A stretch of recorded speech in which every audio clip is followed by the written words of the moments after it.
What's going on, everybody? Hi. How is everybody doing? Very sleepy, sneaky badger. Oh, can you tell I woke up like 30 minutes ago? I hit a wall. I just got super tired and was like, oh, I need to just go and get comfortable on the couch. And that was about hour and a half Yeah, I was gonna before say you that. were out for at least, actually probably about 2 hours. Yeah. And we all had a nap on the couch. I tried. My body didn't want to do it. But yeah, I hope you guys are all doing good. You're all having a nice, chill, peaceful Sunday. Ori hopes you're having a good one as well. And yeah. She's like, yeah, sure, I just want treats. Hey. You hope people are having a good day. Who is currently stalking around my desk. There is tea. Watching the tea get delivered. Hey. Who? You coming over here? Who? Who? No, she's heading in towards the kitchen. But yes, today we're going to play, or at least start playing the new DLC for Lake after we finished off the story for the first time yesterday. Oh, it's so good. So good. If you want to catch up on the stories or relive it, they're available over on YouTube. So that's we're going to be starting the Evil playthrough. We're going to be starting that very soon, aren't we? Yeah, we're going to be starting that very soon. But right. Now, as usual, I can't see whether the treat has been redeemed. Oh, yeah, Ali did it. Nice. So yes, we'll get these treats. Unfortunately, story time first. Ori was supposed to get some special treats delivered today. DPD showed up, didn't try and buzz our place, and went, they're not in, and logged it as not in. We were sat in the flat. I literally turned around to Lauren and said, "Oh, the delivery should arrive any time now." And like 5 minutes later, we get a notification saying, "Oh, sorry, we missed you." It's like, what? You didn't even try to buzz. So you didn't even try. That was annoying, wasn't it? Yeah. Hey. So you get one of those treats next time. Let's give you another venison thing. I had to very carefully grab that. Oh, here comes Koo. Yes, Koo, we're gonna grab some of yours in a second. Let's get this for Ori. It's for you. Good girl. No, go on, take it off. Ugh. And Koo, get yours. Make sure to chew it, babies. Yeah. Come on then. You don't have to eat it all in one go.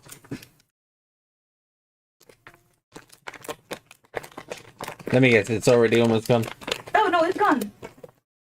She scarfed it. She didn't even let it touch the ground, I don't think.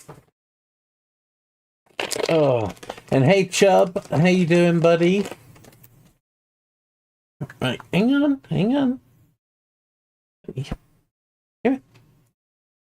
Come on. Oh, I'm trying to get you into a spot so people can see. No, this way. Hang on. There you go. Oh, up.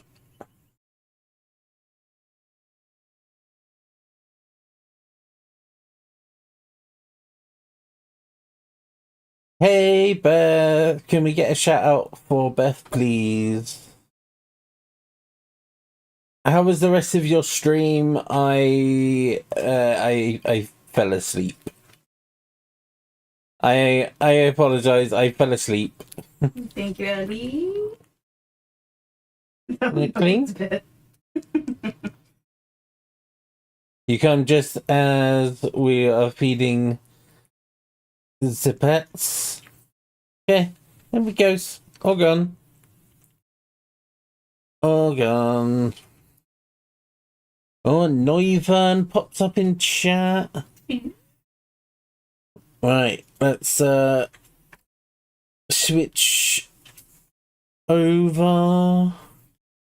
Stream went okay, had to stop because you got hungry. Ah, valid. Very valid. Ugh. Ori is returned. She's like, hey, you have any more of that stuff? He's like, he's back. Did you miss me? I know I was gone for so long. She's wagging her tail at that. But right, we're going to be starting Lake Season's Greetings DLC.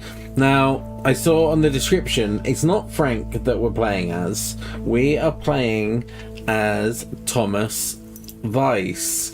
We're playing as Meredith's dad. And this is the holiday season of 1985. So this is basically the 10 months, 9 months before Meredith comes back to take over the job. Ori, that's enough. Come on, mind out. Come on. Oh. So, time for us to jump in and check out Providence Oaks in the snow. The area is already gorgeous anyway, so I'm sure it's going to be even more beautiful with all the Christmassy themes. Hey. Alright, no, you can't keep licking my hands. Oh, straight into the phone ringing. Hello. Hey, Dad. How's that white Christmas looking? You promised, remember? Meredith. Of course, it's coming down as we speak. Wait till you see it. Great. I knew you wouldn't let me down. My plane lands Tuesday at 5:30. Perfect. How will you get here? Will someone pick you up? Obviously. I've got the best chauffeur around. His name starts with a T and ends with Amos Weiss. All right, then. I hear he's the best in the business. I'll make sure he's there. 5:30 sharp. Oh, thanks, Dad. See you soon. 2 more nights, Em. Can't wait to see you. Same here. Say hi to Mom for me. Bye, Dad. Bye, Em. Have a safe trip. It feels strange hearing her voice in the end of the phone and not being the one holding it. So. Good morning, Thomas. I bet you woke up feeling like $1 million after winning that monster pot last night. Morning, Frank. It felt like $96.40, actually. But yeah, I had a great night's sleep. I bet. It looks like you've hit the jackpot again today. There's hardly any Christmas mail rush because of the snow. I don't mind being out in the snow, or the sooner I can stretch out by the fire, the better. No, I don't mind. Oh, that's a pity. I really don't mind being outside in the snow. Well, I do. Snow's for looking at, not for walking through. Take it easy out there today. I wonder if the roads are like icy at all or anything. Right, okay, how many letters we got? We got 3 letters and 4 parcels. Okay, so we got 1 all the way around that side. So we'll do our usual route around this way, over to here, but we'll go on a full loop round because of, you know, we wanna see what the area is like. I might as well grab that pass. Oh no, there's 2 parcels right there. I'll do those in a minute. Providence Oaks. Okay. I have been told that the radio, sadly, the songs are getting copy striked. So we'll need to. I guess I wasn't the only one that noticed all that white stuff lying around. I now have enough PO positive and pet peeves about snow to last me a lifetime. But don't let. Oh. There we go. That pig with a PO spot. Okay, so we still have a few Snowy scenery. sound issues. What was the button to turn the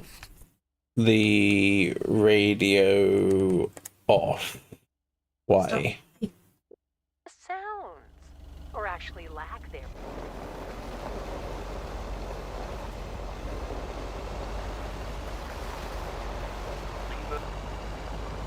Okay. Look at it. Silence every night. Oh, almost went straight into a post, admiring the Chance conditions. of snow later in the week. Ovi.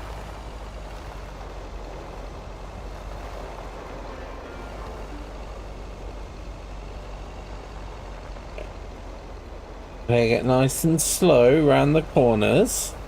We don't wanna go skidding off. End up in the hospital for Christmas. I remember once going to school after learning about walnuts.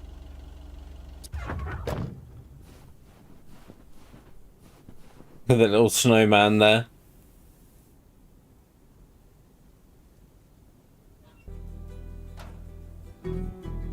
Wait. Is this the regular? Okay, that's the regular music. Isn't this Kay's? I think so.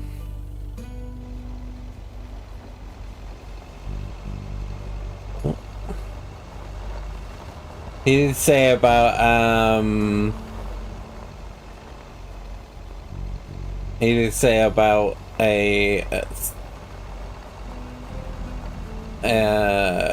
about a story with Meredith.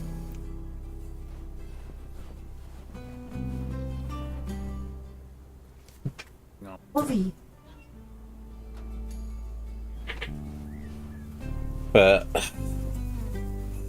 areas look so good. Like, if there was this much snow settled over here, like, the entire country would be, like, at a standstill.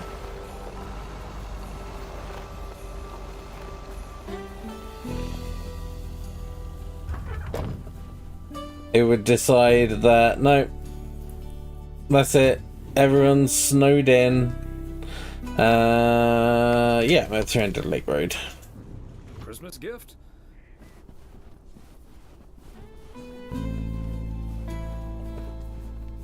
Is it gonna be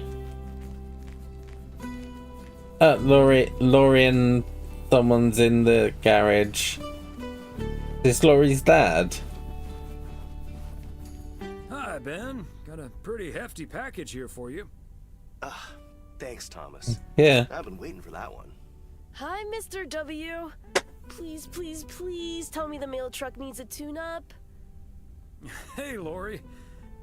We didn't get to meet her dad in that one. Just thought you'd drop by. Hey, Coco. Thank you for stopping on by. How you doing? Let's see. I didn't know you already began working here. No, sorry, the truck's running like a song. I'm sorry to say the truck's running like a song. I'm very happy about that. But it's bad news for you. As you can see, Laurie's taken a head start on working at the garage. Part-time, and only when she's finished her homework. Ah, are you sure there's nothing I can improve on the old, what do you call this thing again? I just got the mail truck actually. So this is when it gets its name. Come to think of it, maybe there is. The horn's been making this sad little sound lately. It could use a little more oomph. The horn. The child had a busy weekend with university open day, and then hospital appointment today. Lemon squeezy, Mr. W. How you doing? Not doing too bad. The truck is honking like a big old goose again. Thanks, Laurie. Come to think of it, I will be calling your truck the Goose from here on out. This is when it gets named. White, wobbly, and with a honking great horn. Honk honk. The goose has a nice ring to it. It's cute that we get to see the little interaction here when she labels it Thanks, the goose. You too. How did the university open day go?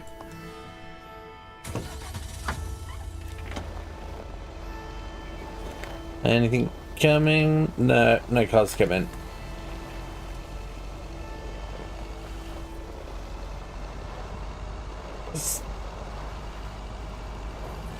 The game is already beautiful, but look at this.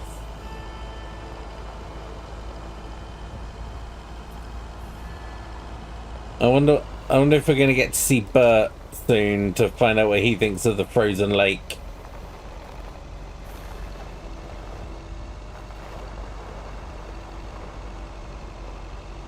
Oh. So pretty. It won't well screw the car drive though. Well, at least it's a case of you don't need to make that drive like every time. Moving to mobile temporary to cook the dinners. Ooh, what's for dinner? What is for dinner? We need to decide what we'll have in a little bit.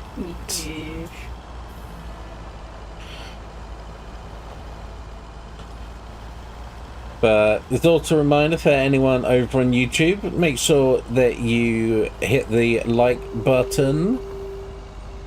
It does really help out for discoverability and all that stuff.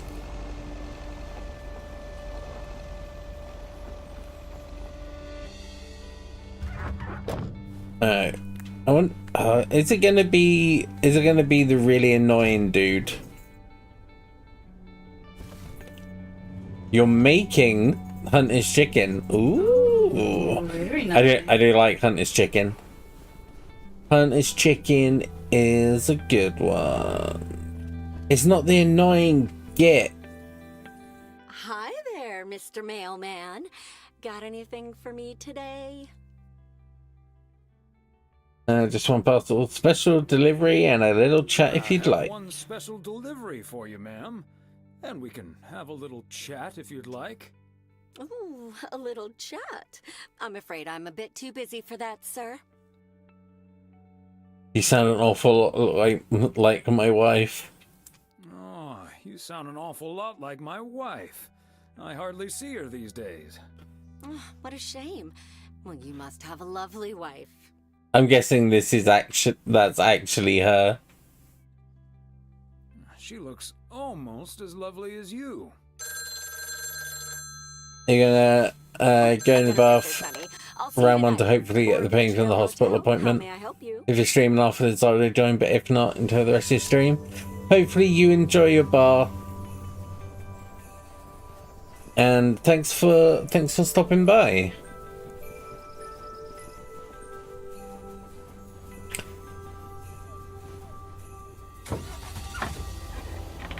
But the video of the stream will be available afterwards, so you can catch up the rest of what happened. What happens? Right. We don't need to go around this side of the lake, but we will because it's gorgeous out.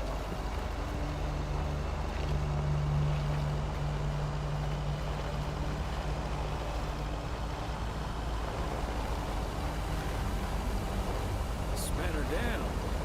As Frank says it. Span her down. Hello, imbecile. Thank you so much for the follow over on Twitch and Nephilim Paolo.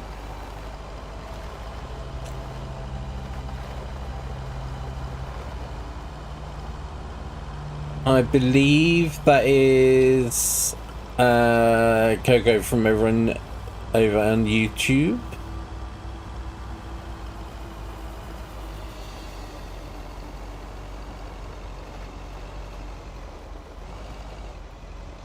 Alright.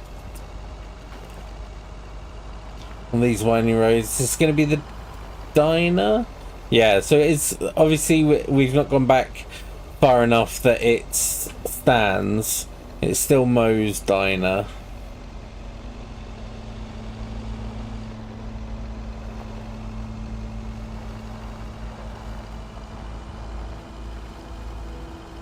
Alright.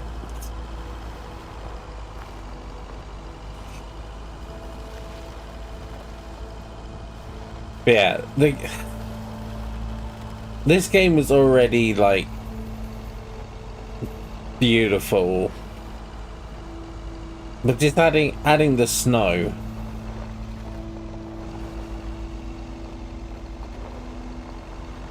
And as expected, the sounds of all the snow under the tires and underfoot when you're walking out.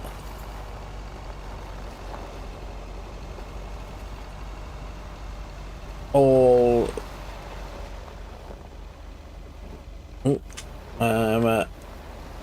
up there.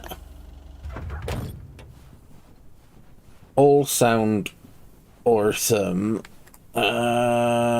Which one is this? This one is 300 main. And that one is 351 main. Makes you want Christmas. It's not far now. Nope.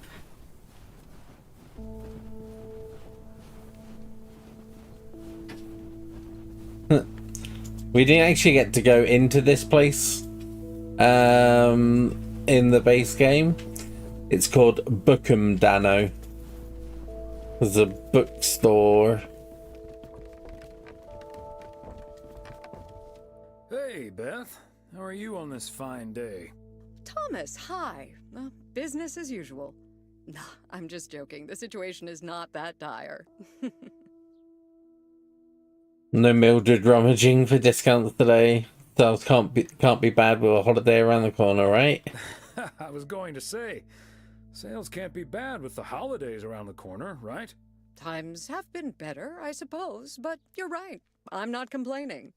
Besides Mildred, there's been an odd customer or two today, and would you believe One of them was even looking for a full set of encyclopedias. Oh, a customer after a full set of encyclopedias. Never knew you had to clone walking around there. Who even reads those? That's like 30 books. I know, they're wonderful. I even owned 3 sets at one point. But then I'll be the first to admit that a set of encyclopedias is nothing less than a veritable treasure trove of information at one's fingertips. By the way, did you know that the world's largest encyclopedia was created in 15th century China and comprised about 11,000 11,000 books. Imagine having to load that into your car. I'm starting to relate. I'm still holding this delivery. I don't think my trusty van could take it. I don't think my trusty old van could take that. Or my bookcase, for that matter. Well, they do say a good book is easy to pick up, but hard to put down. Get it? How's Emily coming along with Christmas dinner, by the way? I can imagine she's pretty excited about Meredith coming over. So let me know if she needs any more cookbooks. I've got this beauty from Good Housekeeping that's all the rage right now. Oh, Good Housekeeping cookbook. There'll be so much food we'll be eating all week. I'm going to have my pants let out just looking at the cover. Oh, that might be a bad idea. I'm going to have my pants let out just looking at the cover. I suppose you're right. But don't you worry, I'll leave the cookbook. I have a feeling St. Nicholas has other things in store for you this year. Looking forward to it already. As well you should. What does St. Nick have in store for you this year? And what does St. Nick have in store for you this year? Doing anything special? I'm flying out to Georgia tomorrow to spend Christmas with my Daniel and his wife for a few days. We're planning a Hawaii 5-0 marathon. It's my guilty pleasure, and luckily it's theirs too. Yeah, because that's what Bookham Dano is from. Ah, of course. Book 'em, Dano. Indeed. Have you seen it? Who hasn't? Oh, marvelous. What was your favorite episode so far? Favorite episode? The part with the pineapples and the fingerprints. I love the whole thing. Emily watches it and she pokes me to wake me up. The pineapples and fingerprints. The one where they did that thing with the pineapples and the fingerprints. That was some great writing. It's simply my favorite cop show out there right now. I do love a bit of action and intrigue. It's like Sherlock Holmes with tire spins. And Daniel has just bought a great big new television set, so I can't wait to watch it on that. You can see Bookham Dano again. Pow, pow. Go get 'em, cowboy. Or is that the wrong show? Oh, Thomas, you are too much sometimes. Right, I better get back. I like to the it fact that there's a lot more interaction with the character. With my pricing gun lately, so I need all the time I can get. And good things come to those who wait. I'll bring over your presents later in the week. I hope you have a Merry Christmas Eve tomorrow, and give my love to Emily and Meredith. Will do. And season's greetings to you two. So, she said she's going to bring the gifts over later in the week. Right. But she also said that tomorrow she's flying to Georgia. So is she only flying to Georgia for like a day or so?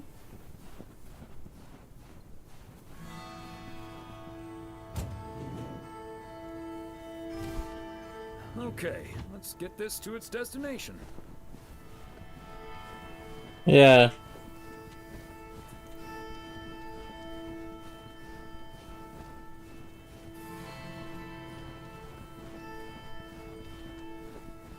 Oh, the Flick Shack is is up and running. And it is Angie. It's our future daughter-in-law.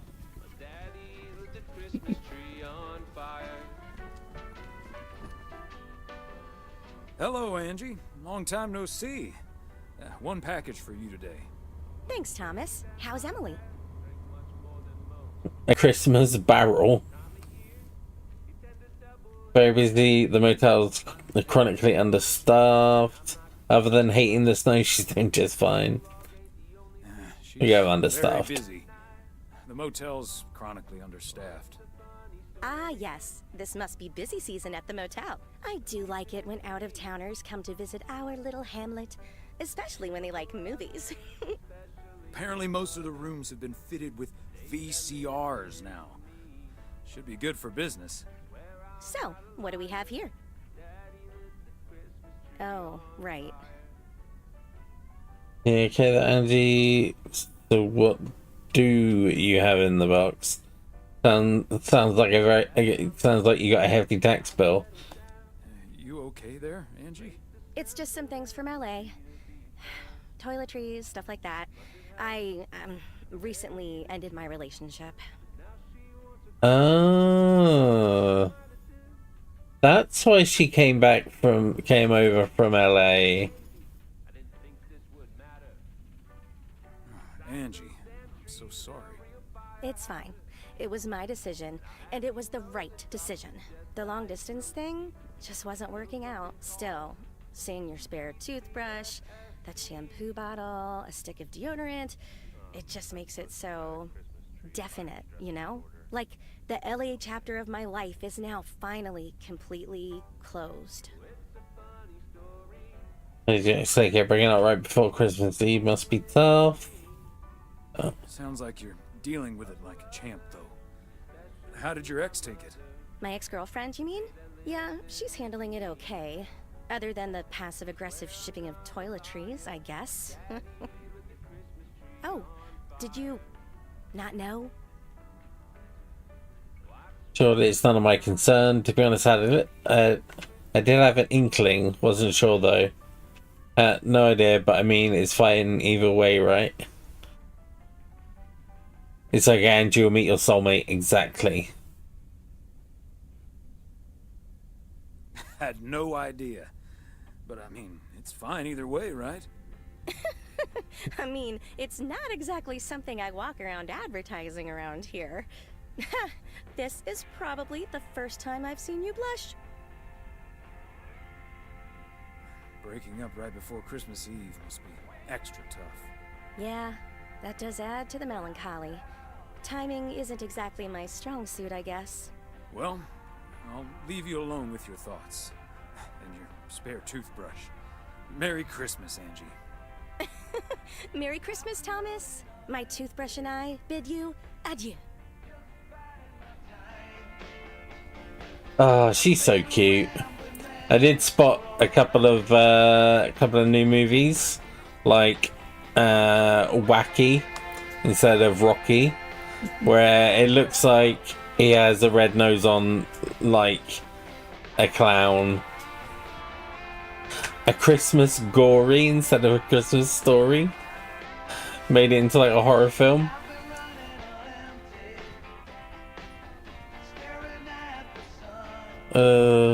I do love the movie titles in the store. Sound of Music instead of the Sound of Music. An object instead of the thing. An object. The video store is my favorite in this town.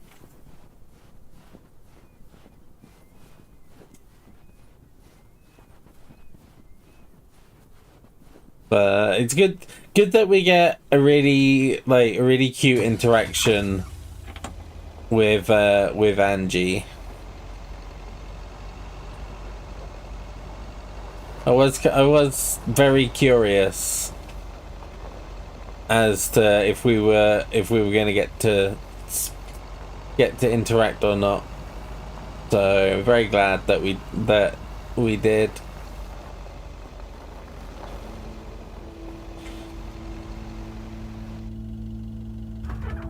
Alright, so the last letter of the day. And that's the last one. Whew.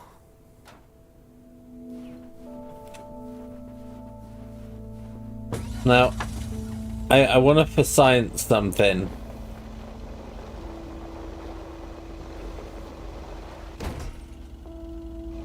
Yeah, it's one solid snowman right there.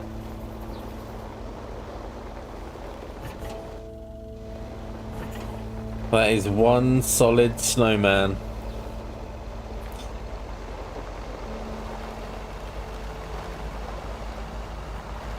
Right.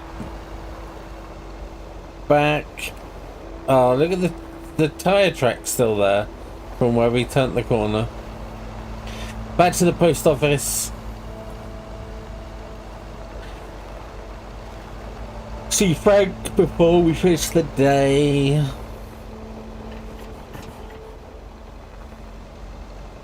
And then what we're going to get up to this evening.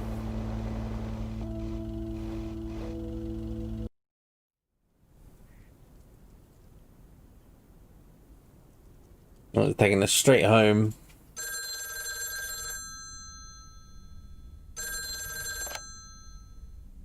Hello? Hey, Dad. Meredith.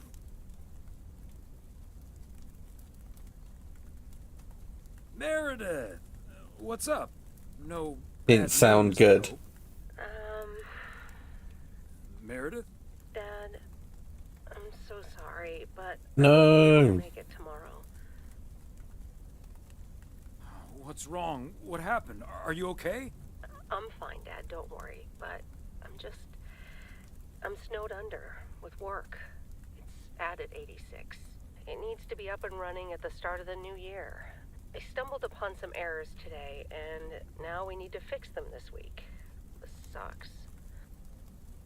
Meredith's not gonna come back, get out. Yep, it sure does. Is that Steve guy pressuring you again? No, it's not Steve's fault. We've all worked so hard this year. Can't squander it all in the last week, right? That sounds exactly what you said last year. Oh, it's sad. Meredith's not coming home. You're right, Meredith. Christmas is just a few days. Your career lasts a lifetime. Have you told your mom yet? Yeah, I just called her at the motel. Oh, someone's calling. Must be your mom. Okay, well, that's my cue. Gotta get back to it. I'll call again soon, Dad. Love you. Hey, is that you? If by you mean Emily, then yes. If you mean M for Meredith, then no. I just got off the phone with my other M. That had to be you. What if I meant M for James Bond? From James Bond. What if I meant M from James Bond? Oh, Thomas, don't joke around as if nothing's wrong. I know, I don't know what to say. Well, just deal with it, like we always do. Why don't we invite someone else? Unless you're happy with just Mildred coming over. Why not ask... We don't ask Nancy, we don't ask Angie. That's a good idea. I'll think about it and maybe invite someone tomorrow. Okay, honey. As long as you don't invite Jack, you know, his jokes may even scare off the turkey. In any case, I'll call Beth and ask her again, too. And then I have to do a towel run, refill the vending machine, and vacuum the reception area. So it'll be a while before I'm done. I'll see you tonight, honey. Okay, Em. Drive home safe. You need to ask Angie, she's like by herself. Saying watch TV or we're gonna read a book. because maybe it's going to be the spicy book. Major League Baseball umpires are required to wear black underwear while on the job, in case they split their pants. Golf is the only sport to have been played on the moon. On February 6th, 1971, Alan Shepard hit a golf ball on the moon. Because of the low gravity, it may have traveled more than a mile. It wasn't the hat. Okay, we got lots today. What's that? 6 letters and 4 parcels.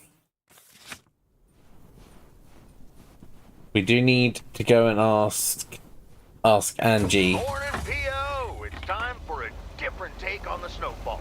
P.O. positive or pet peeve? Let's see if we can Take ask it away, Charles. I'd like to respond to Cheryl's Andy straight email off. yesterday. Sure, it makes everything nice and quiet, What? but we can't forget Turn the radio off. sweet sound, crunch of snow beneath our boots. Thank you very much. Sure we can, Charles. And that's the last one about snow for now.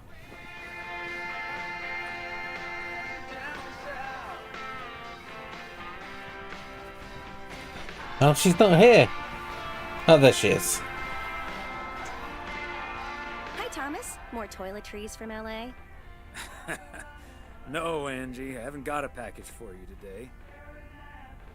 There. We have an extra seat at the Christmas table tonight. Our far too hard-working daughter canceled on us. And, well, it'd be a shame if the feast Emily's been cooking up goes to waste. Wow, that's really nice of you. But I'm good. Just gonna curl up in front of the TV with a nice glass of wine, or 2, and my favorite Christmas movie, which just came out on VHS. Miracle on 34th Street. Miracle on 34th Street? Gremlins. Sounds like a merry, scary Christmas to me. Enjoy. I will. Merry Christmas again, Thomas. And to Emily as well. Oh, Angie, we wanted you to have your first Christmas part of the family.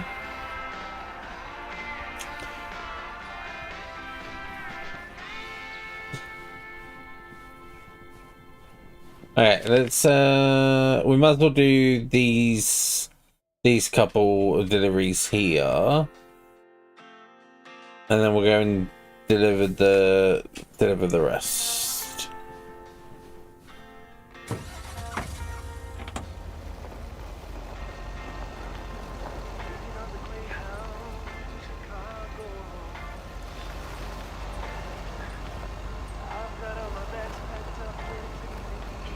I'm guessing we're gonna end up inviting Nancy.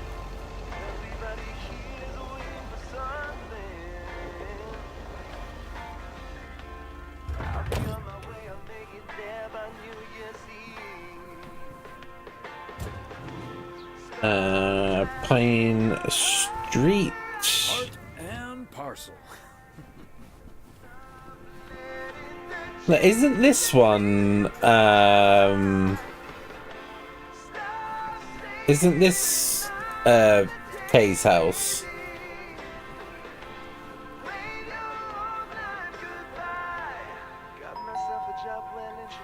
Oh, good day, Kay. Yeah. Hi, Thomas.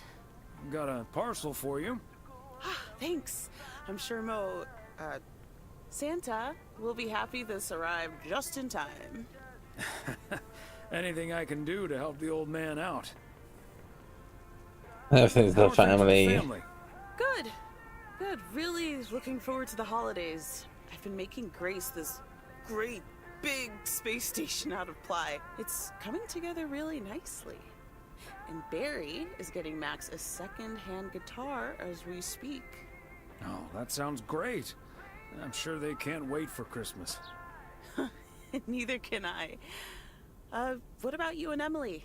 Got anything special planned for the coming days? He said, well, sadly Meredith can't make it. You know, just dinner with the family and Mildred. Well, sadly Meredith can't make it this year. Right.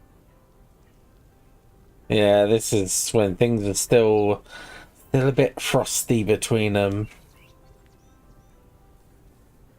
I'm sure she'll make it out here sometime. Yeah, sure. Well, I'd best get on. I have to check on the oven. Or Santa will have to eat charcoal when he stops by tonight. All right, best get back to it myself. Give our love to Barry and the kids. And Santa, if you happen to see him. Will do. You and Emily have a great Christmas too, okay?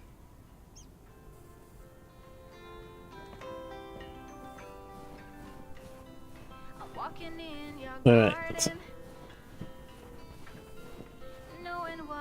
Let's get back to it.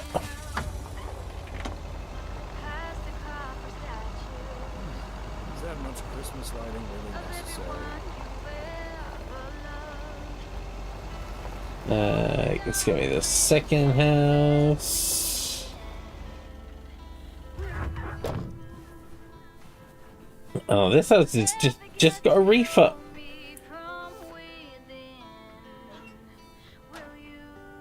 Otherwise, it looks all dull and boring. Same as it always does.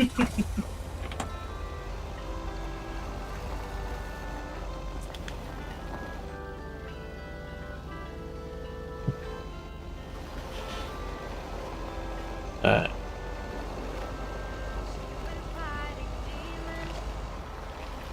Okay, we'll get these last few up here on the way back.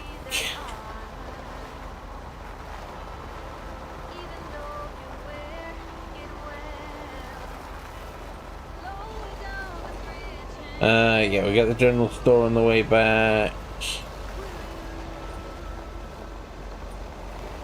We'll drop these ones. Put this one off here. On the way.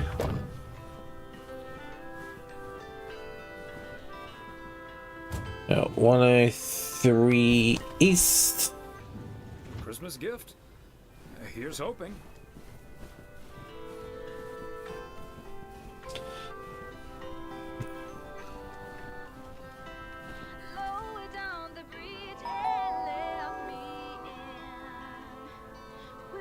That one's in. Yet another satisfied customer. Oh. No one was in with that one.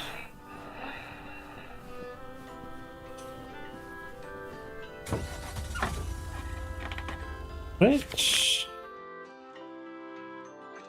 letter is that? I think it must be that one that it's pointing out. Oh, we are going to see Bert.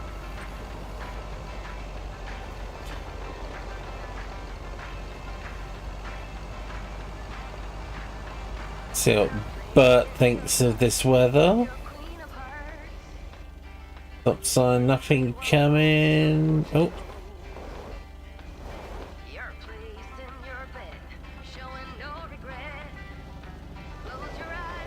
There you go.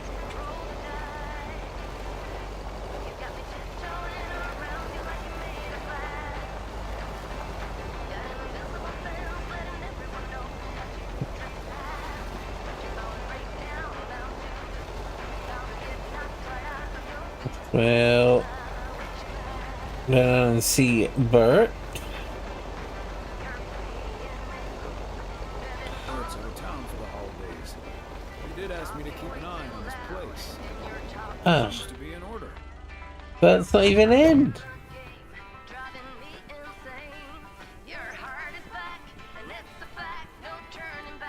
Yeah, I know. This is the same music that was in the first one, so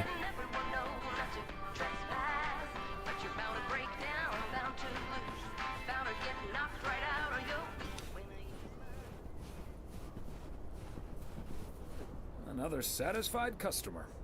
Unless it's Bill's. we didn't get to see Bert. He's out of town. Sad.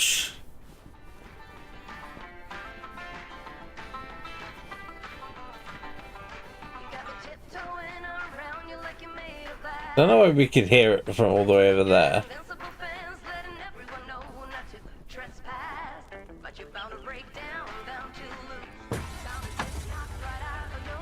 So there we go. It's almost like by default the radio is on. Nothing coming.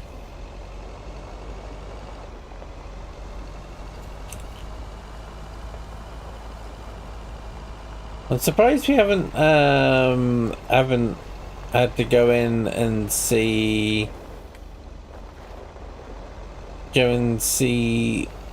Maureen. Might just pop in and say hello on the way back.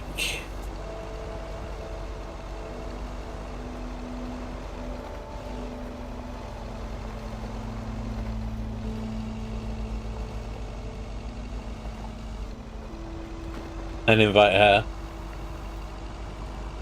I should. But surely she'd be going to Kay's.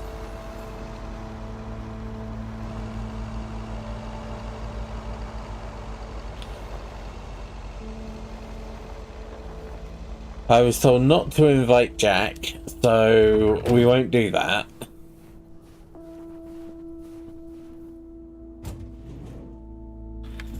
Reynolds Farm. Probably still can't use the old toilet out there.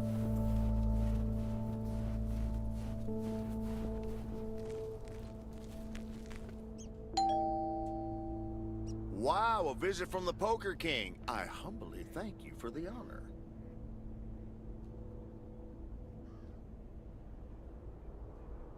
The Poker King hath brought a parcel for the Jack of all trades. Ooh, boy, Frank came through once again. A package from Frank, huh?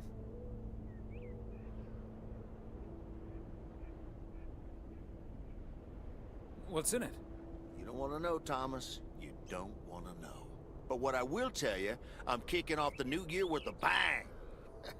I better put this somewhere dry. And then it's back to reading Doyle Brunson's super system. Ooh, you're in trouble this Sunday, sir.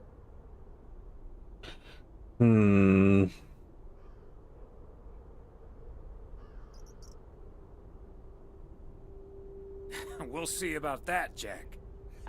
Indeed, indeed. Anyway, later, Thomas, and take care on those icy roads.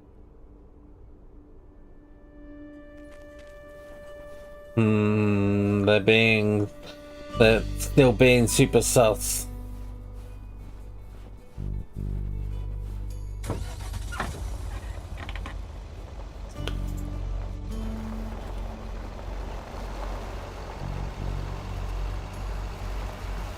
I want to know what him and Frank like what he's caught up in.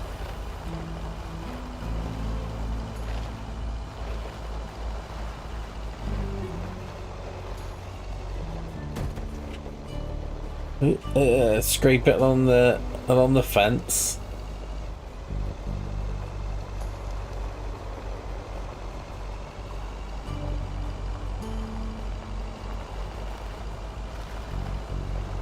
Right, yeah, let's pop in and say hi. That is... Oh, there's no one here.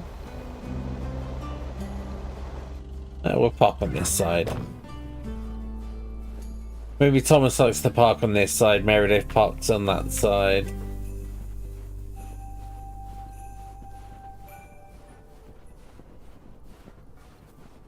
All these people here must have walked.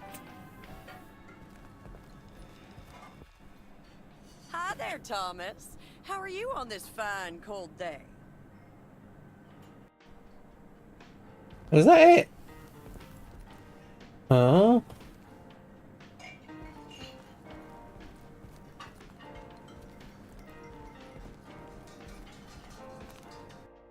Open up the window.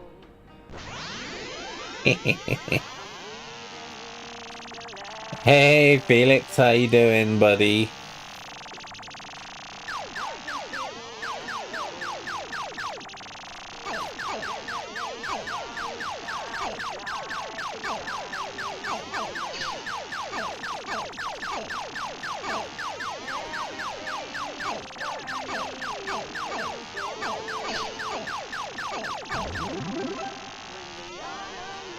Like dot, like far, exactly.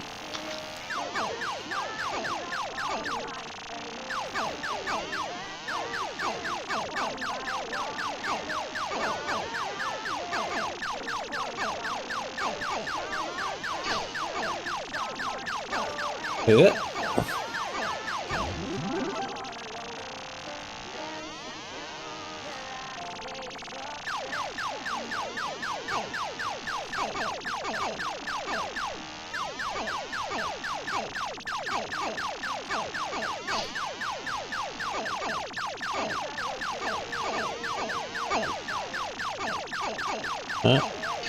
I think a bit of damage there.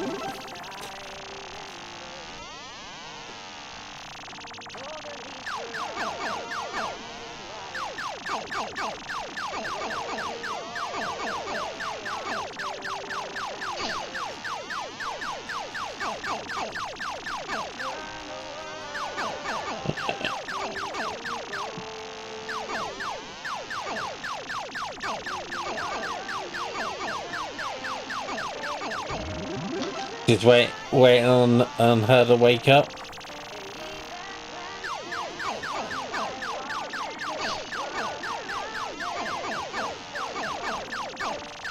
She a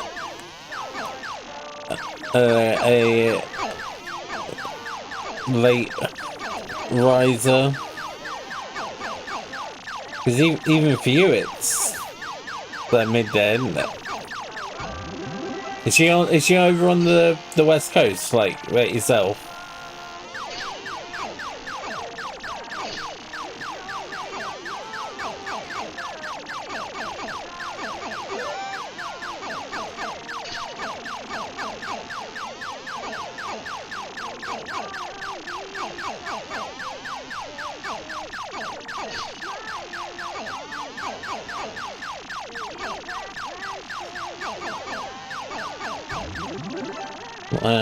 I think I've beaten the high score.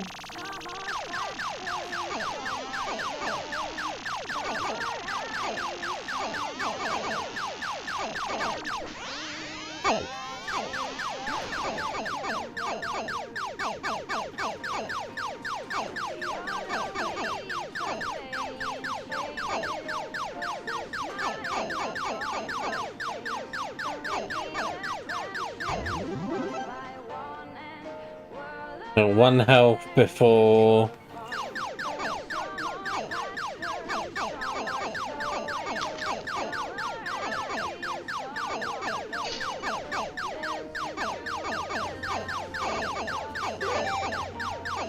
Okay, got a health back. Dang it, I got caught in the.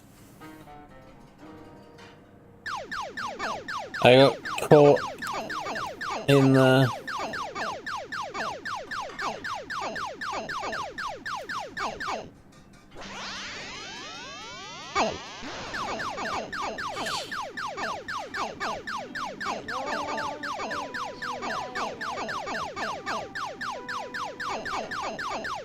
Ah, dang it. That one came from out of nowhere on the top.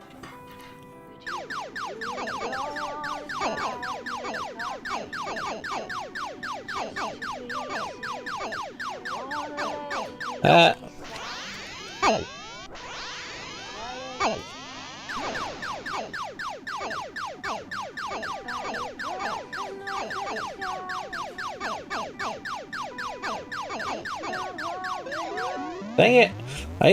I was clearing this wave with not too much trouble with Meredith.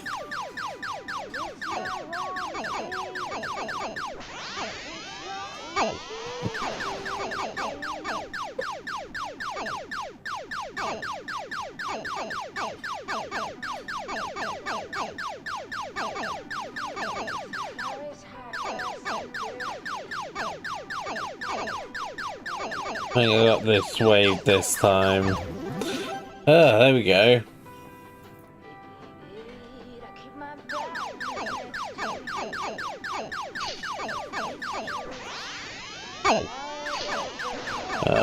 Yay. got swamped very quickly.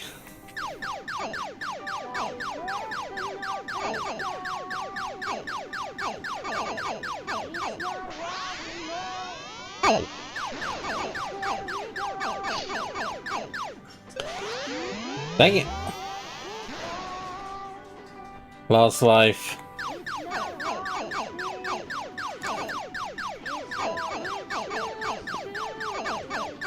I'm not beating my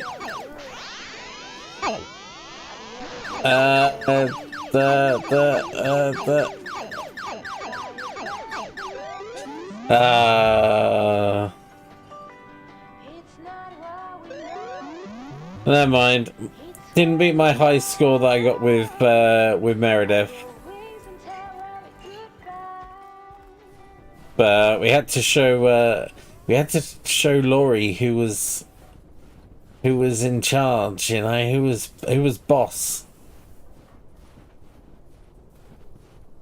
No, let's get these other ones delivered.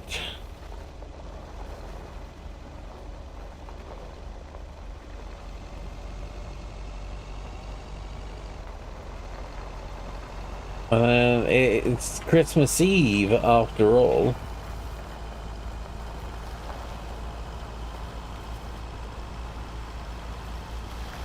I'm pretty sure we're gonna be inviting Nancy, but she's probably not as like blunt or as rude to Thomas.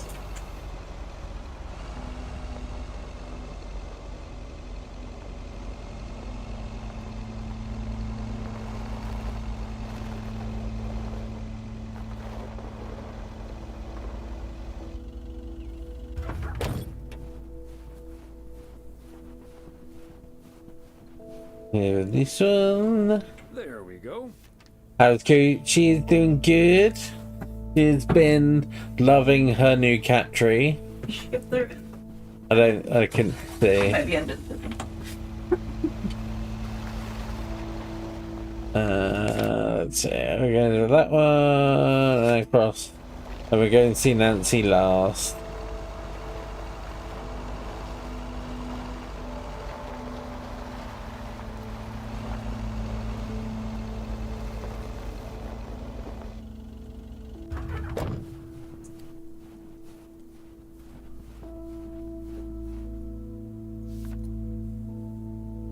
But yeah, throughout the day she spends most of the time up there because she can look out the window and everything.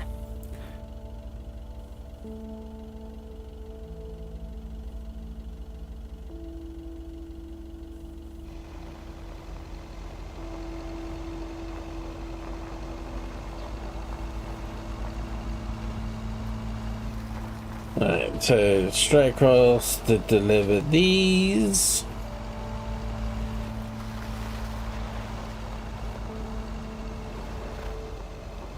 Aaron's circle. Feels like I'm going round in circles sometimes. So he feels like he's going around in circles. Maybe that's why they go to Florida. Right, is it not this one? What? It didn't give me the option here.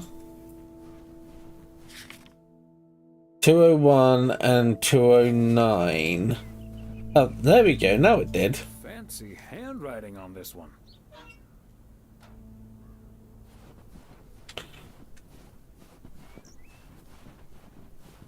And then it's gonna be this lady here. Oh, she vanished.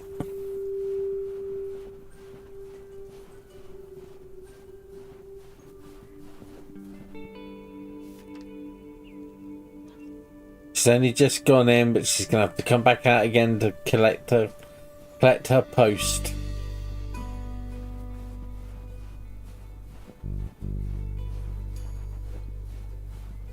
Right.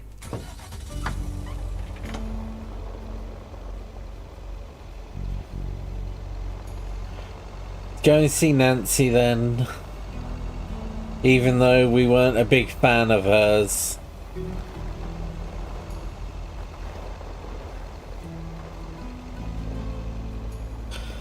And it's gonna do...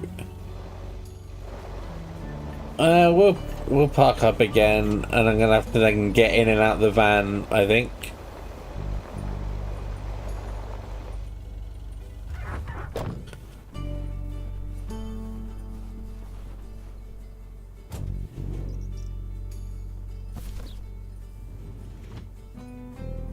Let's go see Nancy, and then I'll probably, as I said, need to get in the van and out of the van again to end the work day.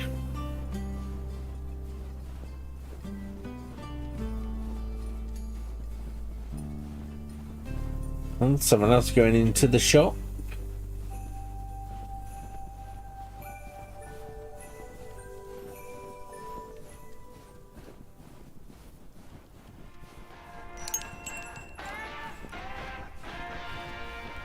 Greetings, Nancy.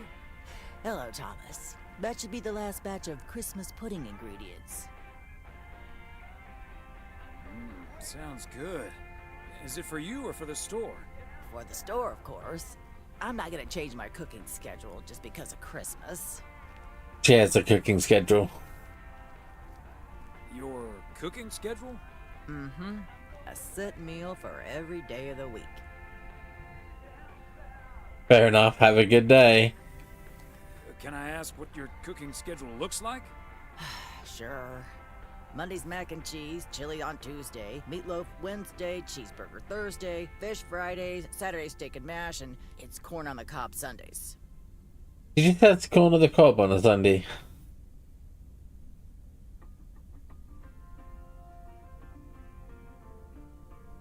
I think I'd rather mix things up every once in a while. And all the hassle that comes along with it? Have fun with that. I wouldn't call it a hassle, but thanks. Sure. I'll be on my way now. Oh, we did have the option to invite her.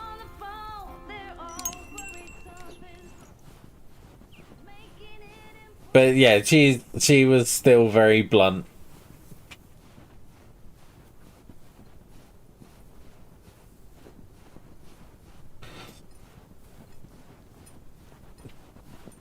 Right, let's see. Actually, can we invite Frank? I wonder.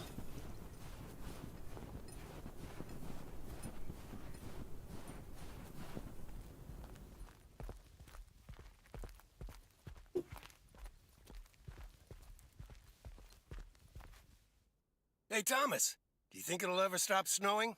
I'm glad it's the last day before Christmas break. Well, sorry, Frank. They're forecasting snow until at least the new year. But hey, about Christmas.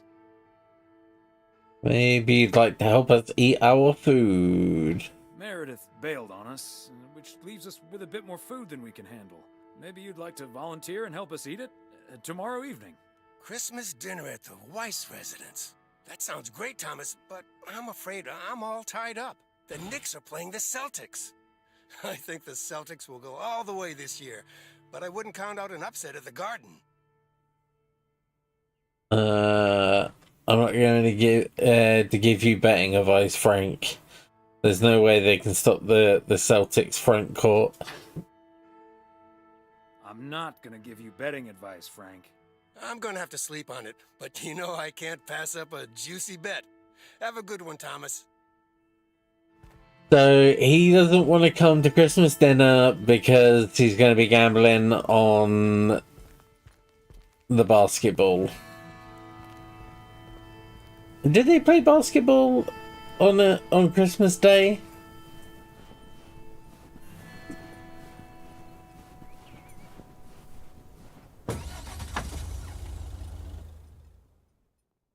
Look what the cat dragged in. Oh. Hope you had a good day out there.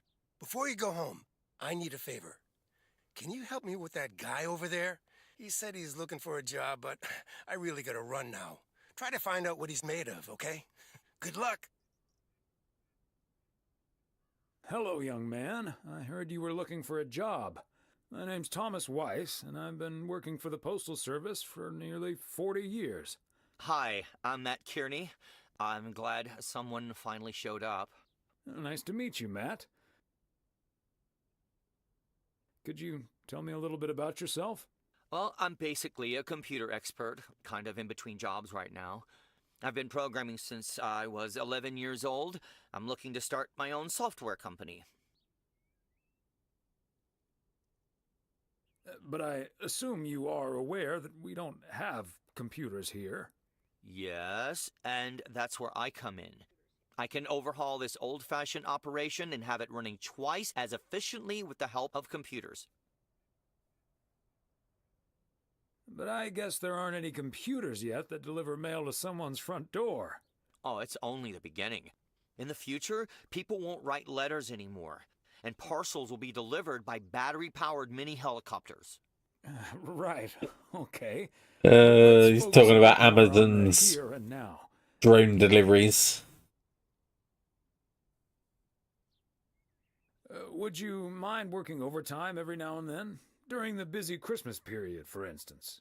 I don't think I'll ever have to work overtime.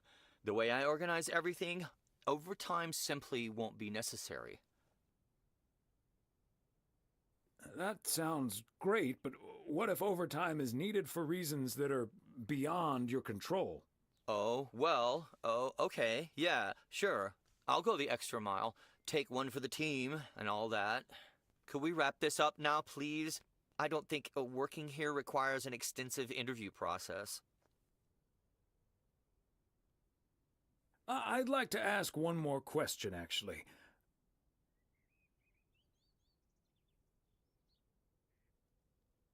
What salary are you looking for?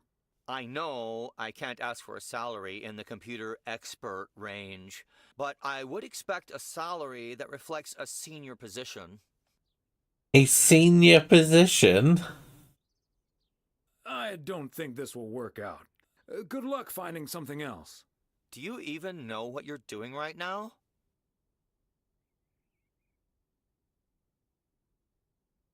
Yes, I'm letting you know that we're not interested in working with you.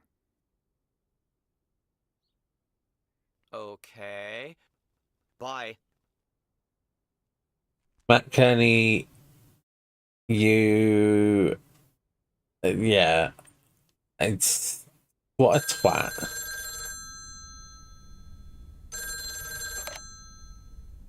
Yep, hello. Hey, honey, it's me. Finally found time to call. Having such a busy day. Did you invite anyone else over for tomorrow? Yes, I did, but no takers. So it's just you, me, and Mildred. Or is Beth coming as well? Yeah, Beth is coming. So happy I could finally change my Hey, mind. Brandon. Nice work. She's great company. As opposed to Mildred? No, this is not funny. Mildred is a sweetheart. And you better wear the Christmas sweater she knitted for you last year.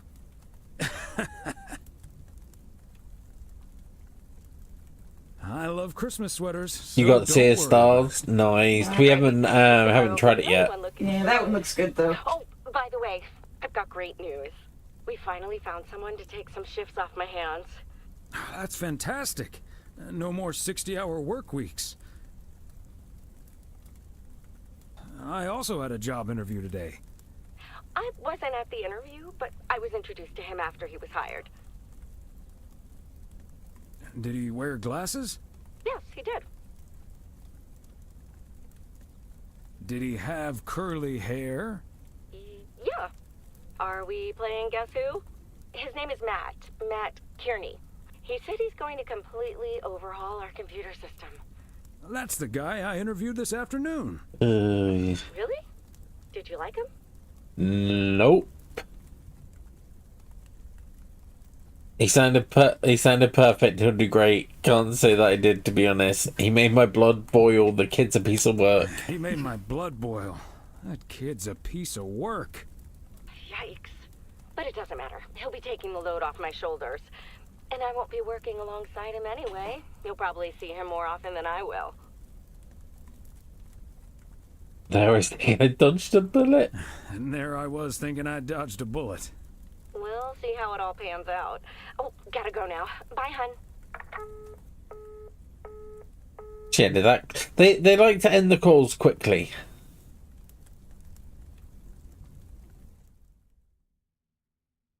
The pickup Meredith. Scratched out. Sad. Let's see what's on TV tonight. Yeah, Sea of Stars is on PlayStation Plus. Guten Tag. I'm Klaus Kartoffelkanoodle. So we got added on. My new partner. We will be the best team in the district. Where is the cop car? Let's catch some crooks. You don't like to talk much, Jimmy? I need a friggin' coffee. Yeah, coffee and your real donuts. I love it. What the hell show was this?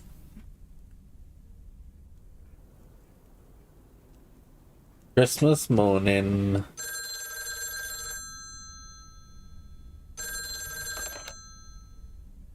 Weiss residents, good morning. Hey, Dad. It's me. Hey there, Em. Meredith Christmas. Meredith Christmas. I was hoping to hear one of your special holiday puns. Merry Christmas to you, too. I wish I was in PO right now. That makes 2 of us. And probably 3, but Mom's at the motel.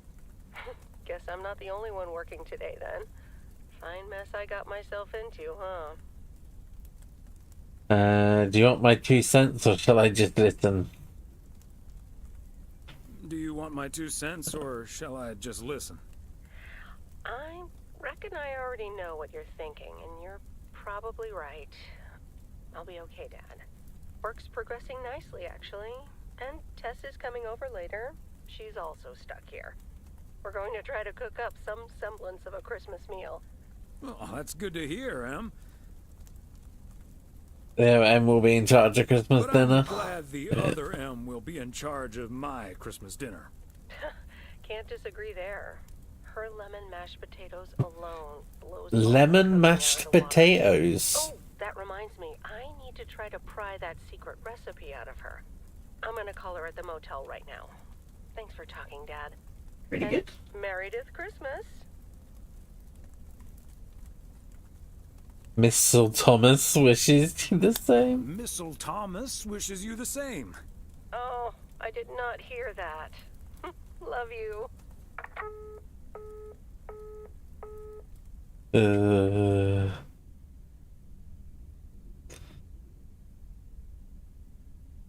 Oh, Mildred, you shouldn't have.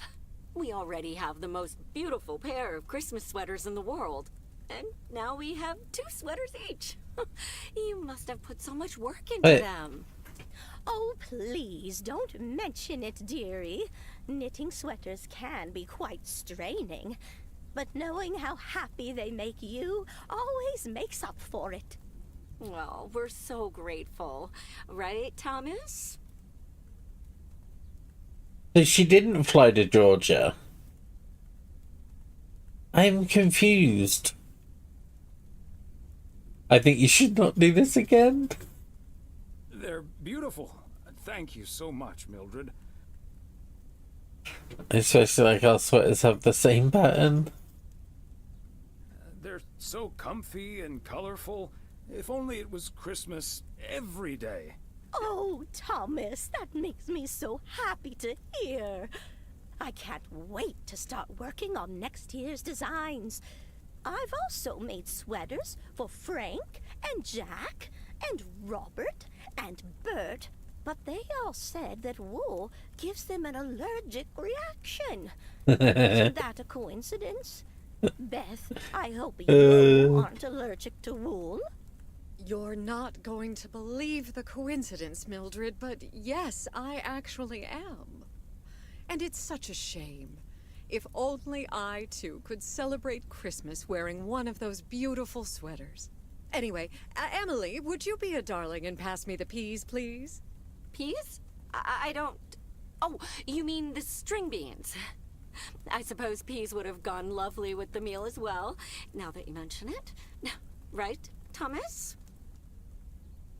I've had some beans already, thanks dear. Peas, beans, it's all greens to me. I've had some beans already. Thanks, dear. Oh, yes, of course. I meant the string beans. Of course, silly me. But let me get on with it. It's time for my presents now. And you may have already guessed that they're books. Mildred, why don't you open yours first? Well, I'm not really one for presents, but I appreciate the gesture. Let's see now. The Cat's Pajamas. I've never heard of it, but it has a nice title, I suppose. It's an encyclopedia about cats. A Whiskerpedia, if you will. A Whiskerpedia. Someone drew my attention to it, and I immediately thought of you. Oh, well, isn't that lovely? Such a heartfelt gift. Isn't it, Thomas? You can start knitting your cat some pajamas now. Maybe you can start knitting your cats some pajamas now. Well, they do like balls of yarn. Thank you, Beth. It was my pleasure, Mildred. And now for Emily's gift. Oh, why, thank you, Beth. I do always appreciate your taste in books, so I'm looking forward to The Countess and the Carpenter. Would you look at that? Is this a romance novel? I've never really read one of those. Right in one guess, Emily. I hear the writer Summers here, so this book is locally That's where the book came from. And, dare I say it, the prose is quite compelling in the romance department. That's brilliant. I think I do. Beth, you are something else. Thank you. This will certainly get a nice spot on our bookcase. That's where that book came from.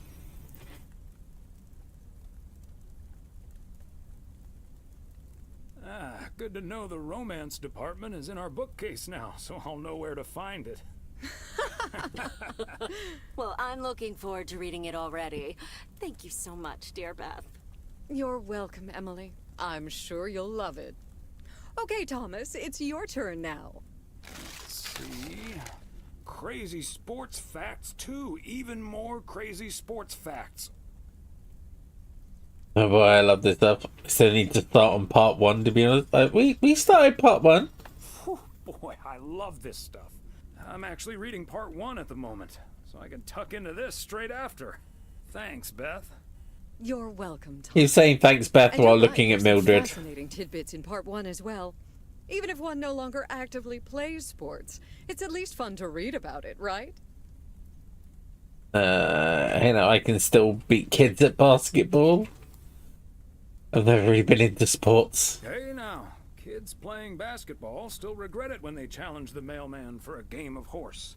Well, there's no shame in admitting that you're not getting any younger, Thomas. In fact, none of us are exactly spring chickens anymore. Things like your arthritis can't magically be wished away by positive thinking. Who's up for some blueberry pie? That's not better than I love, I guess. Pie. For some blueberry pie. Speaking of blueberries, my bridge partner Edna's niece discovered this mole last week. Hold that thought, Mildred. I really need to take this. Hello? Hi there. Could you put me through to Meredith Weiss, please? Interesting. Why is Steve calling, thinking Meredith's here? Meredith's not here. She's at home. Gotcha, but this is the number she said I could reach her at. You're talking to her father in Oregon. She's at home, celebrating Christmas. Wait, what? Christmas? Oh my gosh. I'm sorry to bother you. Is it Christmas already? Gosh, I totally missed that. I've been pulling a couple of all-nighters. I'm gonna splash some water on my face. Sorry again, Mr. Weiss. Enjoy your evening. Bye. Merry Christmas. Damn it, Steve. Everything okay, honey? Just somebody who doesn't understand Christmas. That silly boss from Meredith's work called for some reason or other. Never mind. Beth, you were saying? I wasn't actually, but I was looking for a way to say this, and now's as good a time as any, I suppose. My dear friends, I am leaving Providence Oaks. What? You're what? What's that, dear? Why? Well, before we move on to the sad part, let me first tell you. That's why we couldn't go into the bookshop. Ladies and gentlemen, I am going to be a grandmother. Oh, Beth, that is amazing. Well, I'll be. Whose mother? I mean... Mildred. Congratulations. Yes, my son Daniel and his wife are expecting. Isn't that wonderful? But, and here's the proverbial kicker. You may remember that they moved to Savannah, Georgia a few years ago. So, if you put 2 and 2 together... Yeah, that to be with them. They're having quadruplets? You're moving away to be with them. That's great, Beth. I'm so happy for you.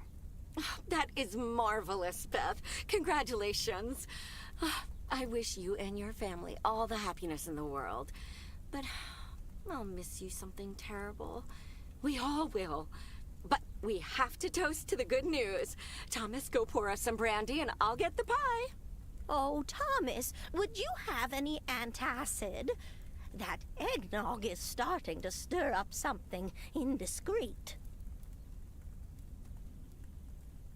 On it. Now, let's celebrate this wonderful evening, ladies. Here's to a lovely old Christmas spent with good friends. Hear, hear, hear.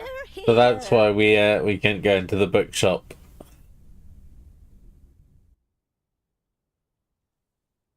Boxing Day morning. Hey, Thomas. Did you see the game last night? Morning, Frank. Nope. We had our Christmas dinner. But I'm feeling you're going to talk about it anyway. What happened? The Celtics were up by 25 in the third quarter, but they still lost the game in double overtime. I thought the Celtics had a great team. There was a big payday for you. I still like Christmas dinners better, Frank. So was it a big payday for you? One of the biggest of the year. And now the odds are dropping for Boston. I'm gonna bet on them to win it all this season. I'm not sure that's a good idea, Frank. Ha, Thomas. We'll see. Have a good one today.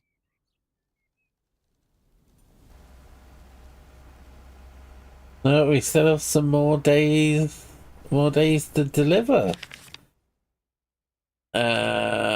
Right, we'll do our usual route over to the diner. Oh, that's not the diner, is it? That's the motel. Yeah, that's the motel. Season's greetings, P.O. It's the second day of Christmas, and I don't have turtle doves or partridges in pear trees, but you know Quiet, what Jack. I do have? P.O. positive or What? negative? Season's greetings to you too, Jack. It's, Angela here. I watched the movie Gremlins the other day, right in my own cozy VCR-equipped living room. And I just want to say that it was a lovely and inexpensive way to have a great time. Thanks for the tip, Angie. Angela. I'm going to assume that wasn't a surreptitious and I'm also going to assume my next rental there will be free of charge. Hey! Okay, on to the weather. It looks like we'll have lots of snow today. How about some music now?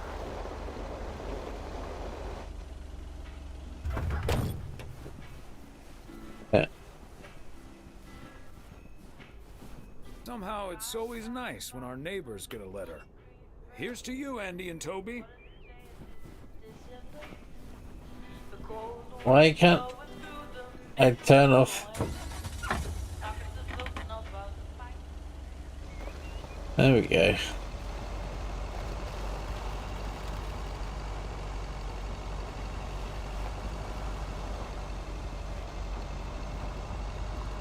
Even though that was a different song. Gotta turn it off just to be safe.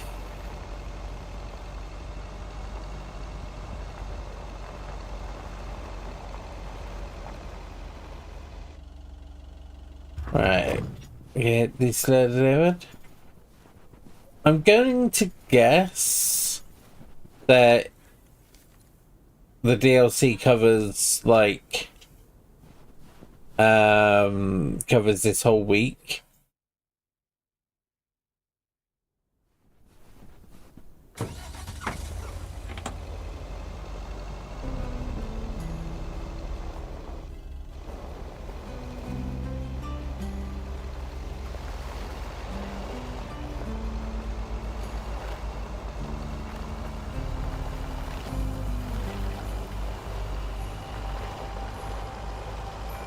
This turn the radio back on, or is this just ambient music?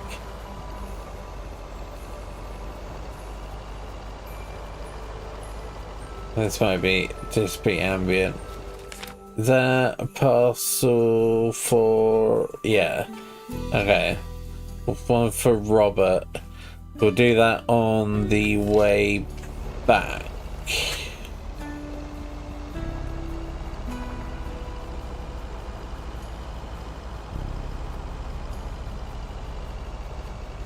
We get over to the motel. Hopefully it's not gonna be bloody Matt.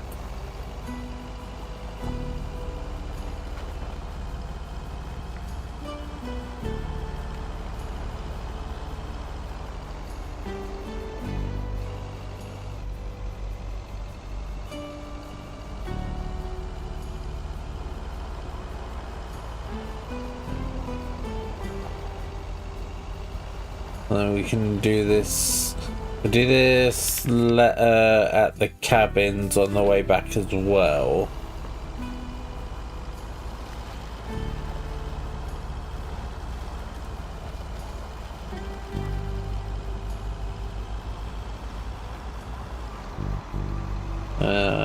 What's everyone been up to this weekend? Has anyone been doing anything fun? Oh, broken down news van. Whoa, looks like you're having some car trouble. Yeah, just a second, my good man. Gabriel, can you figure out what's wrong with this blasted vehicle? Give me some good news here. He went to bingo. I mean, I'm not really a car mechanic, Mr. Price, but I know the smoke isn't a good sign. Who didn't win? No duh, Einstein. Say, hey, Mr. Mailman, what's your story? Just here to deliver a package. My name is Thomas Weiss, and yes, I do deliver the mail. Wait a minute.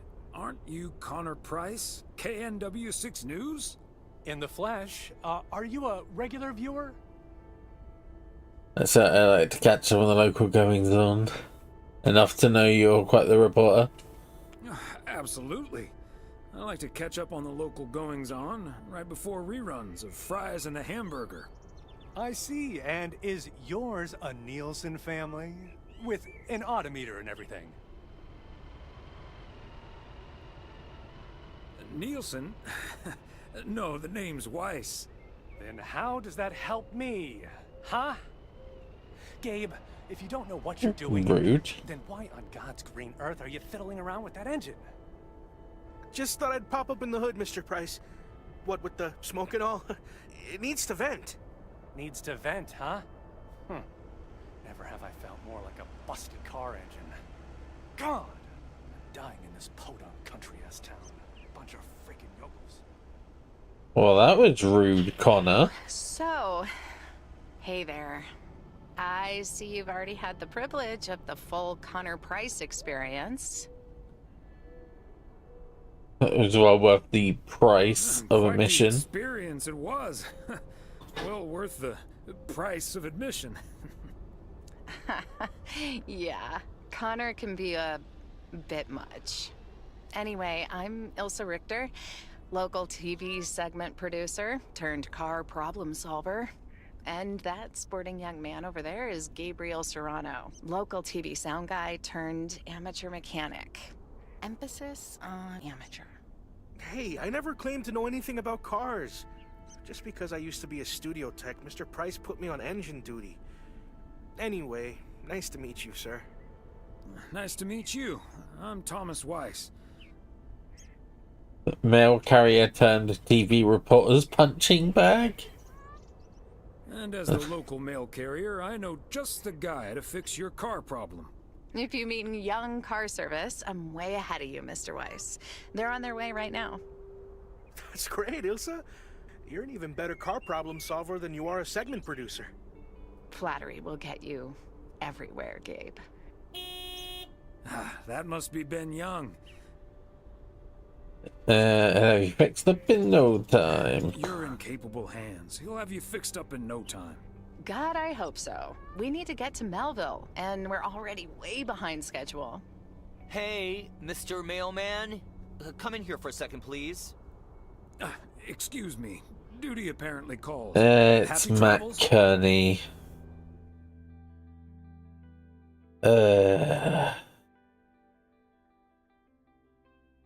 So, we meet again. Uh-huh. Hey, I'm new here. All of a sudden, I have to check in 3 people at once who want their own rooms. Separate but close to one another, all equipped with TV VCRs. And, well, long story short, I need to reach Emily Weiss, stat. I'm guessing the local post guy would know where to reach her. I'm sure you'll figure things out. Yeah. I'm sure her home number is 555. Go take a hike. I happen to know her home number by heart. It's 555-8039. Thank you.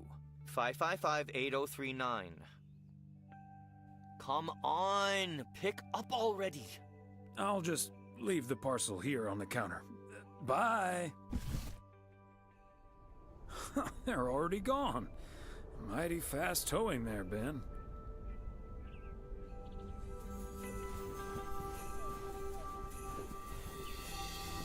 He didn't park it very well. Right.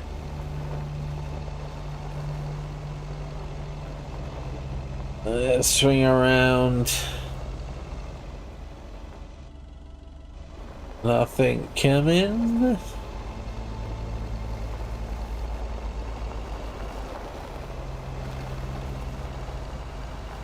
How far into your first year of Stardew are you, CJ?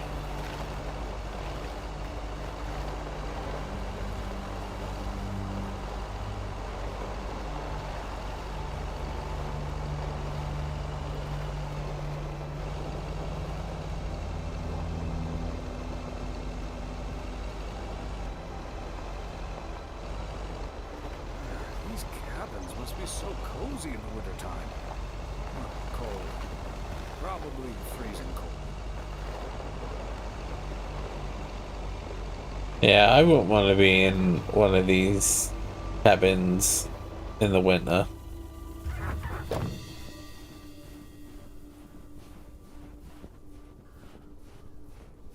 Let's see, is the mailbox down? Yeah. Wait.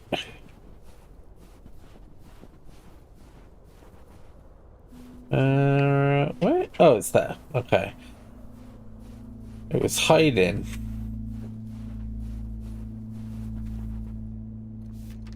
Hiding in the bushes.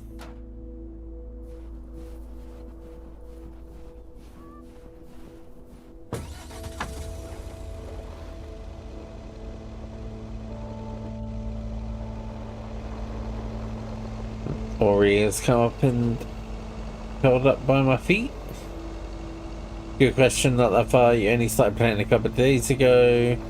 The season changed from spring already, though, to about a month. Nice. The great thing with Stardew, though, is you can completely play at your own pace. Like, you're not, you know, there's no doing anything wrong, because one season you say, like for spring, maybe you only grew potatoes or what have you.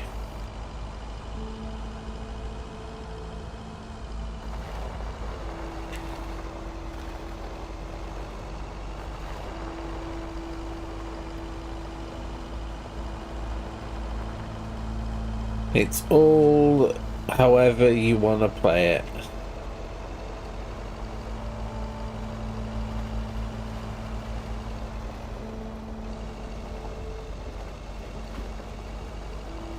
There's really no pressure to get it right.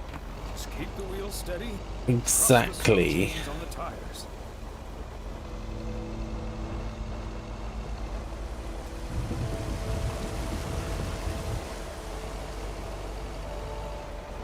Exactly. There is no right and wrong.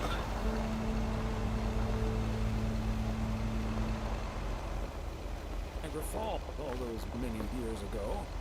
A little more impressive than our local waterfall, but not by much. Oh, it's a parcel.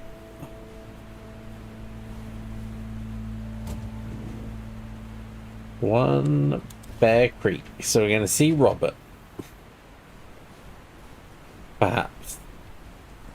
You're avoiding Jojo at all costs. Like Santa's a little late this year. Yeah, best to do that.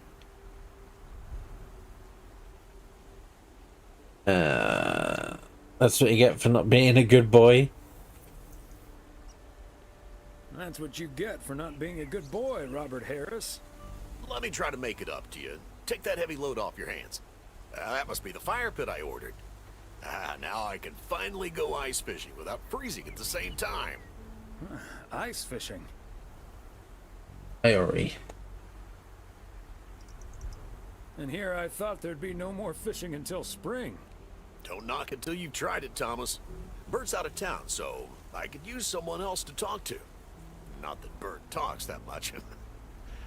How about it? Tomorrow evening. How about not in a million years? Sure, let's do it. You better make sure that fire pit is working. Perfect. I'll bring all the gear, but feel free to bring some booze. Hey, did you have a nice Christmas, by the way?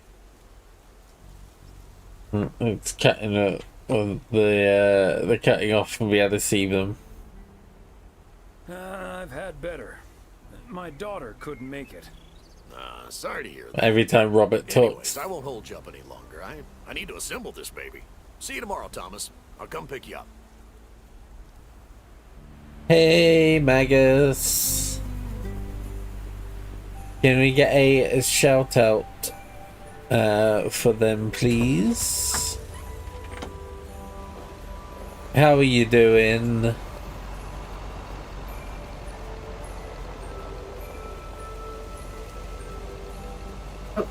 Thank you, Ali.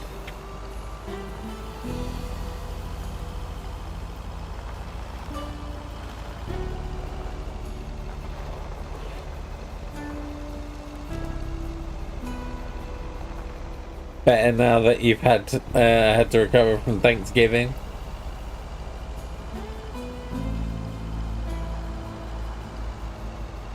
We had a very brief chat on Thanksgiving with Lauren's family.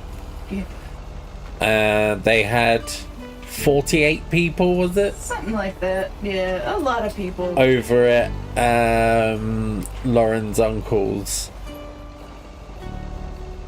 Yeah, it was insane.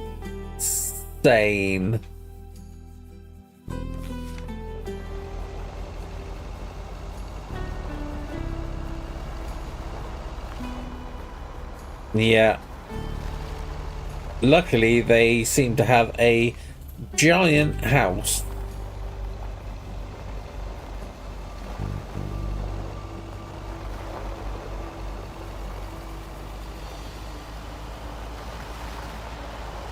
So they had space for everyone. But yeah, it was a very brief conversation because it was very noisy there. Yeah. Wasn't really a conversation.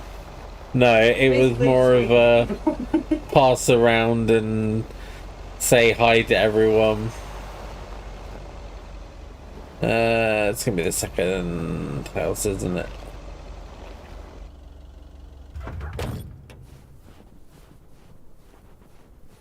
We had a little bit more of a chat with some of the family yesterday. That was nice.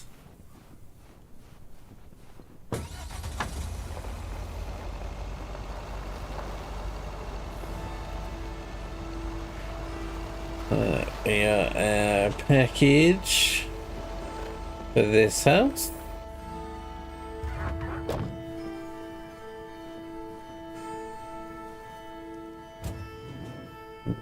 Jackson Street. Another hat. Someone's been reading The Countess and the Carpenter. The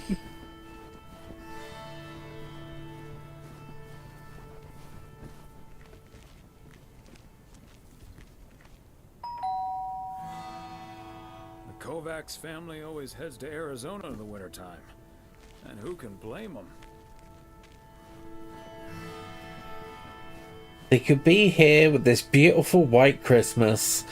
They decide to go to Arizona.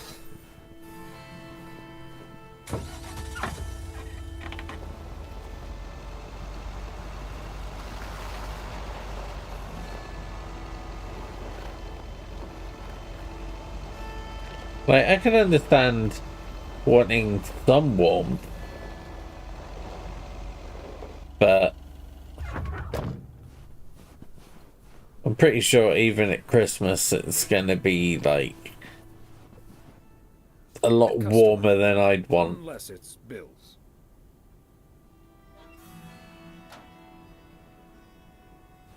Yeah, I didn't notice that. Well, he put his glasses on.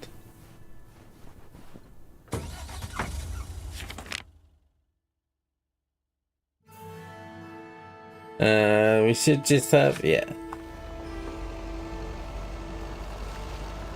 Yeah, he stops and put his glasses on.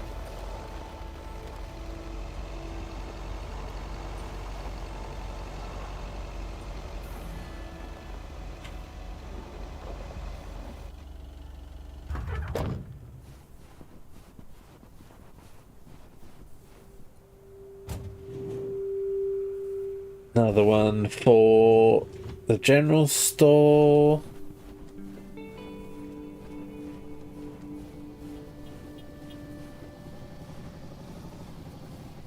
It is hard. Yes, understand, but Maureen said... Doesn't really matter what Maureen said.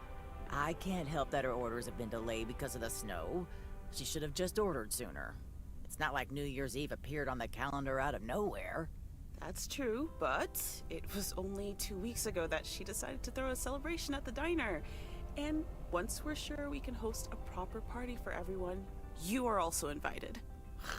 That sounds an awful lot like blackmail to me. Please come to my party, Nancy. But first, hand over a football team supply of cheesy dip, quiche, and sloppy joes. I'm sure she didn't mean it that way, and I'm sure you're more than welcome either way. But I have to run now. Bye, Nancy. And hi-bye, Thomas. Bye, Kay. Maureen Hennessy strikes again. Brandon did get Mortal Kombat 1 in the end. Nice. P.O. would be a boring place without her. Boring? Drama-free might be the word you're looking for. One thing's for sure, she does not know how to run a business. Always bites off more than she can chew. And now I'm supposed to come to the rescue? Isn't this a great opportunity for some extra revenue? He would probably say that I wouldn't blame you if you left her high and dry. Maureen doesn't deserve that. Isn't this a great opportunity to generate some extra revenue? With the ridiculous discount she's demanding, it's mostly nothing but a great opportunity for a lot of extra work. Anyway, is that parcel for me? You can just put it on the counter. Sure thing, Nancy.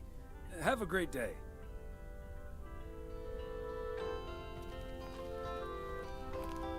Yeah, still don't like Nancy.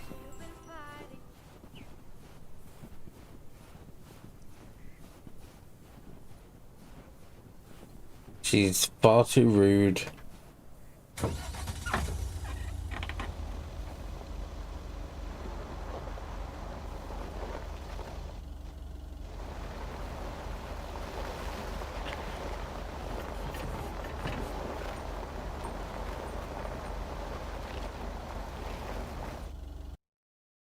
You need to give up smoking. Yeah, that as well.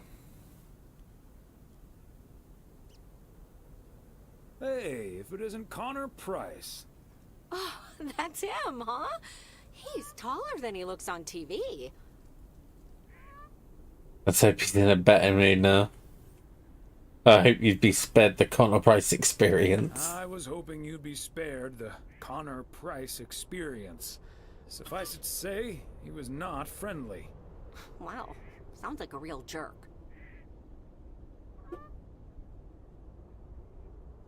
Still fuming, I see. Mr. Price? Aren't you supposed to be in Melville? Well, hey there. Good to see you, man. Yeah, change of plans, I'm afraid. Oh, hi, ma'am. I don't think we've met. Connor Price, KNW6. Welcome to the Oregon Trail Motel, sir. Better get to work, honey. I'll see you tonight. Okay, what's up with her? Christmas hangover? You'll have to forgive my wife. She can be a bit protective of me. Protective of you? Oh, I see. You told her about our little kerfuffle earlier. Listen, I'm man enough to admit that it wasn't my finest hour. I'm usually a lot more easygoing. In fact, the Willamette Week once called me one of the most likable faces in local broadcasting. Well, the bridge, as far as I'm concerned, it's nice. It's easy to be nice when everything's fine. We don't give you a good review. That's quite all right. Water under the Bear Creek Bridge, as far as I'm concerned. Well, when my car isn't breaking down during a tight shooting schedule, I'm a pretty swell guy. Believe me, that's the price guarantee. Has Ben Young fixed your van yet? So, has Ben Young managed to fix your van yet? No, that's the change of plans I was referring to. Turns out we need some parts that the garage doesn't have in stock, so Young's having them shipped over ASAP. But in the meantime, we've decided to stay right here in lovely, picturesque, whatchamacallit, USA. Whatchamacallit, USA? Providence Oaks, PO for short. Yeah, well, to be honest, all these little villages look pretty much the same to me anyway. See, we're supposed to be shooting some remotes on local end-of-year festivities and such. A grand kickoff to our special series on small-town American life. And it doesn't really make much of a difference if we start here or in freaking Melville. I guess I say it probably makes much nicer than freaking Melville. Providence Oaks is way nicer than frickin' Melville. I was gonna say, this town has warmth. I like warmth. And so do our viewers, I'm betting. So get ready for your town to be featured in part 1 of The Oregon Trail. Title pending. Might be a little too on the nose. Is that the same name as the motel? There's some sort of computer game with that name. I hear there's some sort of computer game with that name now. Though I don't really know much about computers, that's more my daughter's area of expertise. See, this is what I'm talking about. Real conversations with real Americans, right? But as fun as this is, I should be turning in. The 3 of us each got our own quaint little room. Mine's non-smoking, unfortunately. Still beats Gabriel's. His doesn't even have a TV. Can you believe it? It's like, oh, the irony. Oh, the irony. Anyway, great banter. See you around, my main mailman. Bye.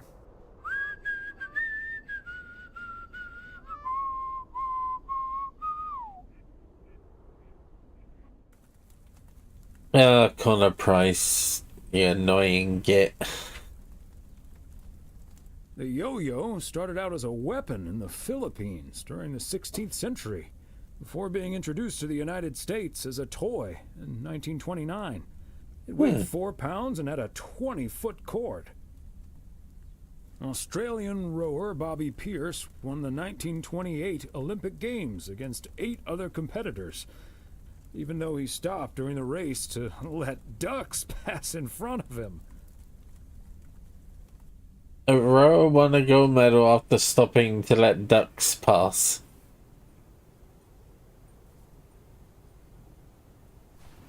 We have a parcel going to the bookshop. Might as well go and deliver that straight away. That is going to be 300 Main Street. Okay, let's get this to its destination. I'm guessing I can't just walk. Oh, no, okay.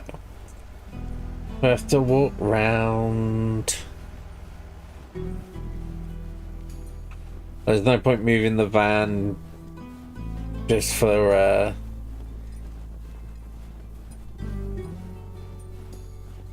the delivery here.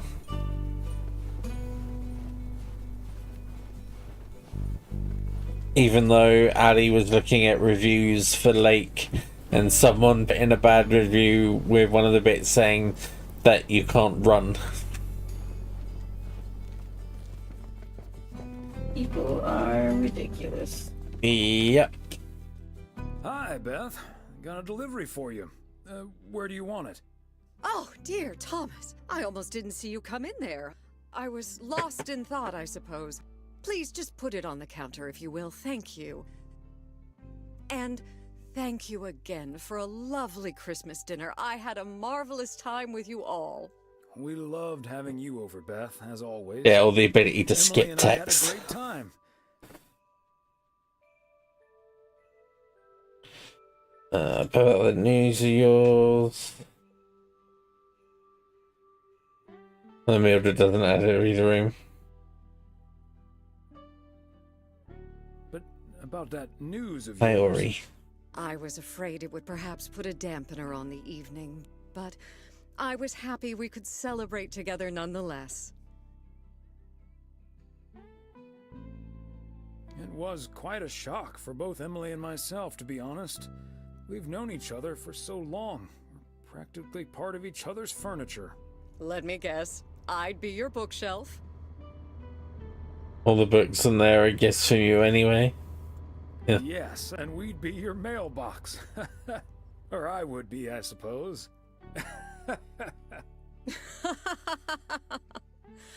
Oh, but I will miss you two. As Helen Keller once wrote, so long as the memory of certain beloved friends lives in my heart, I shall say that life is good. You're like a walk-in library, Beth. Always fitting a quote. I've written it down, but I forgot my pen. You're like a walking library, Beth. Always a fitting quote.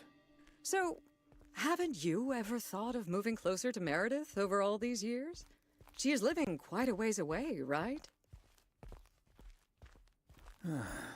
Thought about it? Yes. Your news has put things into perspective, I suppose. But leaving here would sure be a big step. Maybe too big, I don't know. Who knows? Maybe Meredith will even make it out here one day. And there's always the phone, of course. And don't forget the postal service.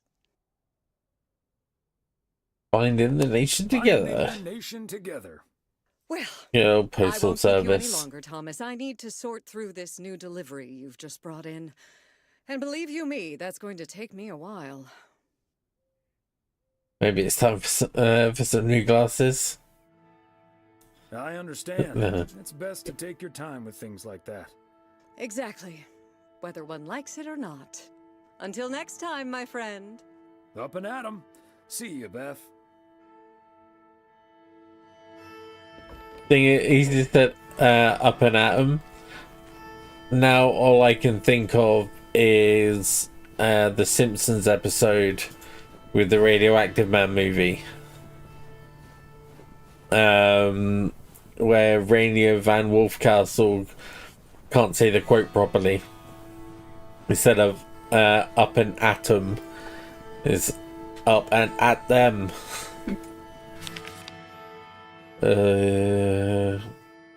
Okay, so we'll go and do these two here, and then loop over to do these two,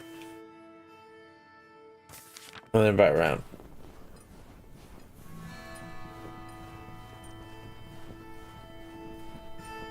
What a gloriously fine Friday it is Turn out the there, y'all. radio. What? Want to hear a PO positive? You tuned into the right. Keep radio on. Off.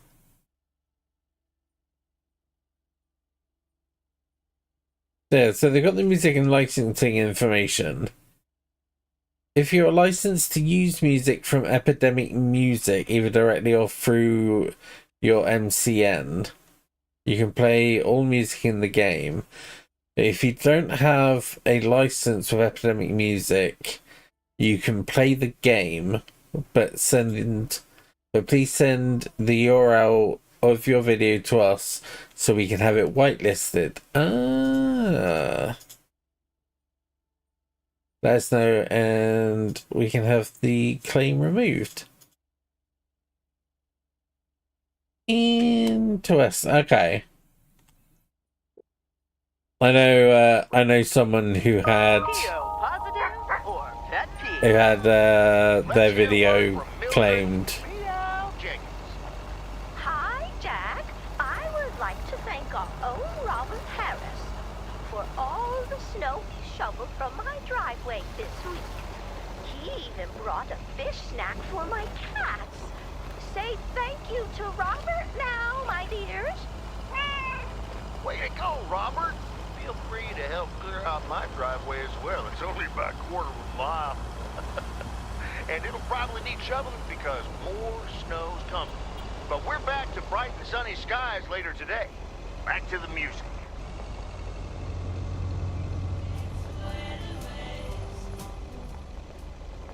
There you go. We'll turn the radio off.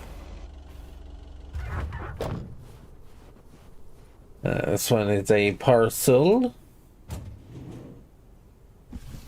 There we go. 903 Vintage Street.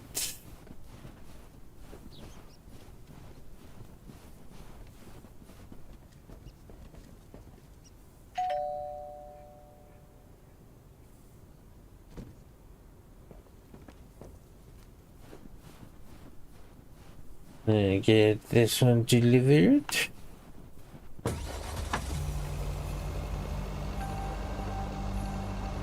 And we got just the ladder at the next place.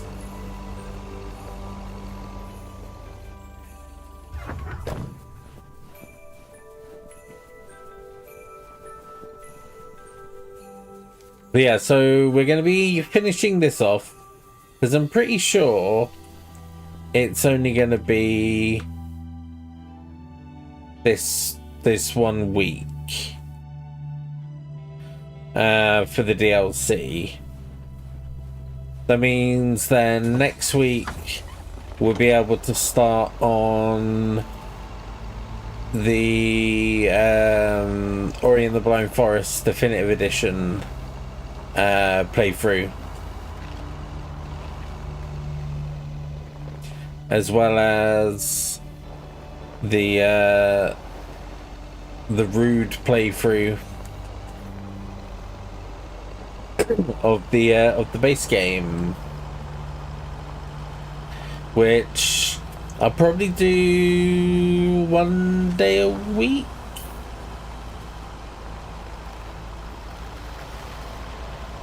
What day? I'm not sure just yet. We'll have to work out what day we shall decide on. Possibly Sunday, so we have a nice chill day on a Sunday. Oh, it's a fox. Cute.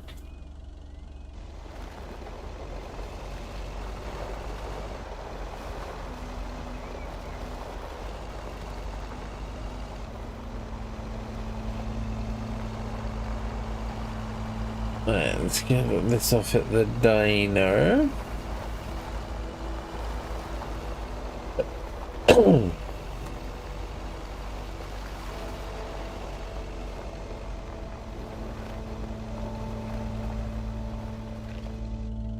I'm gonna guess this is the delivery that you're waiting for the Part and parcel. the what's it called? For the celebration. Okay, so we still need to check Spanner Dam for the mood shots.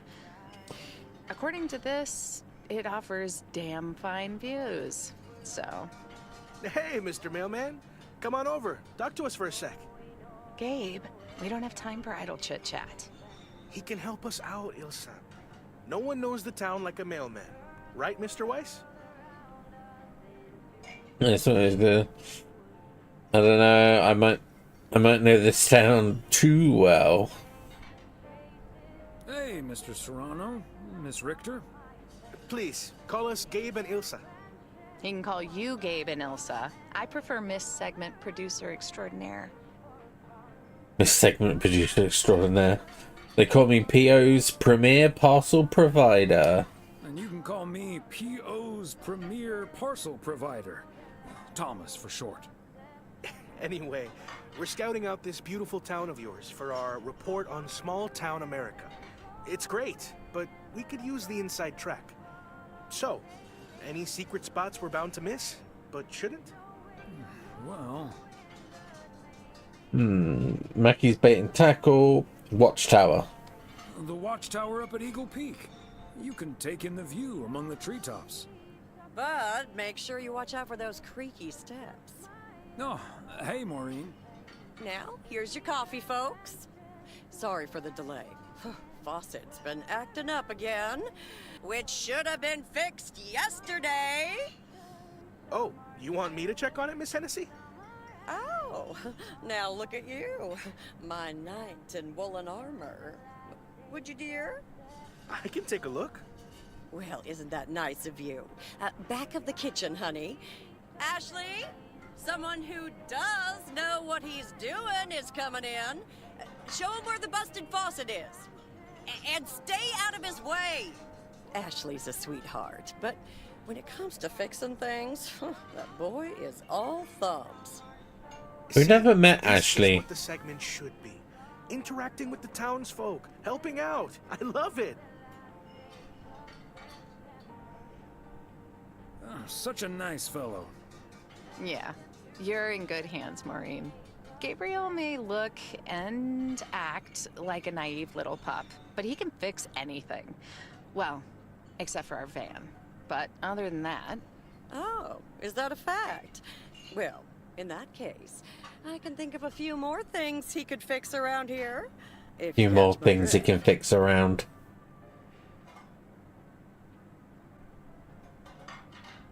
We'll just pretend we didn't hear that, right? Let me just go check him out.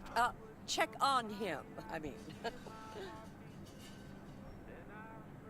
Oh, Maureen. Anyway.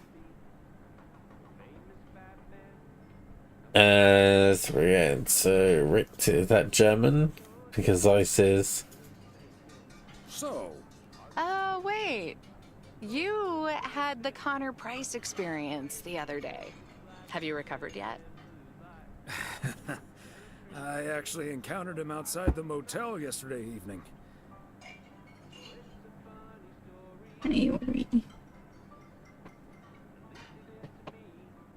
He was a lot nicer this time. Really? Oh, did he greet you with, "Good to see you, man"? Yes. How did you know? That's his go-to when he's forgotten your name. It's "Good to see you, man" for guys and "Hey, lady" for gals. Really? No, the old Don't worry classics. about it, though. He called me Lisa for the better part of a year. Connor's a lot. But I guess after this week, I can update my resume with not just segment producer and car problem solver, but also Connor Price wrangler. But I'm probably trying. It's gonna go. That'll go down on the old CV pretty well. It must be a little weird being stuck in a strange town with two colleagues. Guys you probably don't even know that well. I know I wouldn't last a day in the same situation with my colleague Frank, and he's a friend. It does take some adjusting. But Gabe's a big old puppy dog, at least. He's as uncomplicated as Connor is complicated, so that's a welcome antidote. I think she has a crush on Gabe. Sounds like someone is getting a little warm under the collar for our Gabriel. Just between you and me, honey, I have a hunch that feeling is more than mutual. Maureen, is the faucet fixed yet? All I know is, I just spent 5 minutes with our knight in the kitchen, and during that time, he mentioned Ilsa about 12 times. Really? Well, Faucet's all better now, Mo. And we should be hitting the road right about now. Right. Thanks, Maureen. Nice talking to you, Thomas. Bye now, folks. Be sure to check in again soon, you hear? Huh, these TV folks sure know how to liven things up, don't they? Maureen and her constant trying to set people up. You haven't even met the main event, Connor Price. Oh, that reminds me. You know about my little New Year's Eve shindig, right? I'm counting on you and Emily. We'll party like it's 1986. Because it will be. Maybe even if it's without, I can't promise we'll make it, but we'll try. Of course we'll be there. We gotta be there. World. Best get back to it. See you, Mo. Bye now. I don't know why Mo always seems to be shouting.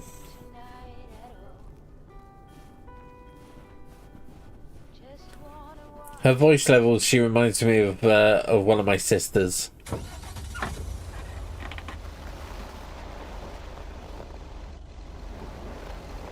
Right, let's get the best route.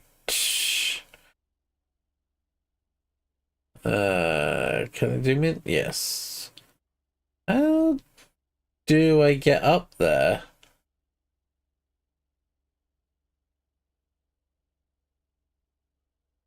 Do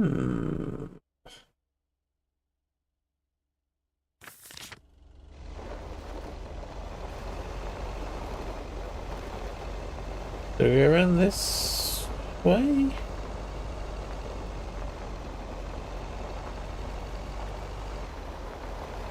Along the side of the road. Okay, there's a bit of a turn here.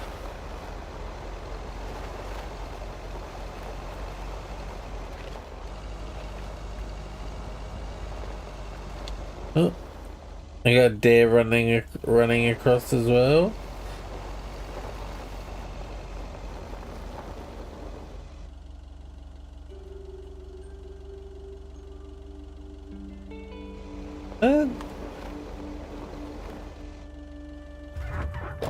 Maybe she's a little harder hitting. She could be, actually.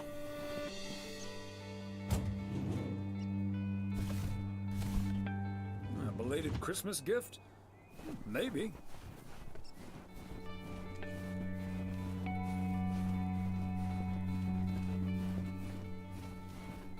Yeah, I'm guessing it is up this way.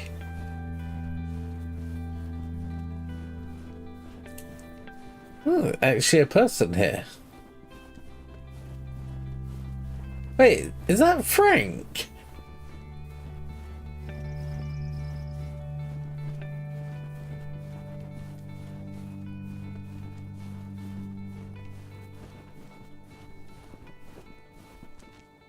Ah, look who's here. Hey, Thomas. Yeah. I needed to take care of some stuff. Hardly any customers at the post office anyway. This is where he's keeping all his fireworks. Aren't you at least a little worried that Walter Morgan might show up? Morgan? I don't think so. Last time that city Have a slicker little tried timing. driving in the snow, he totaled his car against the deer statue.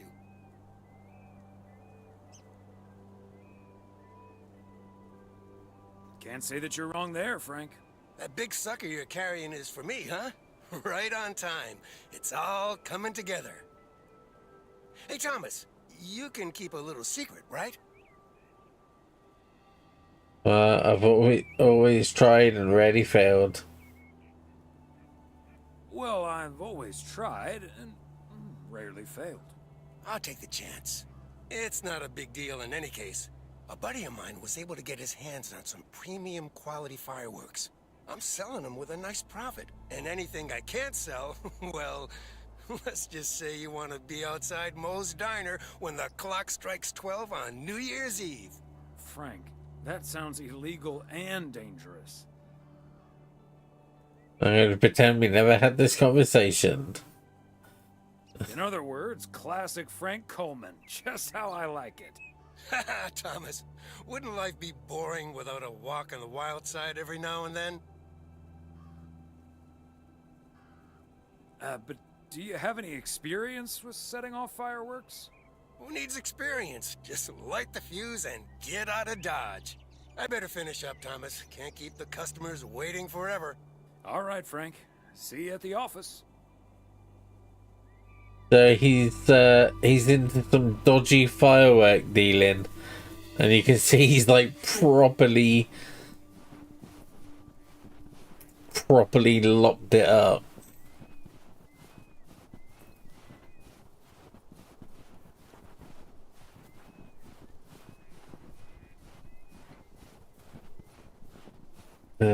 Classic Frank.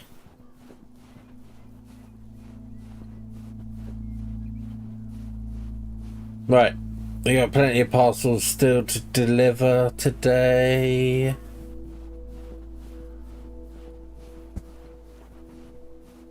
I say parcels. We are what? One parcel and several letters.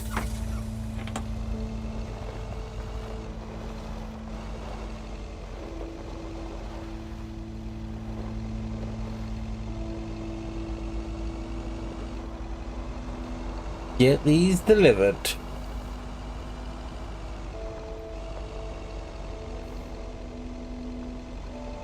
Speed limit 25. Don't they know who I am?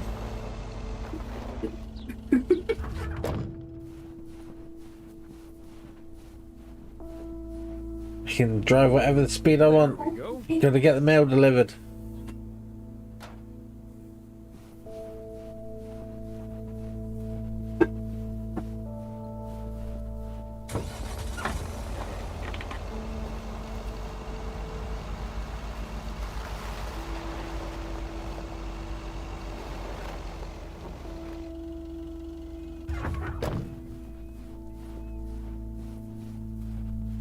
They have all their Christmas decorations up. Fancy handwriting on this one. Where am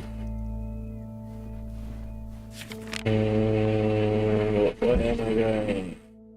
Okay, I'll do the loop and then go.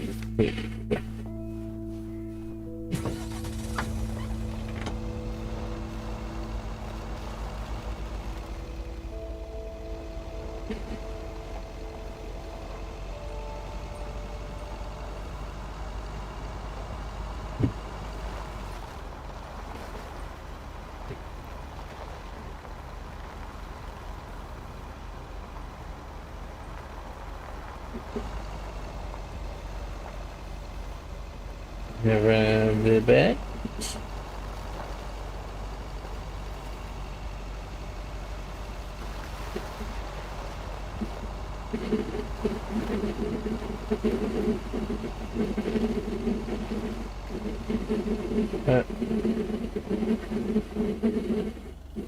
Oh, they vanished.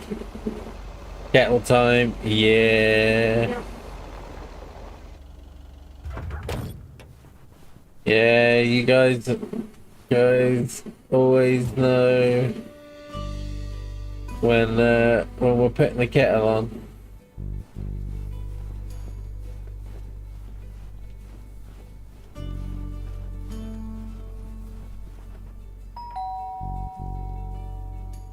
They must be out of town for the holidays.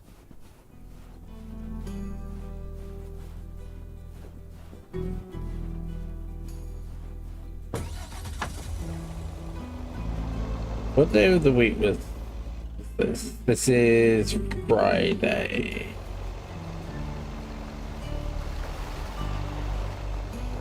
Now it's gonna pull straight out.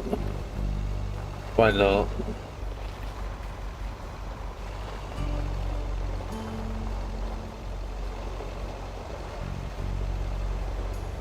We're on the curb.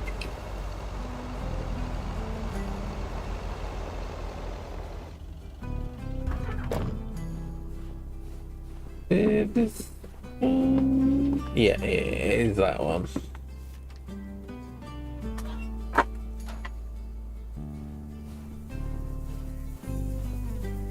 My workers don't need to follow the rules exactly.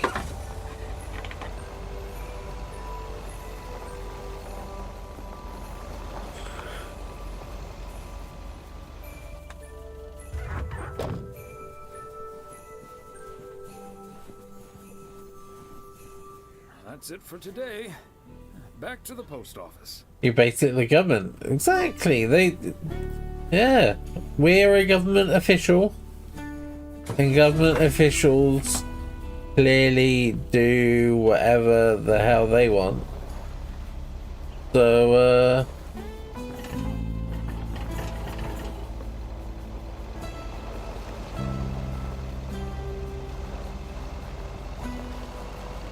we do whatever we want.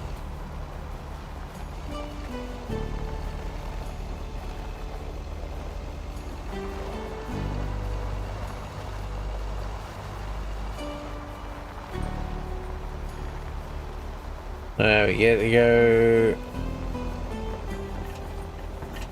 Get to go ice fishing. Found the cub.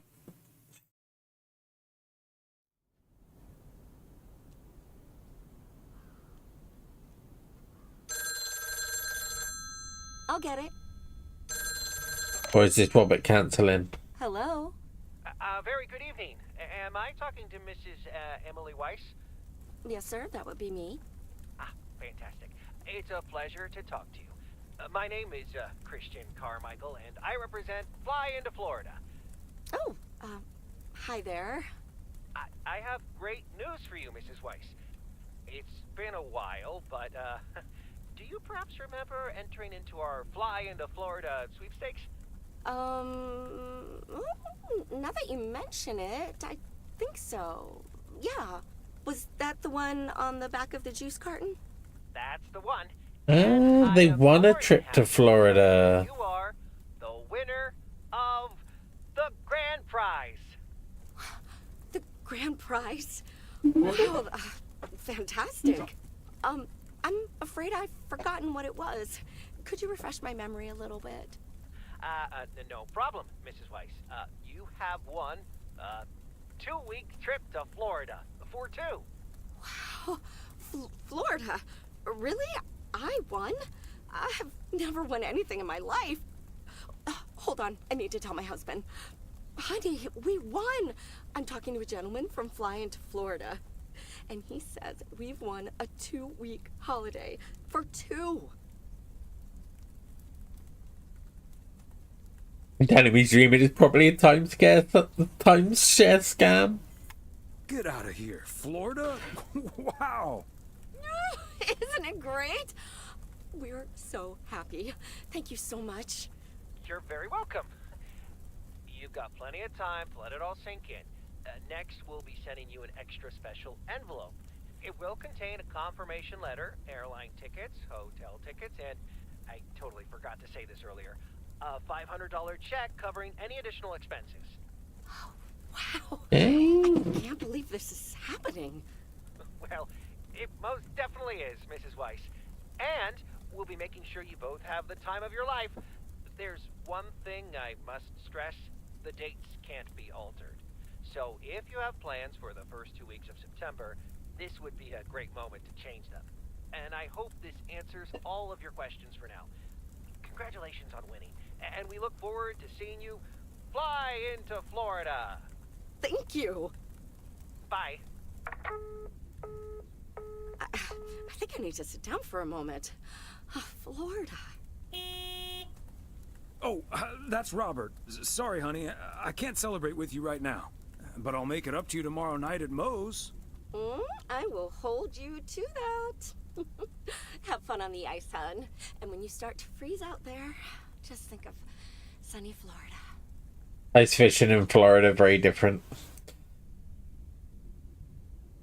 Certainly is. Ooh, boy. Drilling a hole, getting that fire pit going. Ice fishing's a lot of work. And it's cold, but we're fishing all right. I thought ice fishing, they normally had like a bit of a shelter over the top. Oh, I think nowadays people do. Great stuff, Robert. Thanks for We taking went me ice along. fishing once. No problem, It was miserable. Thomas. Wouldn't have enjoyed it half as much by myself. Man, For that view. it's nice out here. This setting could use a guitar. Campfires and guitars, not exactly fond memories. Let's get off the fish. Campfires and guitars don't exactly bring back fond memories for me. Me neither. That guitar scene in Animal House pretty much nailed it. Hey, what was Emily going on about when I picked you up? You guys are going to Florida? Yeah. Apparently, we won a 2-week trip. Wow, congrats. Not that Florida's my cup of tea, if I'm honest.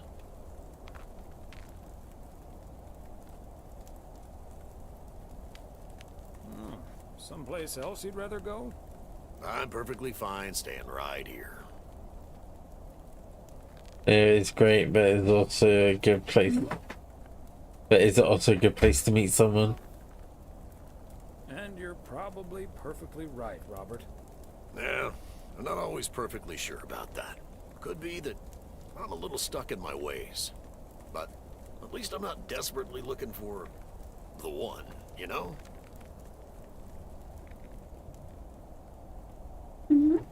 Hey. I don't know, Robert. Haven't you been by yourself long enough now? Wouldn't it be ideal if Mrs. Wright dropped by my house one day? Wouldn't it also be ideal if we caught the winning lottery ticket from this here frozen lake? Let's drink to that. Would be a shame if Emily filled that flask of yours for nothing. A sensible remark. Ha! Finally, a sensible remark. Cheers. Now let's catch a fish and get the hell out of here.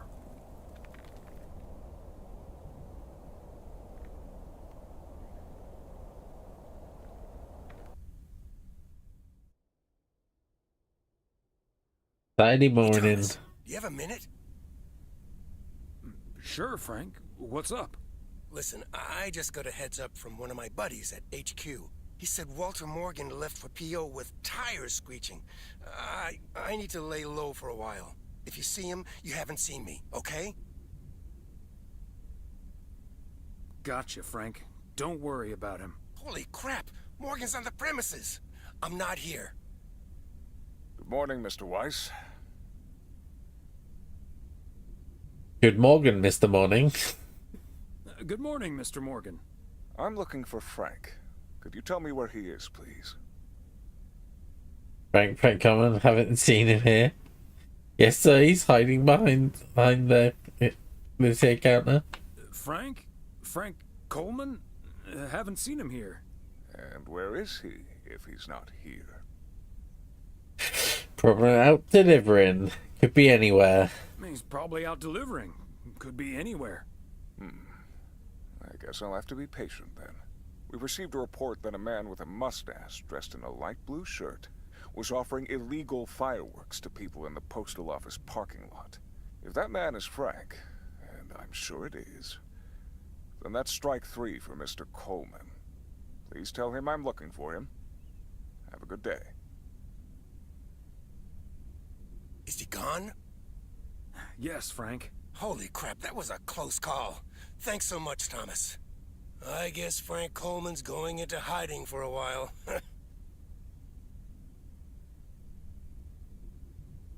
Frank, don't you think it's better to just come clean? Don't worry about it. It'll blow over like always. See you Sunday evening. I guess we'll have to play poker with the curtains closed. Frank. Always up to mischief. Okay, so we got one letter over here, and then the rest are all pretty close. Happy Saturday, everyone. Get ready for a pet peeve from Joseph. PO positive or pet peeve? Jack, I've been watching that TV. It has to. What's it called? Hamburger It has to fries? get to the music before you can turn the radio off. Bon appetit, but instead got treated to a lousy mix of mediocre puns and gratuitous violence. If this is where TV shows are heading, then I'm heading the other way. Oh boy. Wait. Well, I'll bet you'll have... Oh, I didn't spot the parcel all to further yourself, on. Joseph. On to the weather. We're starting the day sunny, but we'll have lots of snow for you folks later on. Enough talking. Here's some tunes. It's a letter to Mildred.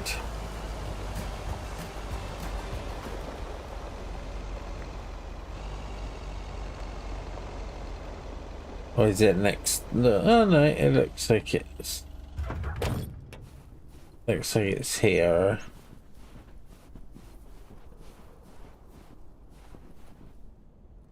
The next door to Mildred, I think.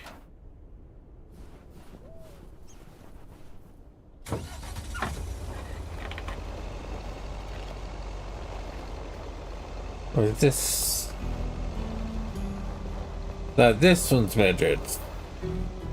There we go. Just over the road.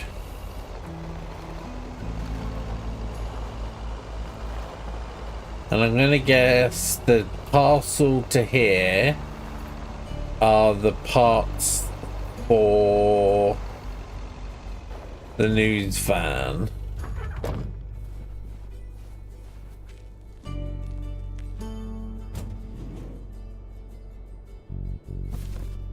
Okay, let's get this to its destination.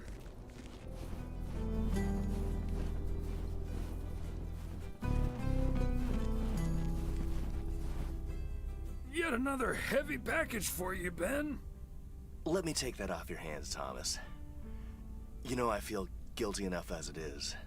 Having you lug around those car parts week in and week out. That's the job, Ben. Neither snow nor rain nor heavy packages. Stay these couriers from the swift completion of their appointed rounds. I'm serious, though.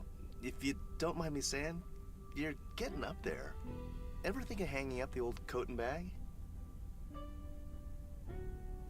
We can't all have daughters that follow in our footsteps. Hey, we can't all have our daughters follow in our footsteps when we retire the way you can.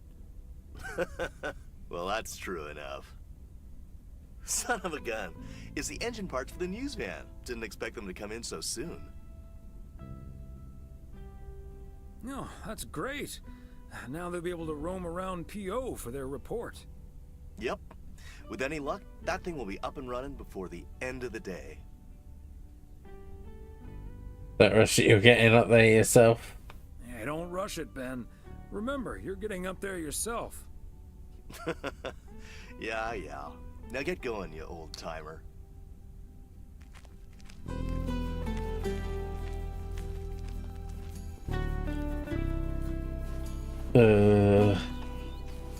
I do love the banter with the townsfolk. It does really give you the whole sense of these are people that they've known for years.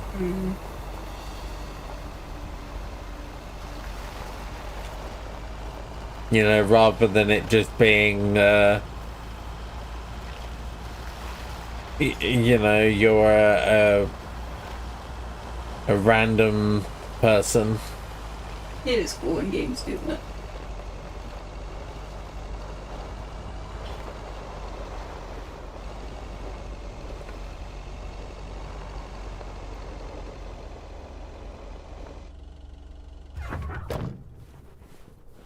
Yeah, this one dropped off.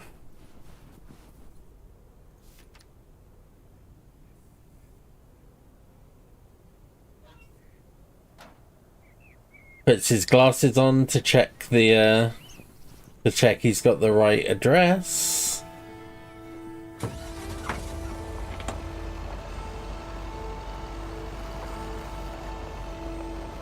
Oh, we got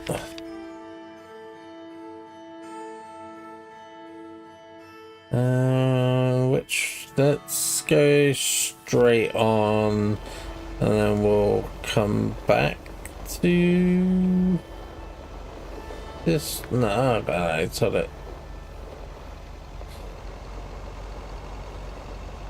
We'll spin round.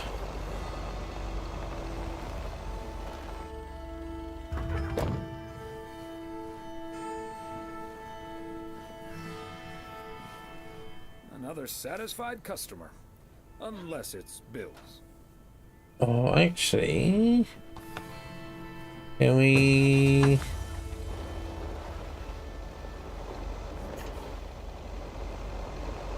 sneak down the alley?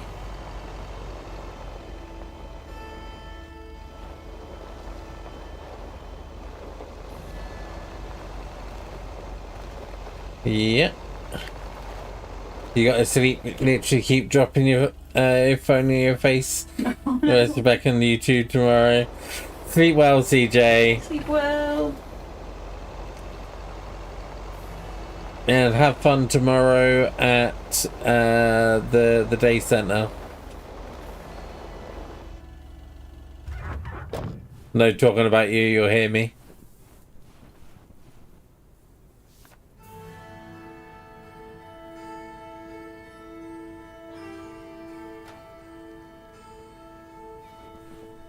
Alright.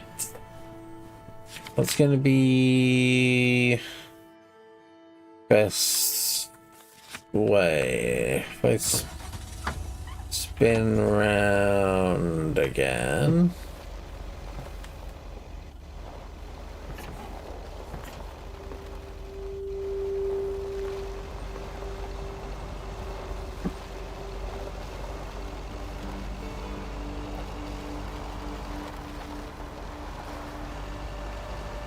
And it's straight across these. I think it is that one, isn't it?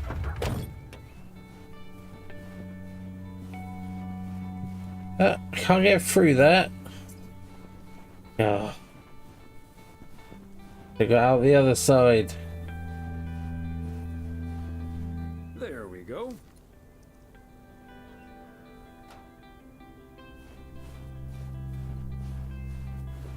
And I can't get around the back of the van to grab out the parcel, so we'll pull the van forward.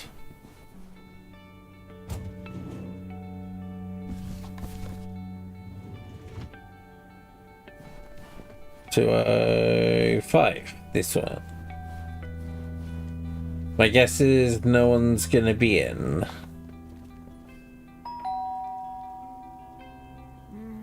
Yeah. Nobody's home. There we go.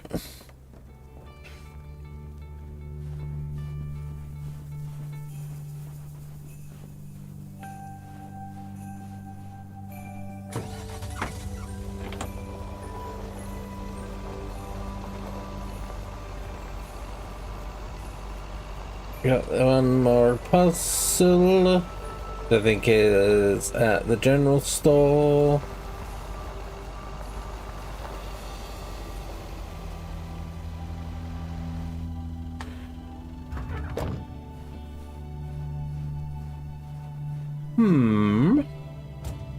It's time for tea. It is.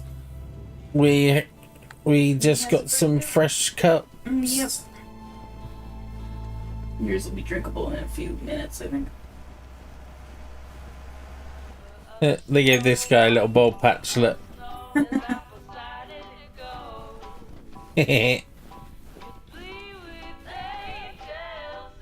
Ah, there you are. Could you bring this box over to the diner? And if they ask, there's no discount. I could, but I'd have to charge you for it. Pass things together, post office first. Sure, why not? Thanks. And remember, no discount. All the discount. That's not my business. Just going to drop off the box.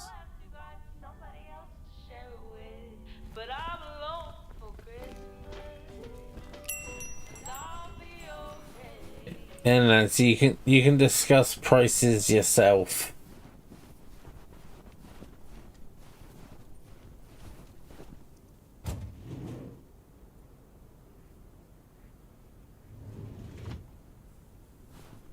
Right.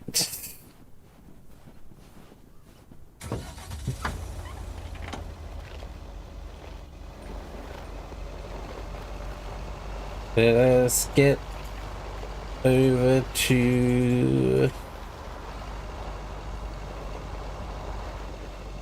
the diner. We got out before that truck came along.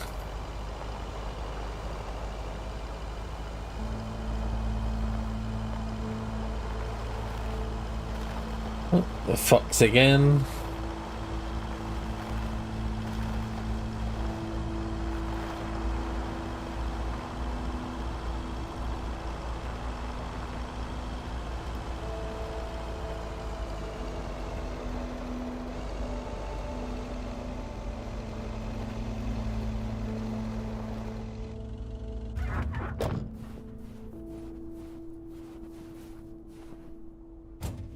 I wonder if she's gonna like ask about discount. Laurie's in here. She's gonna say about playing the video game. Oh, please tell me that's a big box full of snacks from the general store? This is a big box full of snacks from the general store. Delivered to you free of Delivered charge. to you free of charge. You're a doll, Thomas. Did Nancy Carlisle mention anything about a discount? I'm just here to deliver the box. I'm just here to deliver the box, Maureen. She'd better give me that discount. But I wouldn't put it past her to charge full price for snacks she'd otherwise have to throw out in a few weeks anyway. That heartless creature.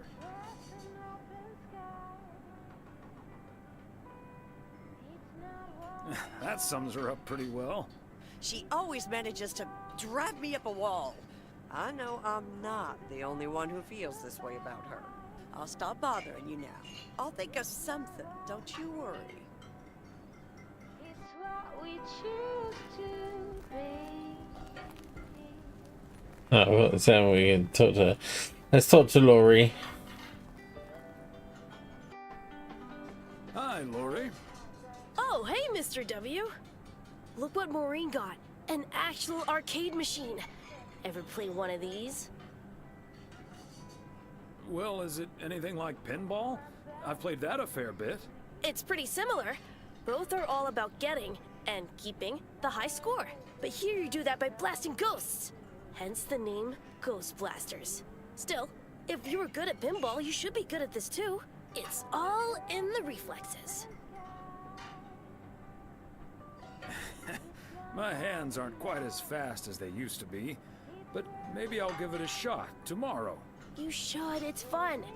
Anyway, I'm going to get back to it. Really want to get that high score before I need to go back to the garage. Good luck. Luck's got nothing to do with it. See you around, Mr. W. Even though you can see it says TW. I has the high score.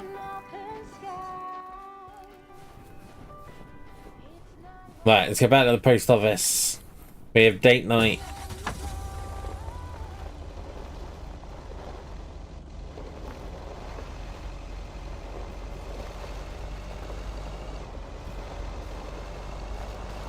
We have date night with the wife.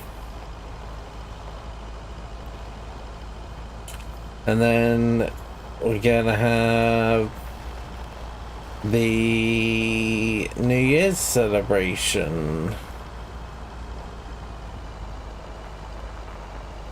What are you guys gonna do? I'm not sure what it says. I think, did it say dinner? Yeah, dinner date. So my guess is we're gonna end up at the diner.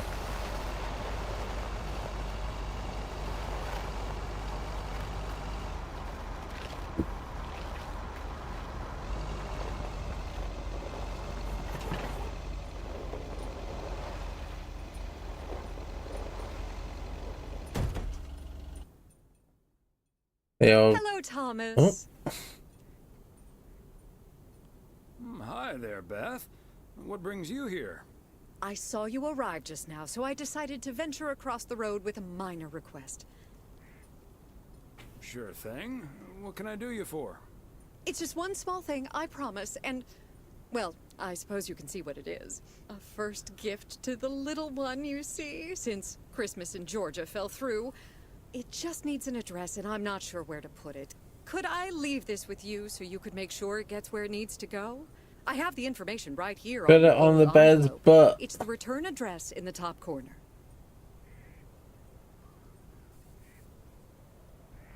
Of course, Beth. I can understand that labeling a package like this can seem daunting. Bears will do that to you. You're a real gentleman, Thomas. Thank you. I have a stack of returned holiday gifts that need sorting before I close. I've handled many a strange parcel. I've handled many a strange parcel in my day. Giggity. Not to worry. I'll take care of it. Thank you, Thomas. Truly. I'll get the postage to you later, I promise. Oh, and please tell Emily I have a great idea for this Sunday's girls' night. It's a surprise. Bye now. Sure. Enjoy the rest of your day.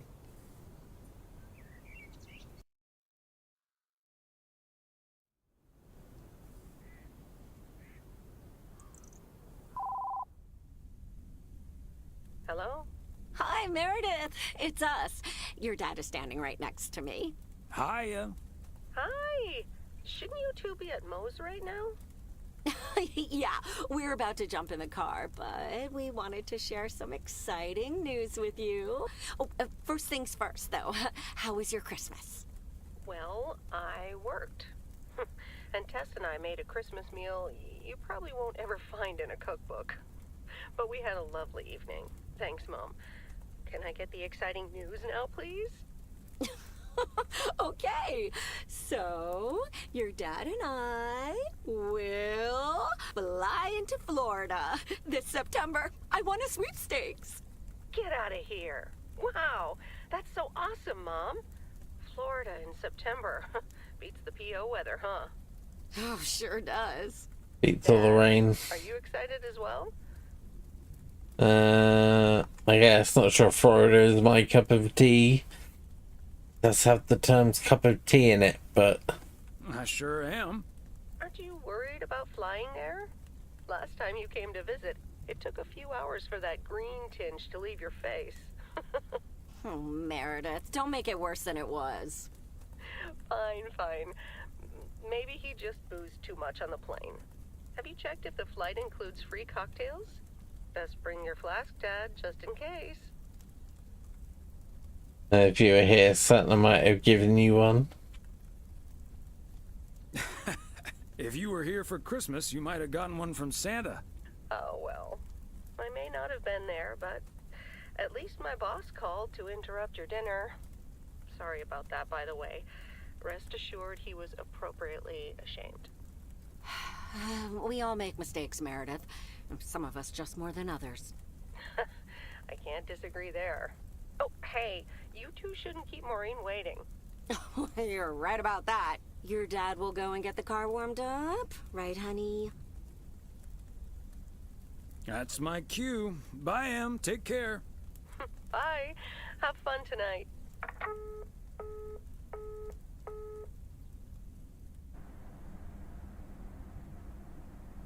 Thanks for getting the car all toasty for us, honey. You're very welcome, dear. It's my pleasure. We've been doing this for decades now, and I've never stopped looking forward to spending my Saturday evening here with you. That case, it makes me feel old. I feel the same way, Em. I'm a lucky man to have you. Good evening, you two beautiful people. Ready to order? Or should I just write down pancakes for lovely Emily and a T-bone steak for Big Thomas here? Oh, Maureen, your intuition never ceases to amaze me.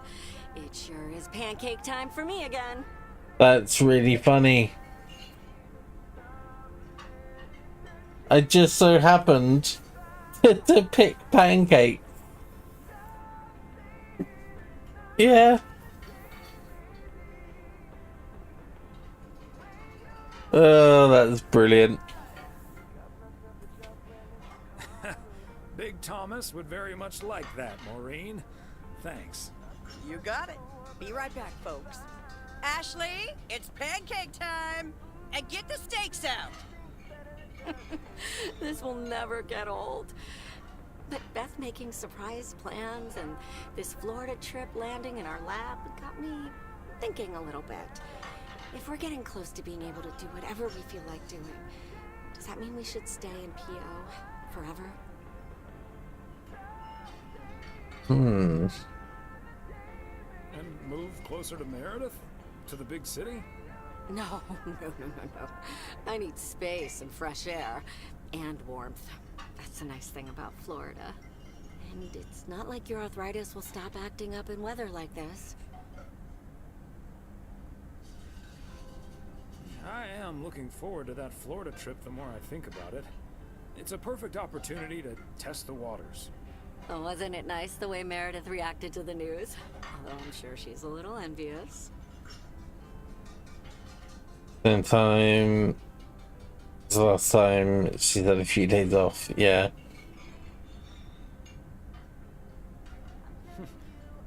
Perhaps, but she'd have a hard time trying to relax. She probably wouldn't be able to stop thinking about all the things on her to-do list. Okay, folks, while Ashley's busy in the kitchen, it's time to fill Mo in on a few details. A little birdie told me you two were off somewhere fancy. Maureen, I was planning on telling you and the girls all about it tomorrow evening. But I'm sure you've also heard it's Florida in September. Florida in September. Oh, imagine that. Oh, I'm so happy for you two. Thanks, Maureen. Have you ever been to Florida? Are you offering your ticket to me? Oh, Thomas, that's so nice of you. Nice try, Maureen. Nice try. But the only one sitting next to me on that plane is my man. Are you totally sure about that, though? I heard that a certain Walter Morgan will probably not be very lenient with holiday requests from the postal office employees. Well, it's my bark. He's always worse than his bite. Morgan. His bark is always worse than his bite. If Walter Morgan gets in the way of that, I'll get in his way. I don't think I'm supposed to actually run away, but sure, alright. Oh, that means dinner's almost ready. Be right back, folks. See, things like this, they bother me sometimes. Maureen's a sweetheart, but it's almost impossible to have a private life here. That sure is true. It's kind of like I kind of like knowing everyone. Would be nice to walk around somewhere without everyone calling you mailman. That's a good thing about working at the motel. Most of the people I'll never see again. Oh, Maureen's heading this way again. Let's just enjoy our lovely dinner together, shall we? We shall. Eat a horse. Have I already told you that you look wonderful tonight? Of Look at that, course. folks. 2 plates of the good stuff. Of course, he had to tell her how wonderful she looks.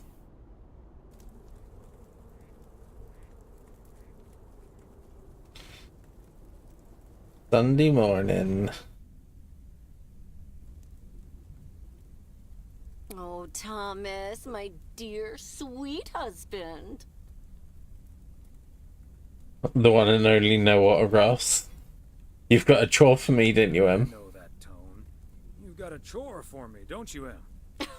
Yes, I'm sorry to ask this of you on your Sunday off, but Okay, Em. What needs doing?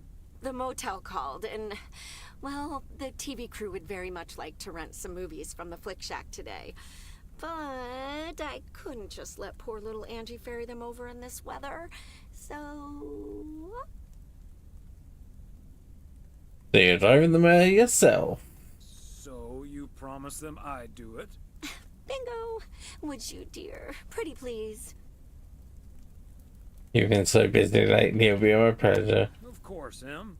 You've been so busy lately. It'll be my pleasure. Oh, thank you so much, darling. Tell you what, I'll make some extra tasty snacks for your poker night tonight. How's that? It's a deal. Thomas Weiss says I live and breathe. What in tarnation? Why do I have are the you mailbag? doing out and about in the mail truck on a Sunday? The goose needed to stretch its legs or wings. There. What? Coming over to see my favorite video store clerk isn't reason enough? No, but seriously, you've come to pick up some movies for the KNW6 crew, right? Oh, what gave it away? Your wife called ahead.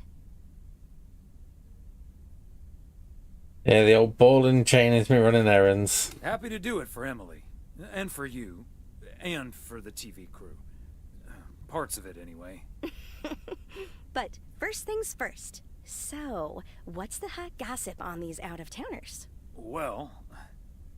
Let's see, there's Gabriel Serrano, he's the sound guy. Eric to the producer. There's Gabriel Serrano. He's the sound guy. Nice guy. Full of vim and vigor. Sounds delightful. What about the rest? Ilsa Richter is their producer. Oh, she's the brains of the outfit.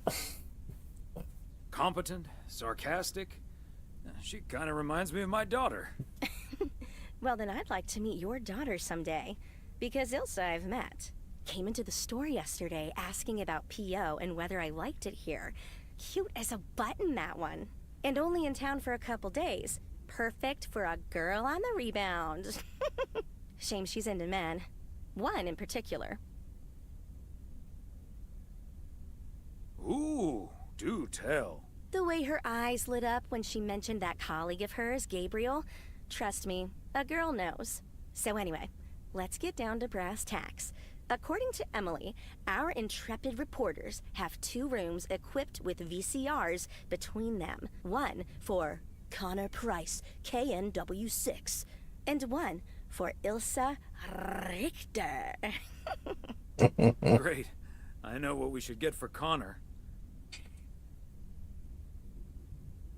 Tape on how to win friends and influence people.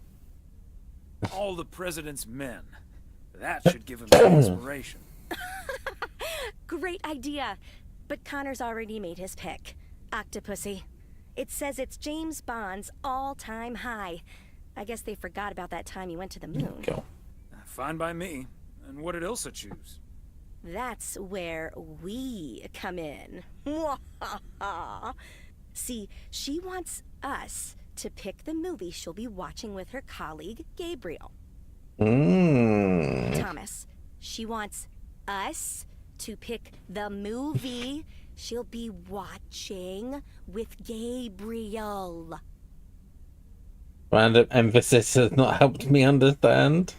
We can play matchmaker by picking something romantic. Got it. Exactly. Guide Cupid's arrows, so to speak. After all, 'tis the season. To be jolly, what does that have to do with anything? For a little post-Christmas magic? Maybe. You and Emily are regular customers, so you know what I have available. So, which film will it be? Let's go with Love Story, Trading Places. That one's a hoot and a half. What about Scarface? Yes. Let's go with Love Story. Or is that too on the nose? It's perfect, and we won't risk being too subtle. It has love right there in the title. Great. Love Story it is. The dynamic duo of stupid Cupid strikes again. Although I suppose this is our first strike. Anyway, here's hoping that this is the start of a beautiful love story. Angie's little giggle is so cute. I have a good feeling about this. Anyway, I'd best be on my way getting these to the motel. Yeah, thanks for doing this, Thomas. My car, much like myself, is not built for snow. Say hi to Emily. Will do. Bye, Angie. Angie's so cute.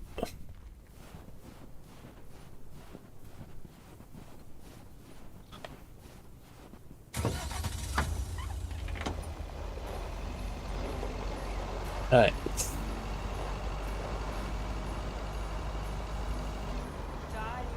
The motel is right on the opposite side. Yeah, to the motel, post haste.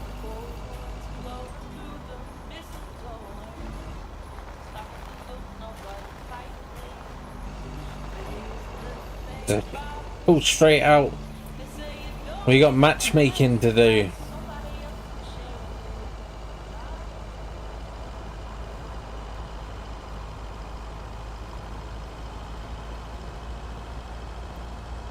It's an emergency. Yep. Certainly is.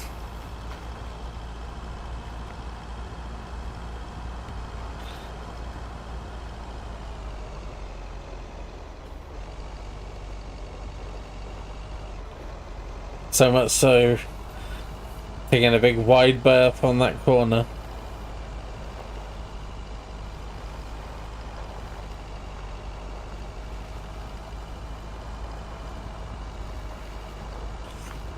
Yeah, doesn't this van go any faster?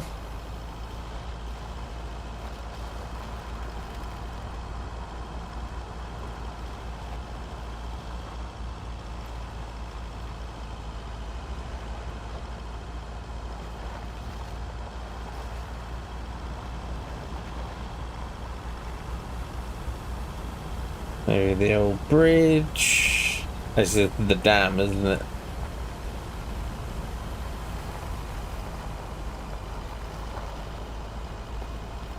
We're almost there.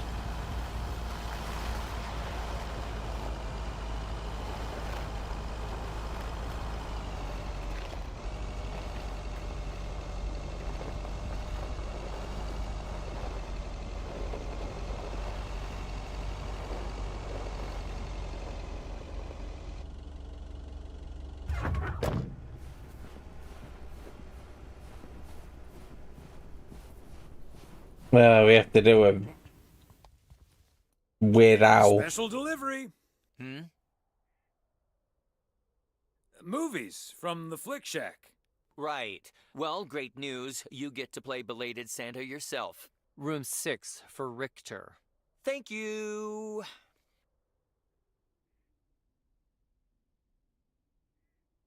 Yes, don't get up now. I'll take care of it.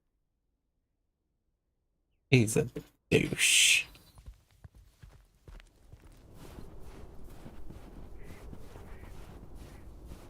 I do not like him. Is that the hotel guy? Yeah.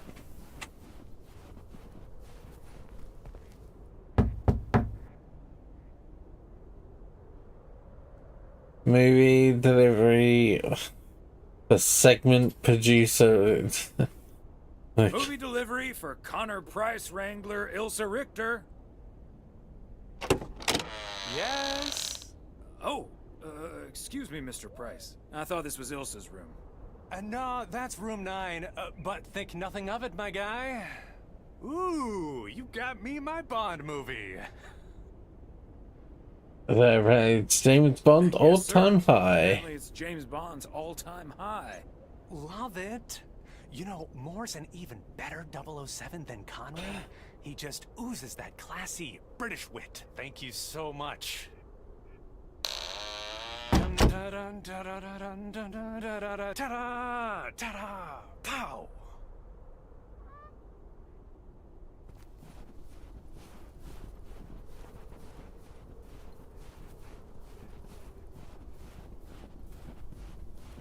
The leopard.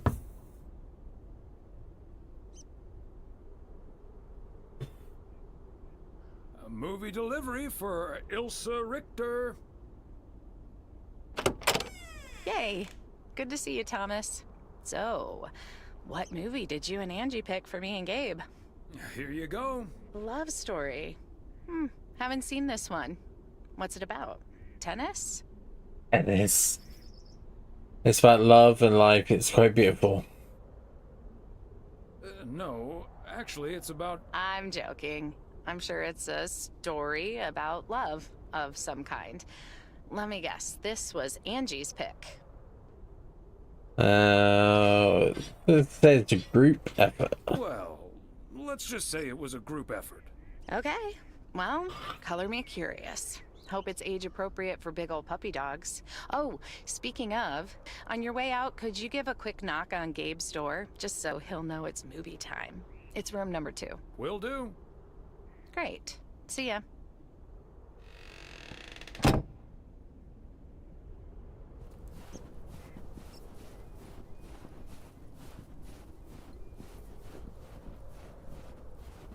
So he gets the room that's right near reception.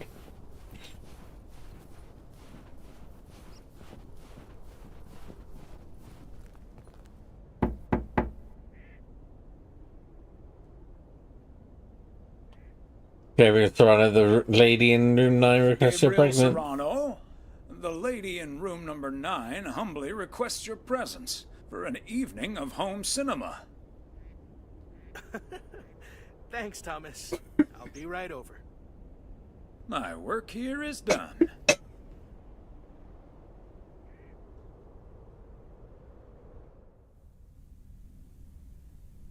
Okay, Ben.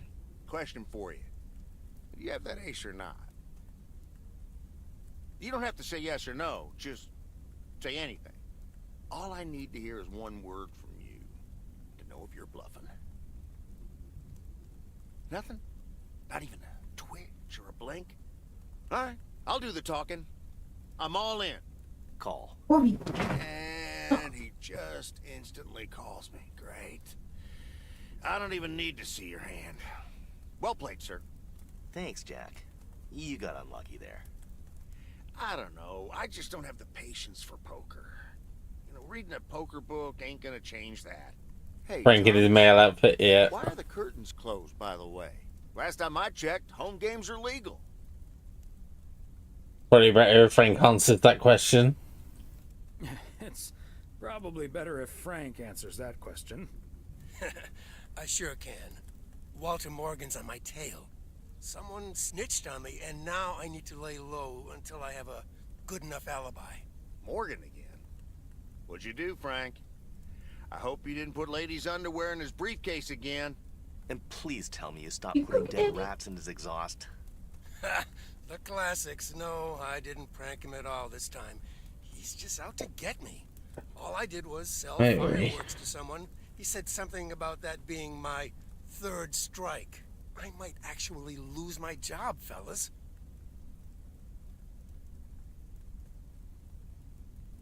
We won't let that happen, Frank.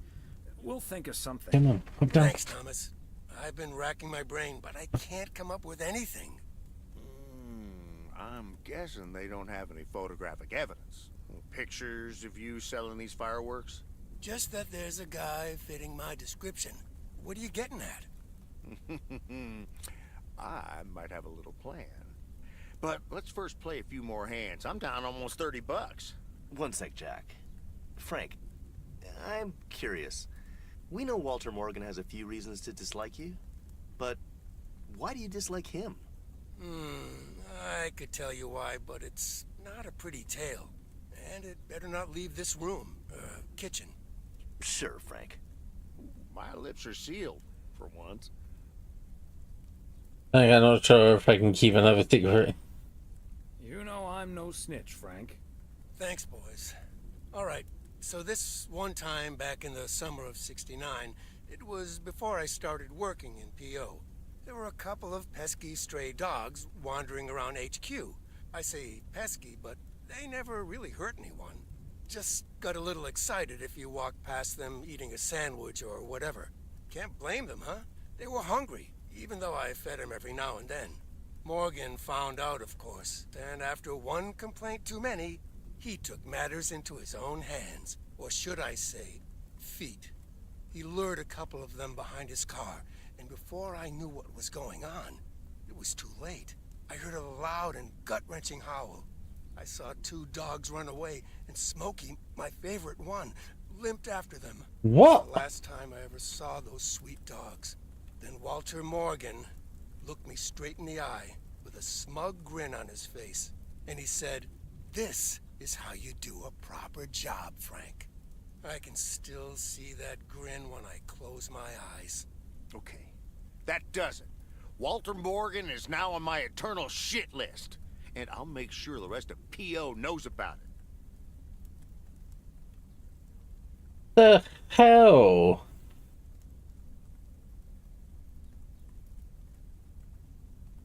He got to kept the kittens out the window, right? Walter fricking Morgan. Your pranks were way too soft, Frank.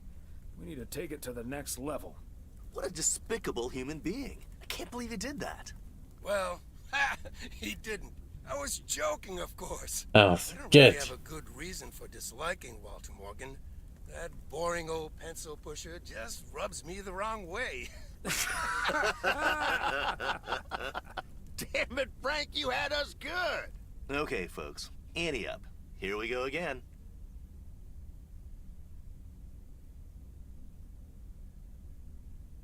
Okay.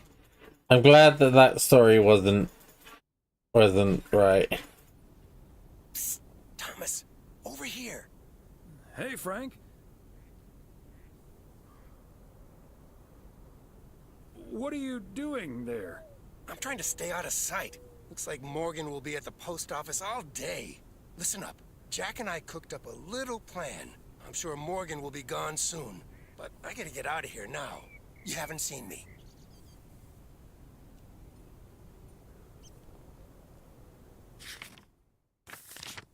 I'm guessing the New Year's Eve party is the last day.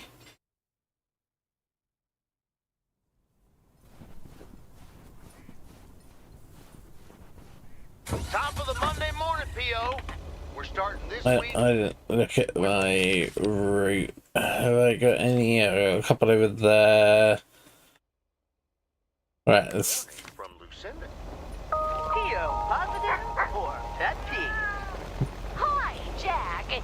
KNW6 TV crews filming in P.O. yesterday with Connor Bryce. As a big fan, I just had to ask him for an autograph. He asked me for my name, but he kept calling me Linda.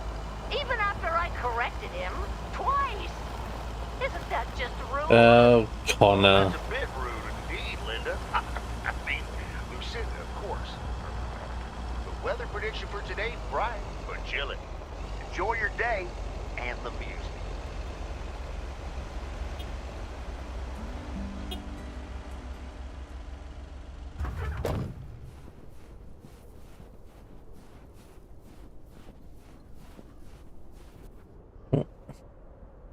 Oh, Thomas, hello there. Could you be a sweetheart and bring that over to me? Of course. Oh, careful now. Robert cleared most of the snow, but it's still a bit slippery. Thank you so much. If only I still had the balance and Ooh, agility ice cream. of my feline friends. Oh, and good day to you, of course. It's Mortimer. Well, if it isn't... Mortimer, right? Right you are, Thomas. You're Mortimer's favorite mailman. Lazy meow. Oh, the feeling's mutual. You're my favorite cat, Mort. Immer. Right, Mortimer. So, what do you have for me today, Thomas? Just a letter. Let's see.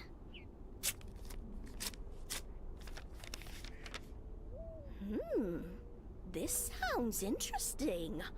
Apparently, I need to make a few copies of this letter, and if you send this letter along with $5 to the first 6 people on this list, your name will be added to the bottom. Soon enough, your name will rise to the top. Then many people will send you $5.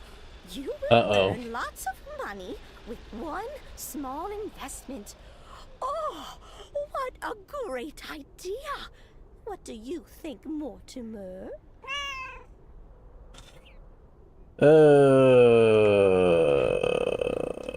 Mildred, that's a classic chain letter scam.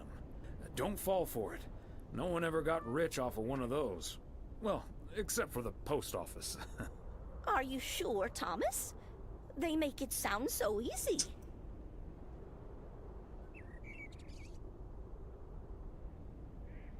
Trust me on this, Mildred.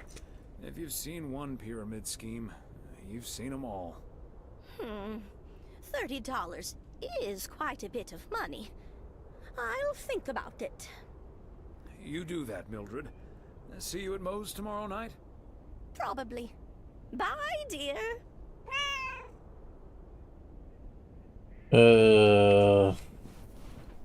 Getting hit with the old reverse funnel scheme.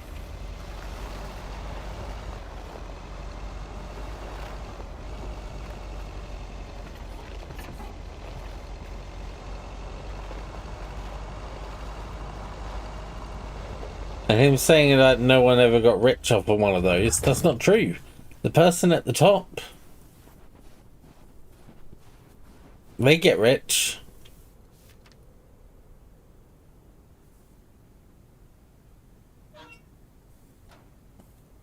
Even Mort knew it was bad. Mortimer, Ali.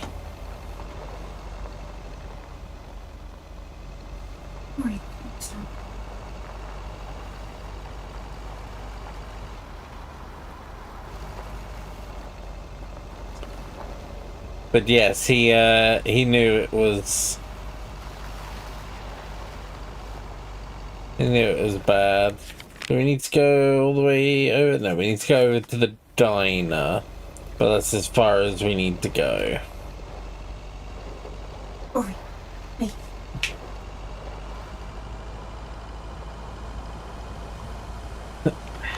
Is Lauren exercising people? Yes.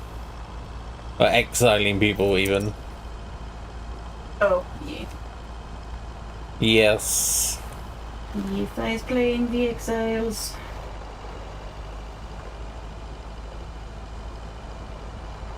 He's finding all the loot.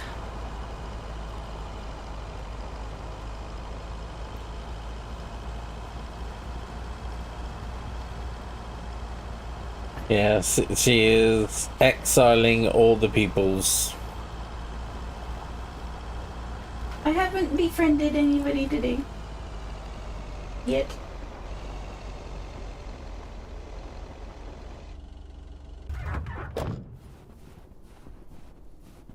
It looks like Beth in here. Loot is good. Loot is good. Too much loot and was sober encumbered. Hi there, ladies. Hi, Thomas. Hello, Thomas. Got a delivery for the diner, Kay? Great. Not from the general store, I see. I don't think so. Too heavy to be full of hot air. Don't think so. It seems way too heavy to be full of hot air. Oh well. Okay, so before I leave, we had this awesome girls' night yesterday thanks to Beth. It was hilarious. When I first saw where we were going, my brain went, oh my god. And when the guys showed us what we were going to do, my brain went, oh my god. And when we started, it was so yuck, but also so cool, you know? I've never done anything like that before, and I love that I got a chance to find out. But then again, I doubt that I will ever try it again. Ah, yes, the girl. You obviously wanting to be a millionaire in Dreamlight Valley. Well, whatever happens on girls' night and all that. Well, it's not exactly a secret. We made haggis. They made haggis. Oh, Gesundheit. I said haggis.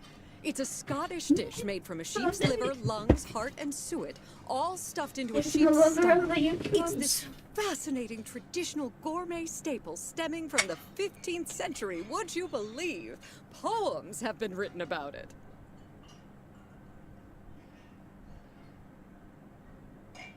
Meat on top of meat. Meat on top of meat? Sign me up.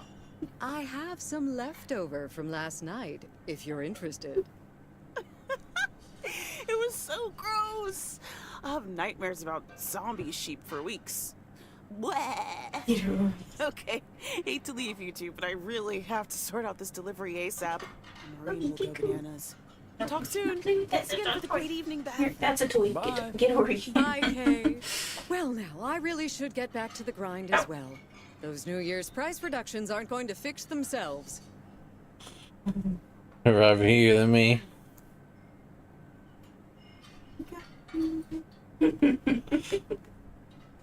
Hold on, Beth. Quick word about Saturday. Oh? What's on your mind?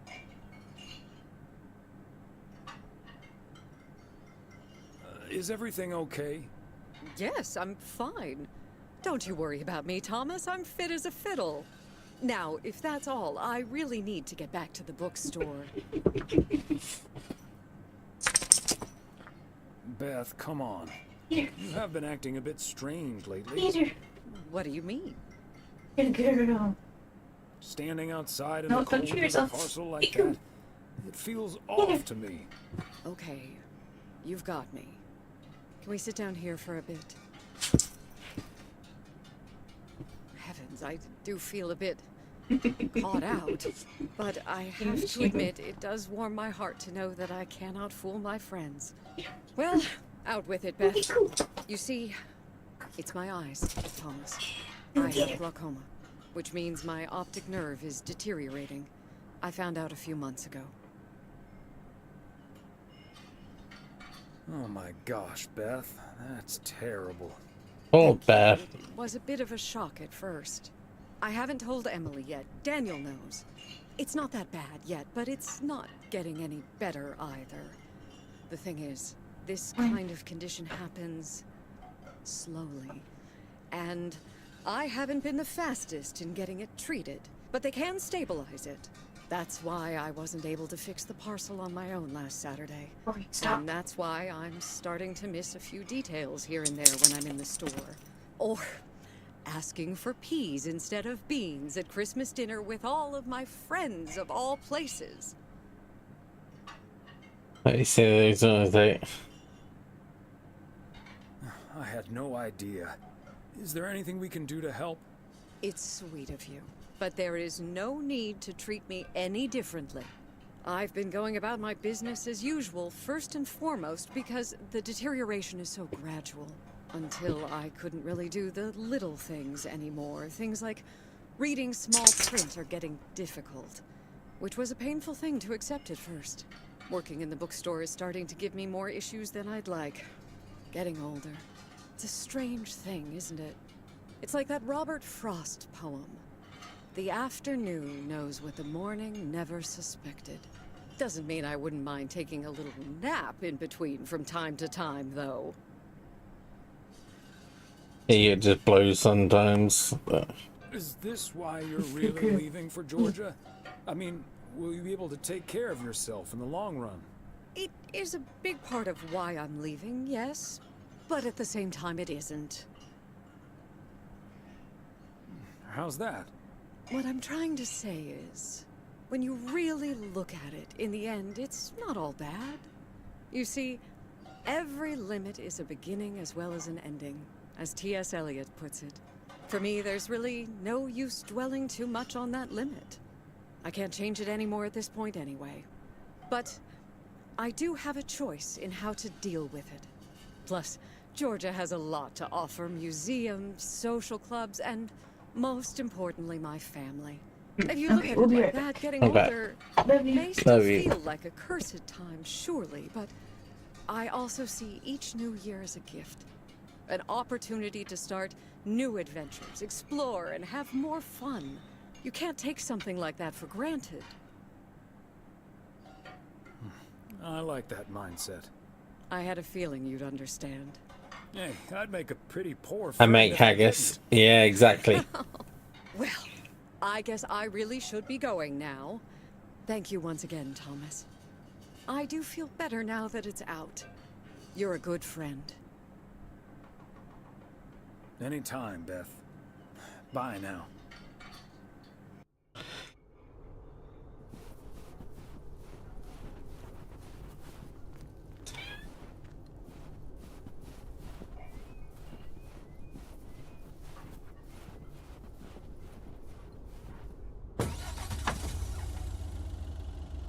You guys couldn't hear Koo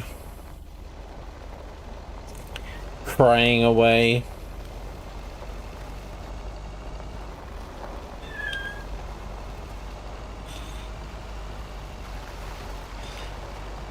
Alright, then you heard her. Yeah, she does that every time.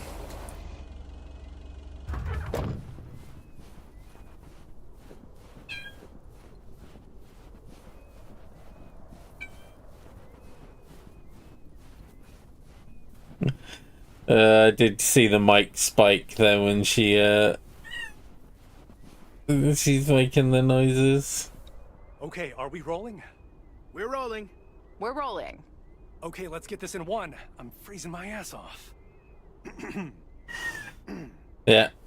When Chekhov saw the long winter, he saw a winter bleak and dark and bereft of hope.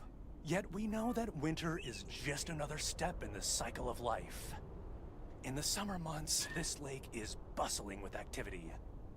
As the local fishermen cast their rods, the tourists plunk down hard-earned cash to rent a boat and spend a delightful sun-soaked day on the water. Not so during this particularly harsh winter, however. Now the watery heart of Providence Oaks finds itself completely frozen over. No, that won't do as an analogy, because now we're sort of implying that residents have grown cold-hearted during the winter. Doesn't work, doesn't scan. Yeah, and what was with that Chekhov stuff? I don't get it. Chekhov? Like from Star Trek? All right. Let's try something else. Hey, wait a minute, Mr. Postman. How's it going? Hi, Mr. Price. Did you enjoy the movie last night? Hey, listen, how about I ask you a couple of questions on camera? Just simple stuff about the town. Sure, I'd be happy to. Great. Just move over here. Are we both in the shot? Yeah, that's fine. This'll be great. The lake as a backdrop. Perfect. Let's go. All right. This is... His name is Thomas Weiss. I knew that. Thomas and I go way back. As the local mailman for truly countless years, Thomas Weiss knows Providence Oaks like he knows the back of his own hand. So, Mr. Weiss, how would you characterize this small, cold town and its warm, warm inhabitants? That's easy, Connor. In the eons I've been a mailman. In the eons I've been the local mailman, I've learned one thing. This gorgeous little lake town of ours cannot be summed up in a single soundbite. But one thing's for certain. When the low winter sun hits the water. When the low winter sun hits that shimmering water just right, you realize this is the most beautiful place imaginable. And you are, wherever you are, And wherever you are, or whatever you face, this is home. And cut. Ah, that's so sweet, Thomas Weiss. Completely unusable. But sweet. I know I've got goosebumps. Yeah, that went well, kind of. Now, let's scout out the establishing shots at the far end of the pier. Let's go, Connor. Aye, aye, Captain. Gabe, you can take 5. My advice would be to take those 5 in the van, to reduce the risk of any further ass freezing off incidents. Noted. Thanks, Ilsa.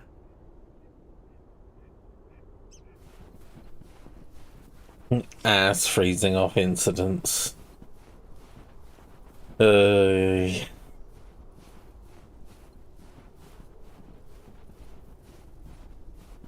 Let's get this delivered.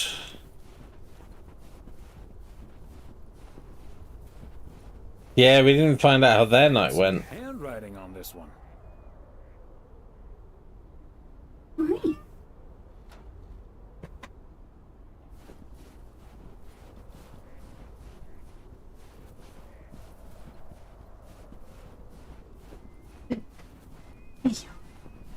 Maybe we'll get to speak to Gabe.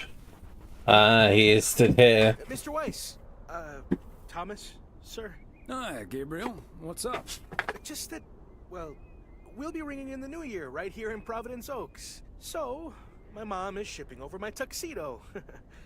Can you make sure it arrives okay? She says she clearly marked the package Serrano Room 2. Oh, of course. Mailman's promise. Any particular reason you want to look your best for New Year's? Yeah, maybe. There is something else I wanted to ask you about. I guess I'm curious. How did you, like, woo your wife? Title sweetheart. It's pretty simple and cliched. She's my high school sweetheart. I took her to the fairy tale dance. We snuck off to smooch under the bleachers, and the rest is ancient history. But I'm guessing that doesn't help you with what you really want to know. You want to know if you have a shot with Ilsa? You want to know if you have a shot with Ilsa? Shh, keep it down. Don't mention her name. But yeah, I'm terrible at that kind of stuff. It's just, you seem like a wise man, Weiss man. Wise man, Weiss man. Well, okay then. My advice is go for it, keep possession, follow your heart. Is to think about how things felt last night. Let that guide your decision. It might sound corny, but you can't go wrong following your heart. Wow. And is that your definitive judgment? The best things to do. Absolutely. That's the best I can do. All done. Hey, what are you two schmoozing about? Mailman never tells. Oh, we were discussing the delivery of Gabriel's New Year's Eve attire. Excellent. Now start the engine, Gabriel. We're rolling out pronto. Man alive, it's cold today. On it, Mr. Price. Thanks, Thomas. You've been a huge help. So, take good care of that tux, yeah? Will do. Bye, folks.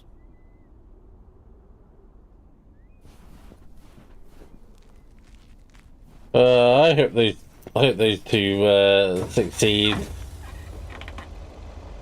and get together. Tux or ring? Question mark.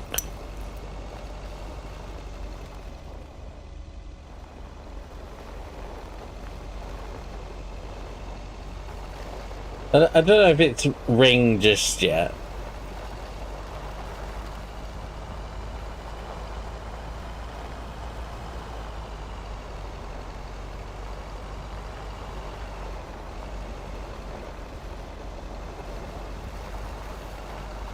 They don't all move like super crazy fast like Meredith and Angie.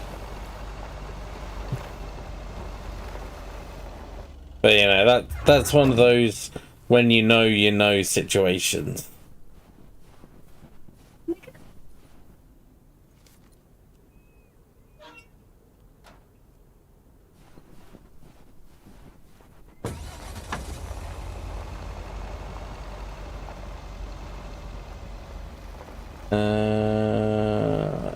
Let's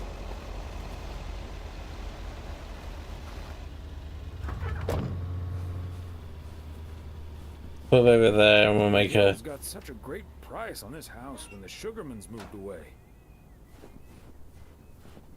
And we'll swing it round.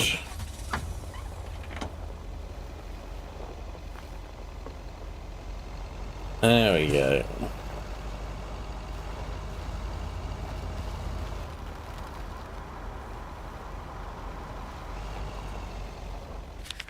No. Not that way, it's this.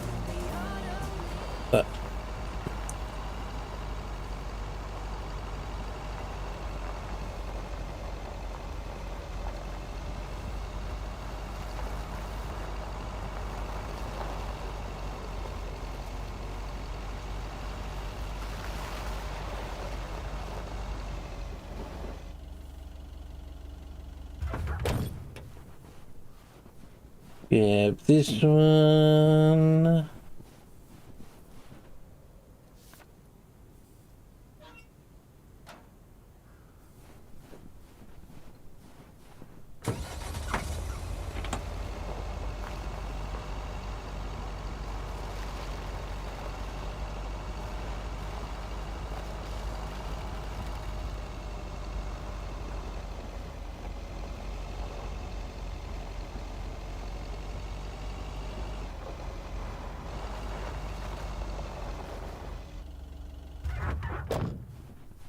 Yeah, across the road before this truck comes along.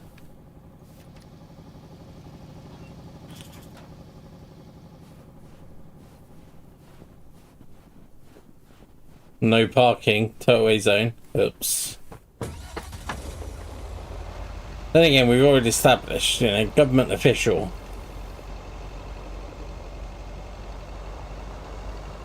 I can go where I want, park where I want.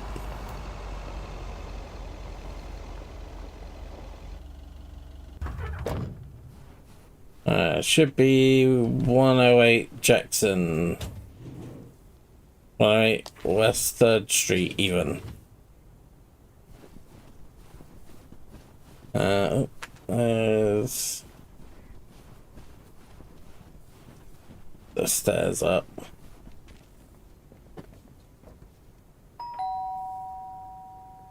They must be out of town for the holidays. Neither snow nor rain nor heat nor gloom of night.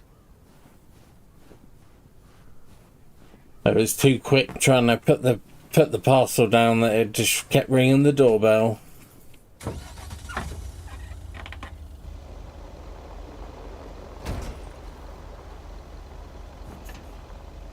There you go, we'll put it into the driveway.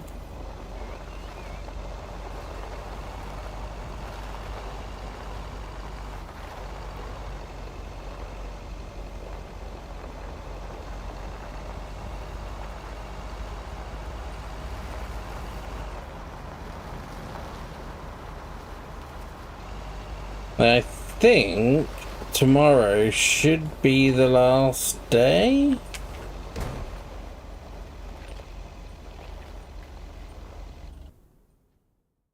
Hey, Thomas, have you seen Jack? Yep, yesterday night in my kitchen. Yeah, okay, but I kind of need him now. I'm a sitting duck right now. I'm toast if Morgan suddenly shows up. Yikes. Maybe I can help out? Good afternoon, gentlemen. Sorry for interrupting your conversation. Mr. Coleman, I see you've managed to be present at the job position you're currently holding. I think it's time you and I had a little chat. Oh, inside. Frank has a bold spot as well. Mr. Morgan, it's so good to see you again. A little chat sounds wonderful.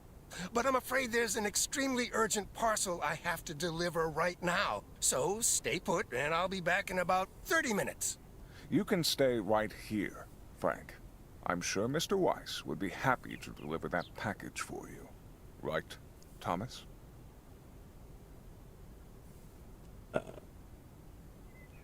If you think I can do that, you are terribly confused. Get a Moses up this house. Wrong, sir. If you think I'd do that, you're terribly confused. Excuse me, sir? Hi. Hello. I heard you were looking for a guy in a light blue shirt with a mustache to purchase illegal fireworks in the parking lot of the post office? Well, you found him. Illegal fireworks? Who do you think I am? Sir, you don't have to keep your guard up. Frank and Thomas here both know me very well, and I'm sure they won't tell a soul about what you're doing right now. So, what will it be? I've got rockets, Roman candles, fountains, sparklers. I even have barrages that'll give you a fireworks extravaganza that you won't ever forget. I think there must be a misunderstanding here. Please, don't put Mr. Morgan in this position. If people walk by and see this, they might snitch on him and get him into trouble. He could even lose his job over this.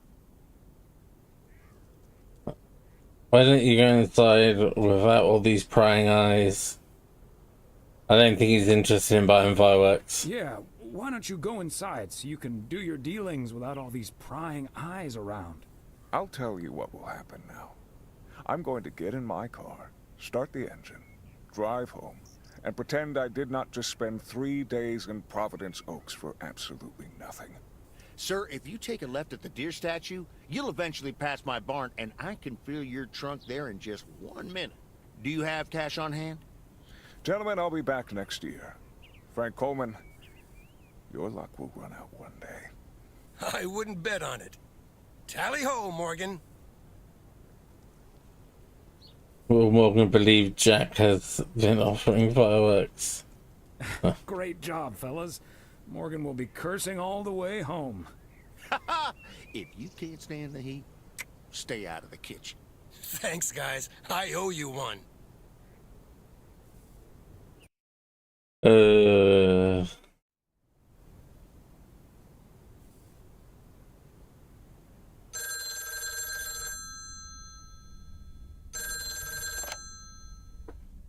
Hello? Evening, Thomas. It's Maureen. Oh, hi, Maureen. If you're looking for Emily, she's at the motel right now. I was actually looking for you, Thomas.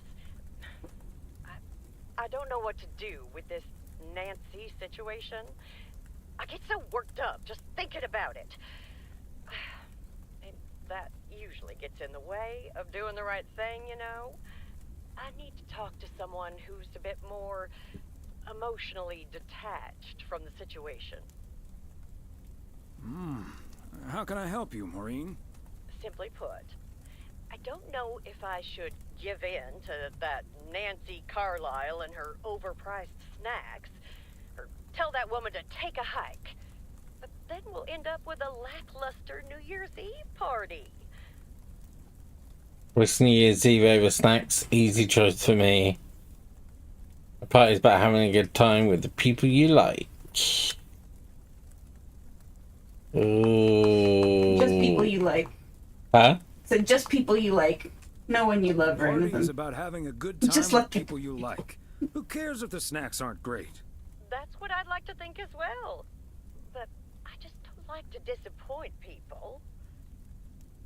You should be glad you're a friend of party. All people will understand that you had to draw a line. No. People should be glad you're throwing a party at all. They can leave if they don't like it. I think you're on to something there, Thomas. I'm not yet totally sure what I'm gonna do, but at least my mind's at ease now. Thanks for lending me your ear and advice. You're a doll. Takes one to know one, Maureen. It takes one to know one, Maureen. She didn't even say goodbye, she just hung up.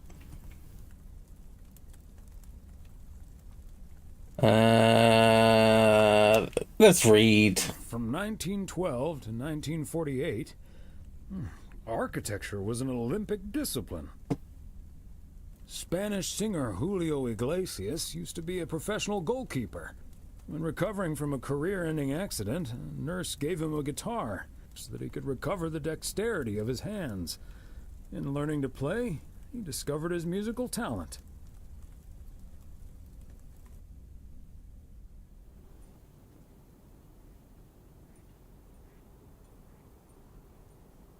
Alright, how many we got? Quite a few. And we might as well go.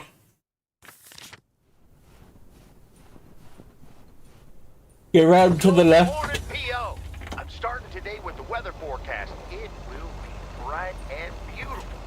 Which brings us to the last P.O. positive or pet peeve of the year.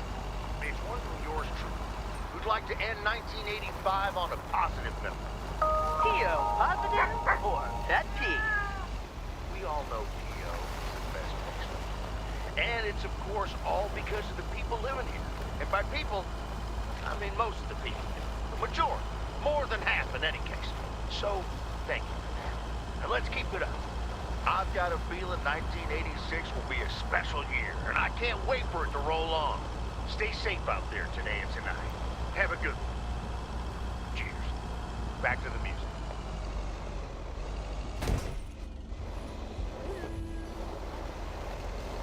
Go into a post. It should just be this letter for... Oh no, we need to go all the way around to the motel.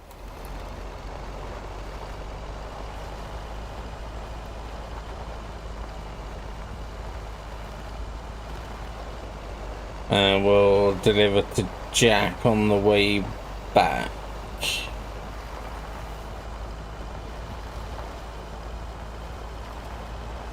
Who?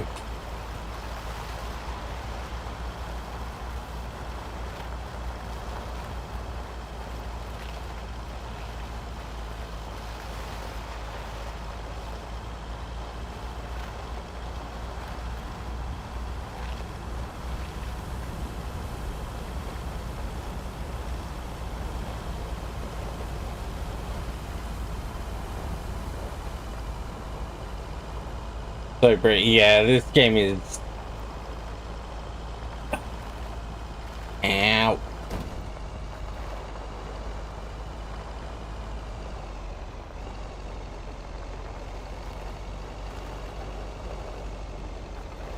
Who is now sat by my monitor.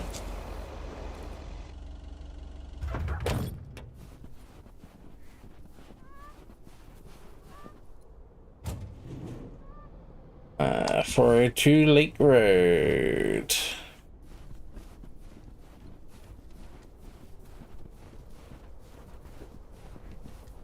Well, she's now skulking Ori. I should have a new booking system ready in a few weeks.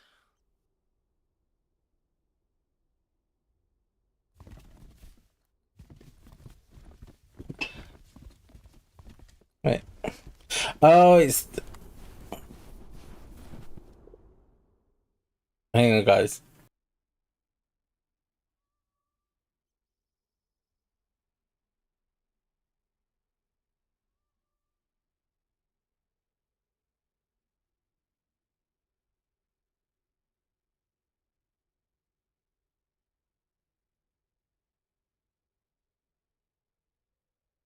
Ku was trying to pull my mouse off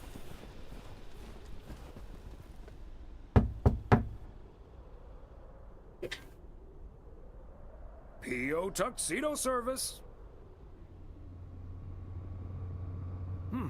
He's not in. I'm doing it. I should probably leave it with Ilsa then. Room 9.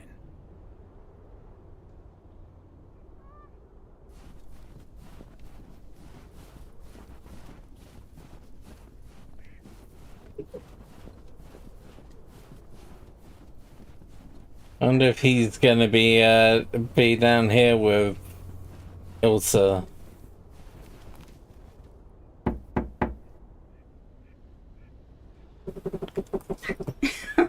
Good girl. P.O. Tuxedo Service. Hi, Thomas. Oh, is that Gabriel's tux? Here. Signs. Can hear the shower running. That's the Weiss guarantee. Okay, I'll take care of it. Thanks. Right then. I'll... I'm feeling fine. I'm feeling strong.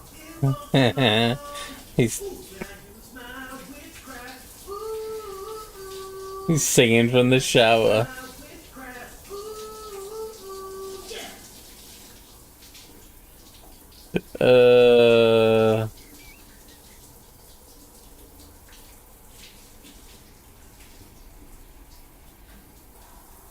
Well. Great. So... Bobby. See you tonight at the diner. Oh, and thank you. My pleasure, Ilsa. Yay! They got together.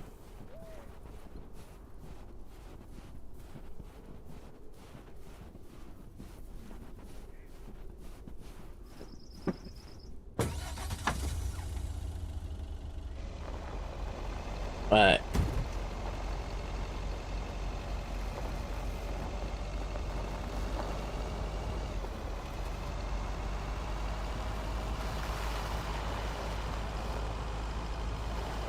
Tedo got the letter for Jack.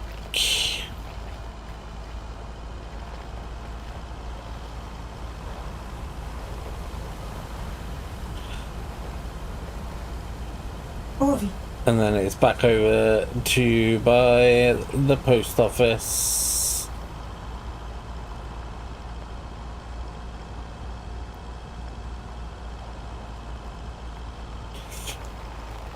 So, I might see if I can call in to Angie and tell her that the movie choice worked.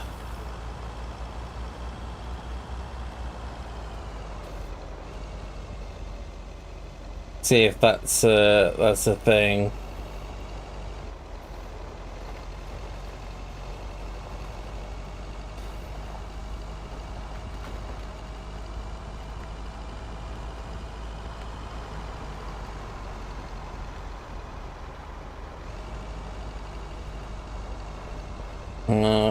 News fans up here.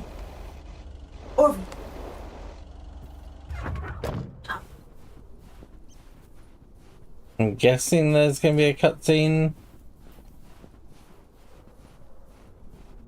Yeah, the studio door's open. Oh, hey, Thomas. We're about to do a little interview, but you're welcome to listen in. Mr. Price, you know Thomas Weiss, don't you? Sure do. You're resident mailman, am I right? Good to see you, man. Hi, guys. Don't mind me. I'll just be a fly on the wall here. That was Open Sky by Velvet Moon, one of my favorites. Folks, we have a special treat for you today, because I have a guest here at the Reynolds studio. You know that happens from time to time, but today it's a bona fide big shot. None other than KNW6's own newsman extraordinaire, Mr. Connor Price. Thanks for having me, Jack. Always nice to talk to a fellow broadcaster. So, how long have you been doing this local show? Coming up on our 10th anniversary, Mr. Price.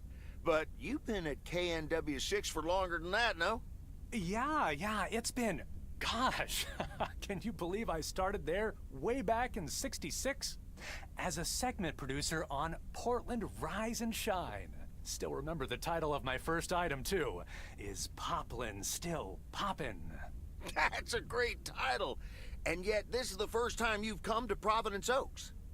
First time staying a while, at any rate. So, Mr. Reynolds, how would you describe this town?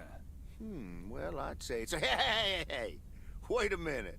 Who's interviewing who here? I'll ask the questions, thank you very much. Apologies, my friend. Just can't help myself. Always chasing the story, me.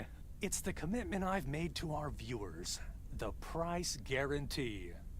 So, what stories are you chasing here in P.O.? Oh, you know, just trying to capture the old couleur locale. I must say, the people here are very friendly, and I hope the feeling's mutual. Right, Thomas? That's Thomas the mailman over there. But never mind, he's not mic'd.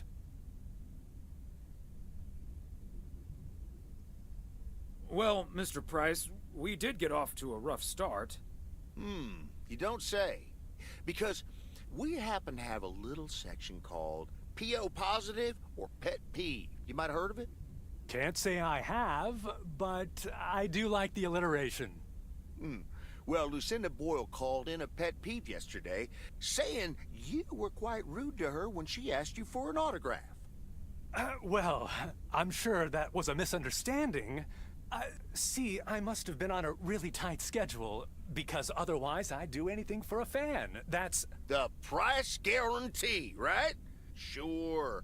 Anyway, we'll be back with Connor Price, KNW 6-star reporter, right after this. What the hell, Jack? Ambushing me like that live on air? Relax, just joshing you a little. But I'll let you plug the heck out of this Oregon Trail thing you're filming. How's that? We'll make sure everyone in town fully cooperates with your crew in the home stretch. Well, speaking of the home stretch, I better get back to my job as a serious broadcaster. It's been real, pal.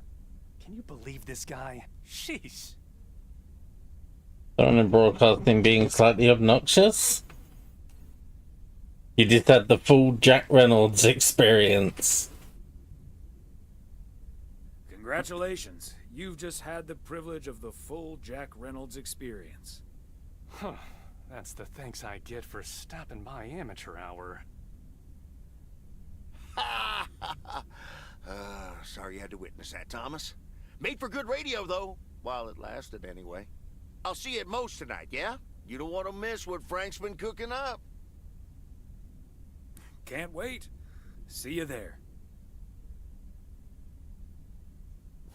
I got that one delivered. We only got a few more to go, and then it's the big party.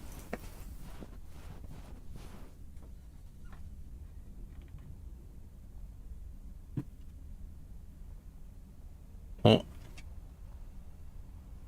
Fans have gone silent again.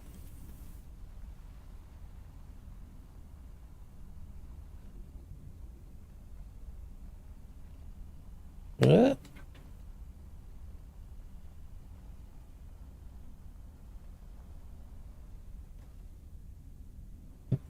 Ori. You didn't. Oh, you're. Or did my...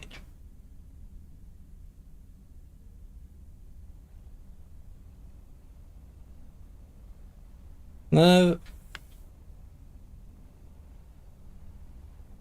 Can you guys hear the van properly?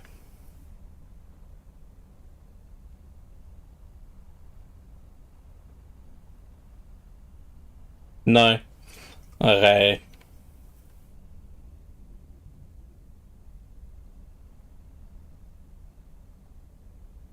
It's done, yeah, it's done one of his little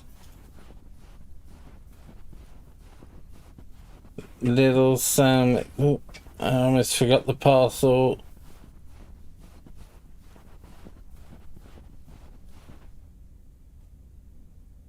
Lake Road. Why didn't I grab it? Oh. Part and parcel. There we go. Get this one delivered off to Maureen. Thomas, it's good to see you. thanks again for the little chat we had yesterday evening. Don't mention it, Maureen. Was glad to help. I think I've made the right decision. But I guess some situations don't have a perfect solution. You'll find out tonight, Thomas. We'll have a grand old time regardless. Oh, just a very brief one.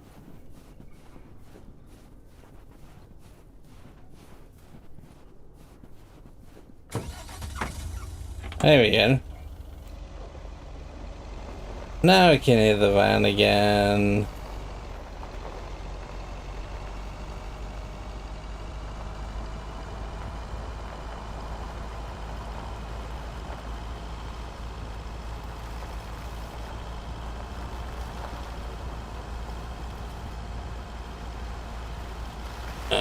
So I need to turn down this way.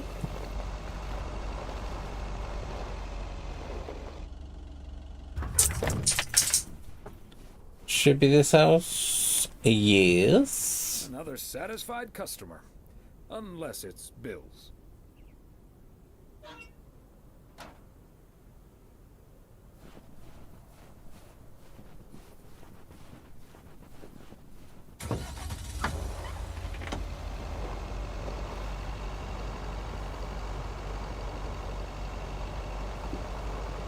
If we go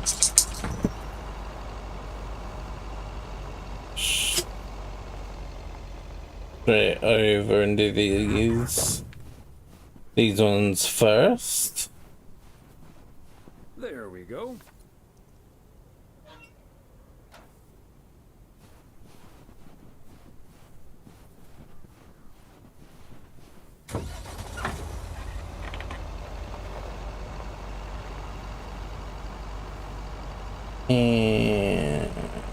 And this one.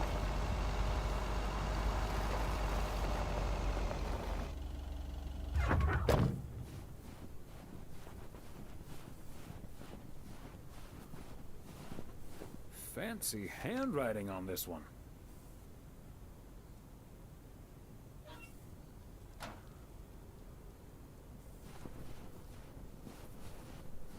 And then we'll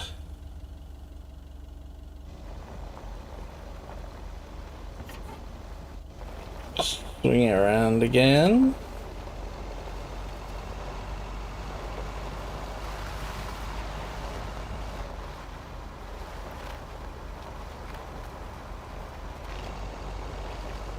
Wait. Don't go under there just to chew.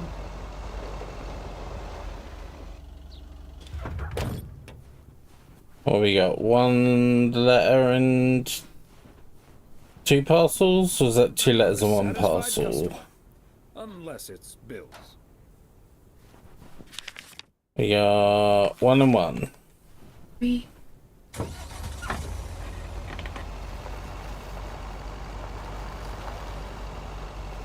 Alright.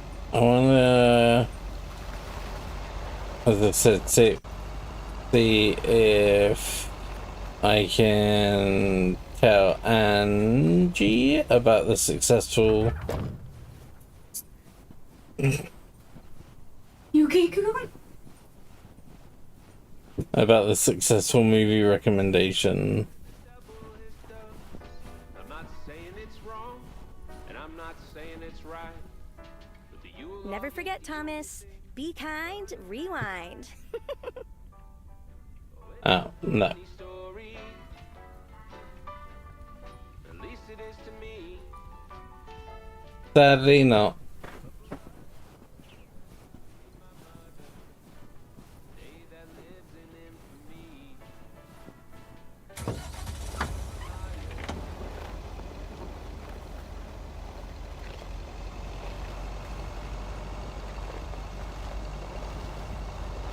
It must be what, the streaming season? Oh, it must be freezing that and the door open.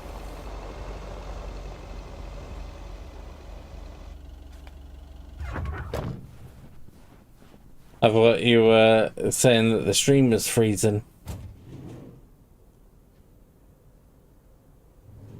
Oh.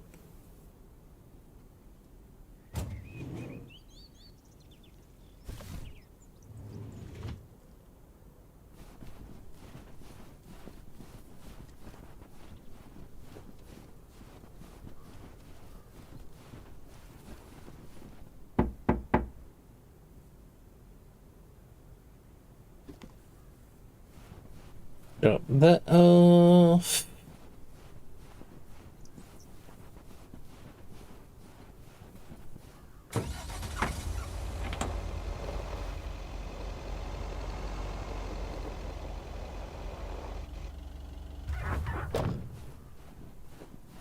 It should be this one. The last delivery of 1985. A momentous occasion, to be sure.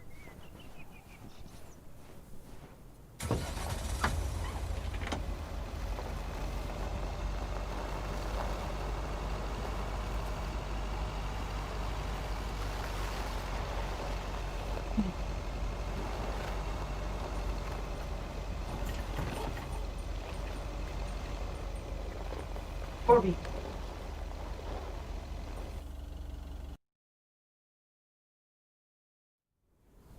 Alright, time to get to the party.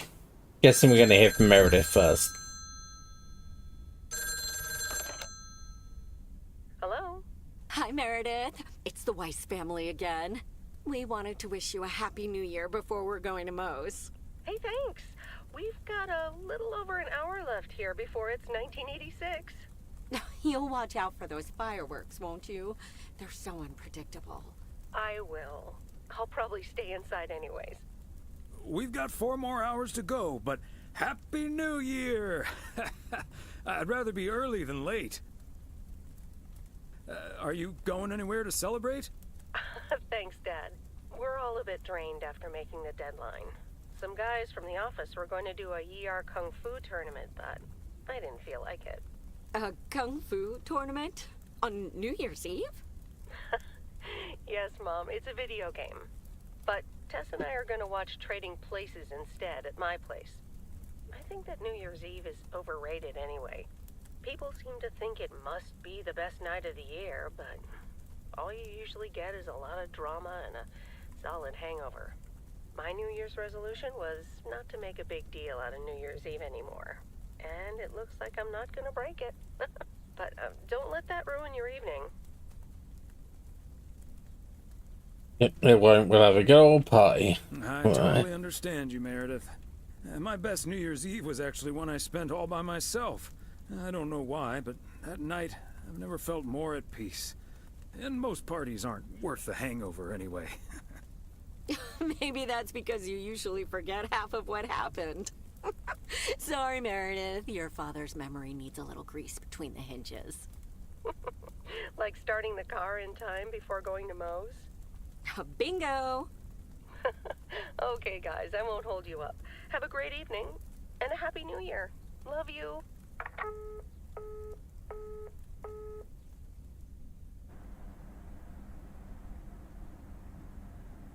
My beautiful people, may I have your attention for half a minute? First of all, welcome to Moe's. We're excited to celebrate the last few moments of 1985 together with you. It was quite an undertaking to host this New Year's Eve party at the last minute. So if you feel like the snack situation isn't up to standard, you're right. But we do have enough tater tots, french fries, potato wedges, and potato pancakes to feed the entire village. Thank you so much for that, Jack. And thank you all for coming. Cheers to a great evening. Well, if it isn't my favorite KNW6 news team. In the flesh. Hi, Thomas.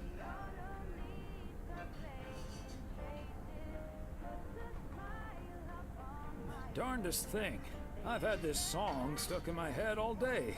It goes, witchcraft, ooh. Witchcraft, ooh. What a coincidence. That's been stuck in my head, too. He knows. He heard you sing it in the shower. Oh, right.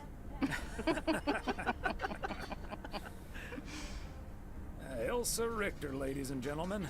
Segment producer, car problem solver, and joke explainer extraordinaire.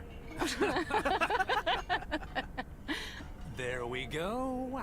Champagne for my real friends and real pain for my sham friends.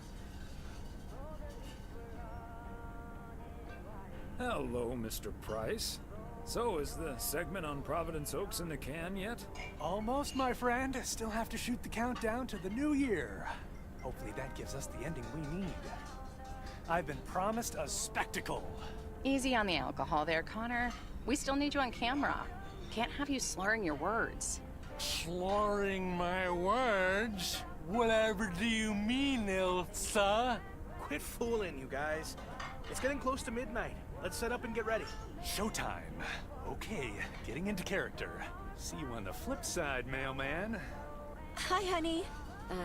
There goes that Connor Price. Would you believe the motel had to custom order a blow dryer just for him? He tipped generously, though. Oh, is that Beth sitting over there? Let's join her. Good evening, my dearest of friends. Almost time for Auld Lang Syne, eh? Did you know that Auld Lang Syne was written down by Robert Burns in the 18th century? And that he based it on an old Scottish folk song? He wrote it to a different melody. Beth than the loves one we're singing Scotland. today, She but does. I have to say, I do like this version. And it's often sung after a special dinner where haggis is served. Would you believe?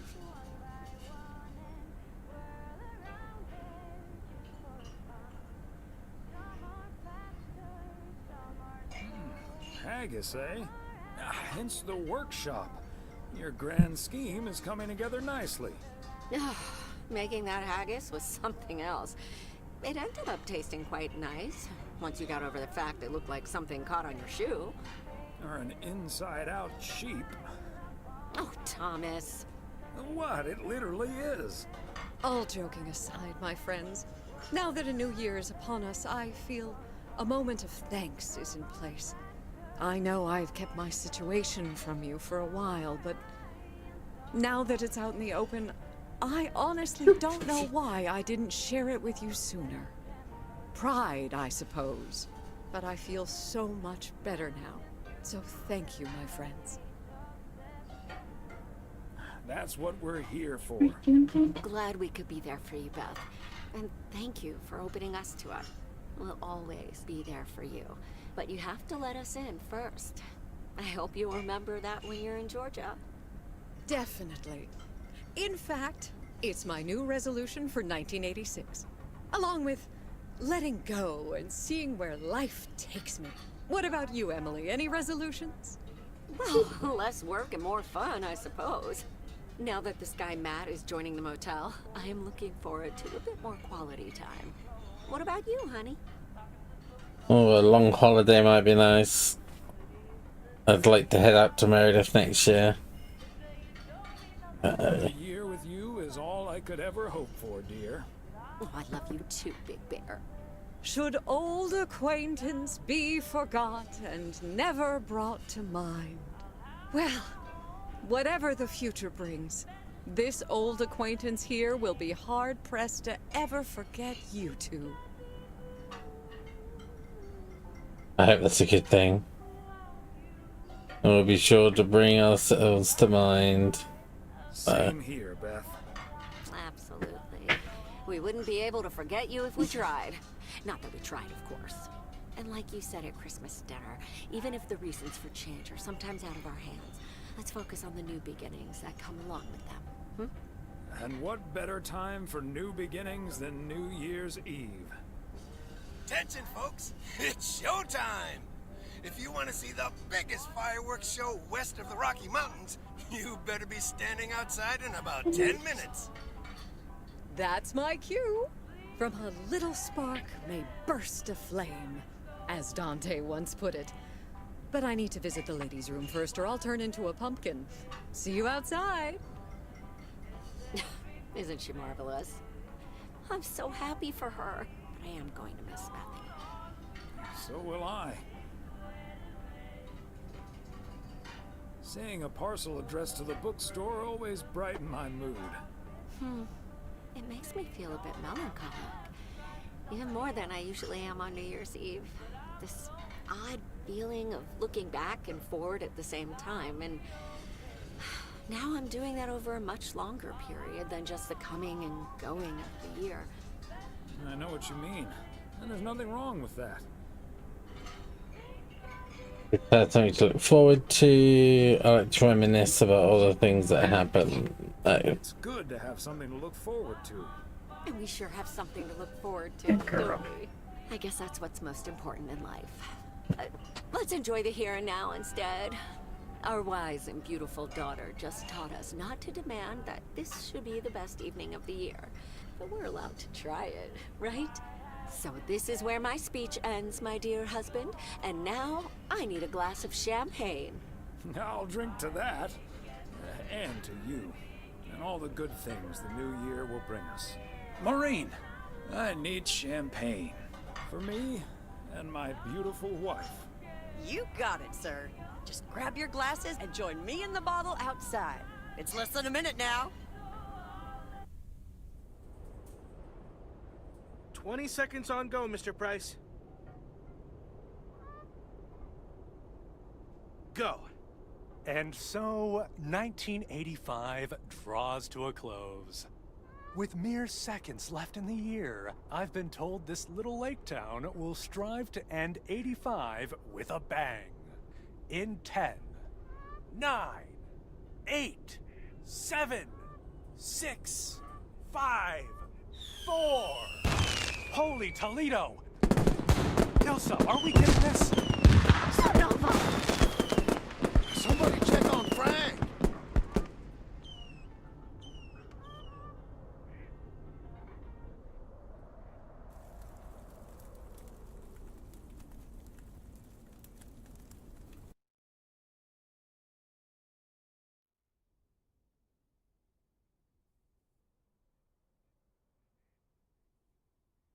And that sure sounds like a delicious eggnog recipe. Hurry up, dear. It's coming up next. Yes, don't get too excited now. It's just a preview, remember? And now, a man with a very special New Year's resolution. And he's going to tell us all about it. Isn't that right, Sybil? Absolutely, Bob. It's none other than our roving reporter, Connor Price. Connor, my dear, where in blazes are you? Well, Sybil, I'm in beautiful Providence Oaks, wishing you and Bob and our viewers a joyful 1986. And as for my New Year's resolution, Bob, why, it's my very special price guarantee to all of you that I will be sharing gripping tales and intimate portraits from all over Oregon in an all-new series of special reports on small-town America. Part 1 will air tonight at 8, right here on KNW6. And it will be all about the gorgeous little lake town where I was fortunate enough to spend the waning days of 1985. Here, let's take a look at an exclusive sneak peek. Providence Oaks, an idyllic town by a lake just south of Melville. It's where this reporter counted down to 1986. And although, unfortunately, the fireworks started a little early, so we didn't quite manage to catch them on tape. Take it from me, it was quite the spectacle, courtesy of postal worker Frank Coleman. Just a faulty batch of leftover 4th of July material, I guess. Not mine, anyway. No siree. But I'm all right, folks. Really, everyone can stop calling me at home. I'm A-okay. And perhaps that encapsulates the true nature of Providence Oaks. Or P.O., as it's called by those who know and love it. It's a town where even when things don't go as planned, folks will be all right and A-okay.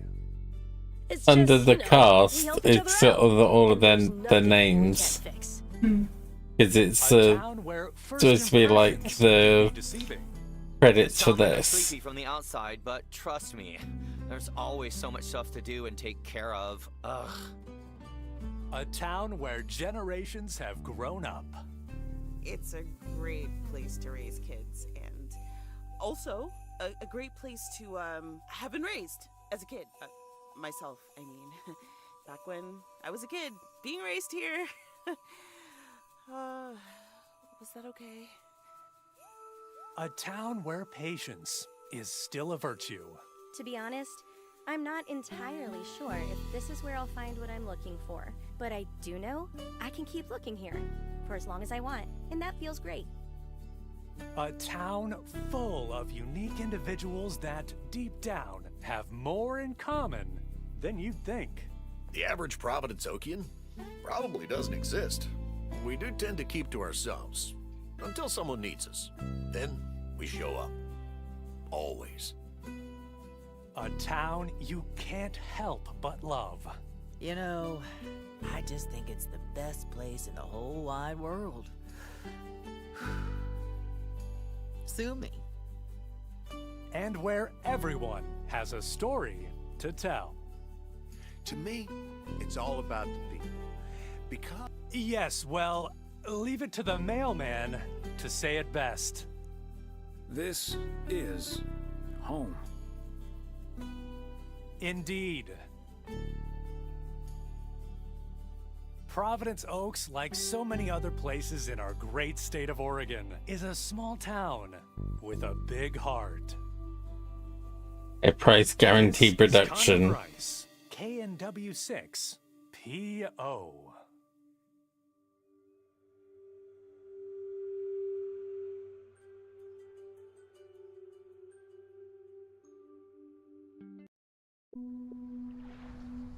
There we go. Is PR a real place? I do not know. I do not know.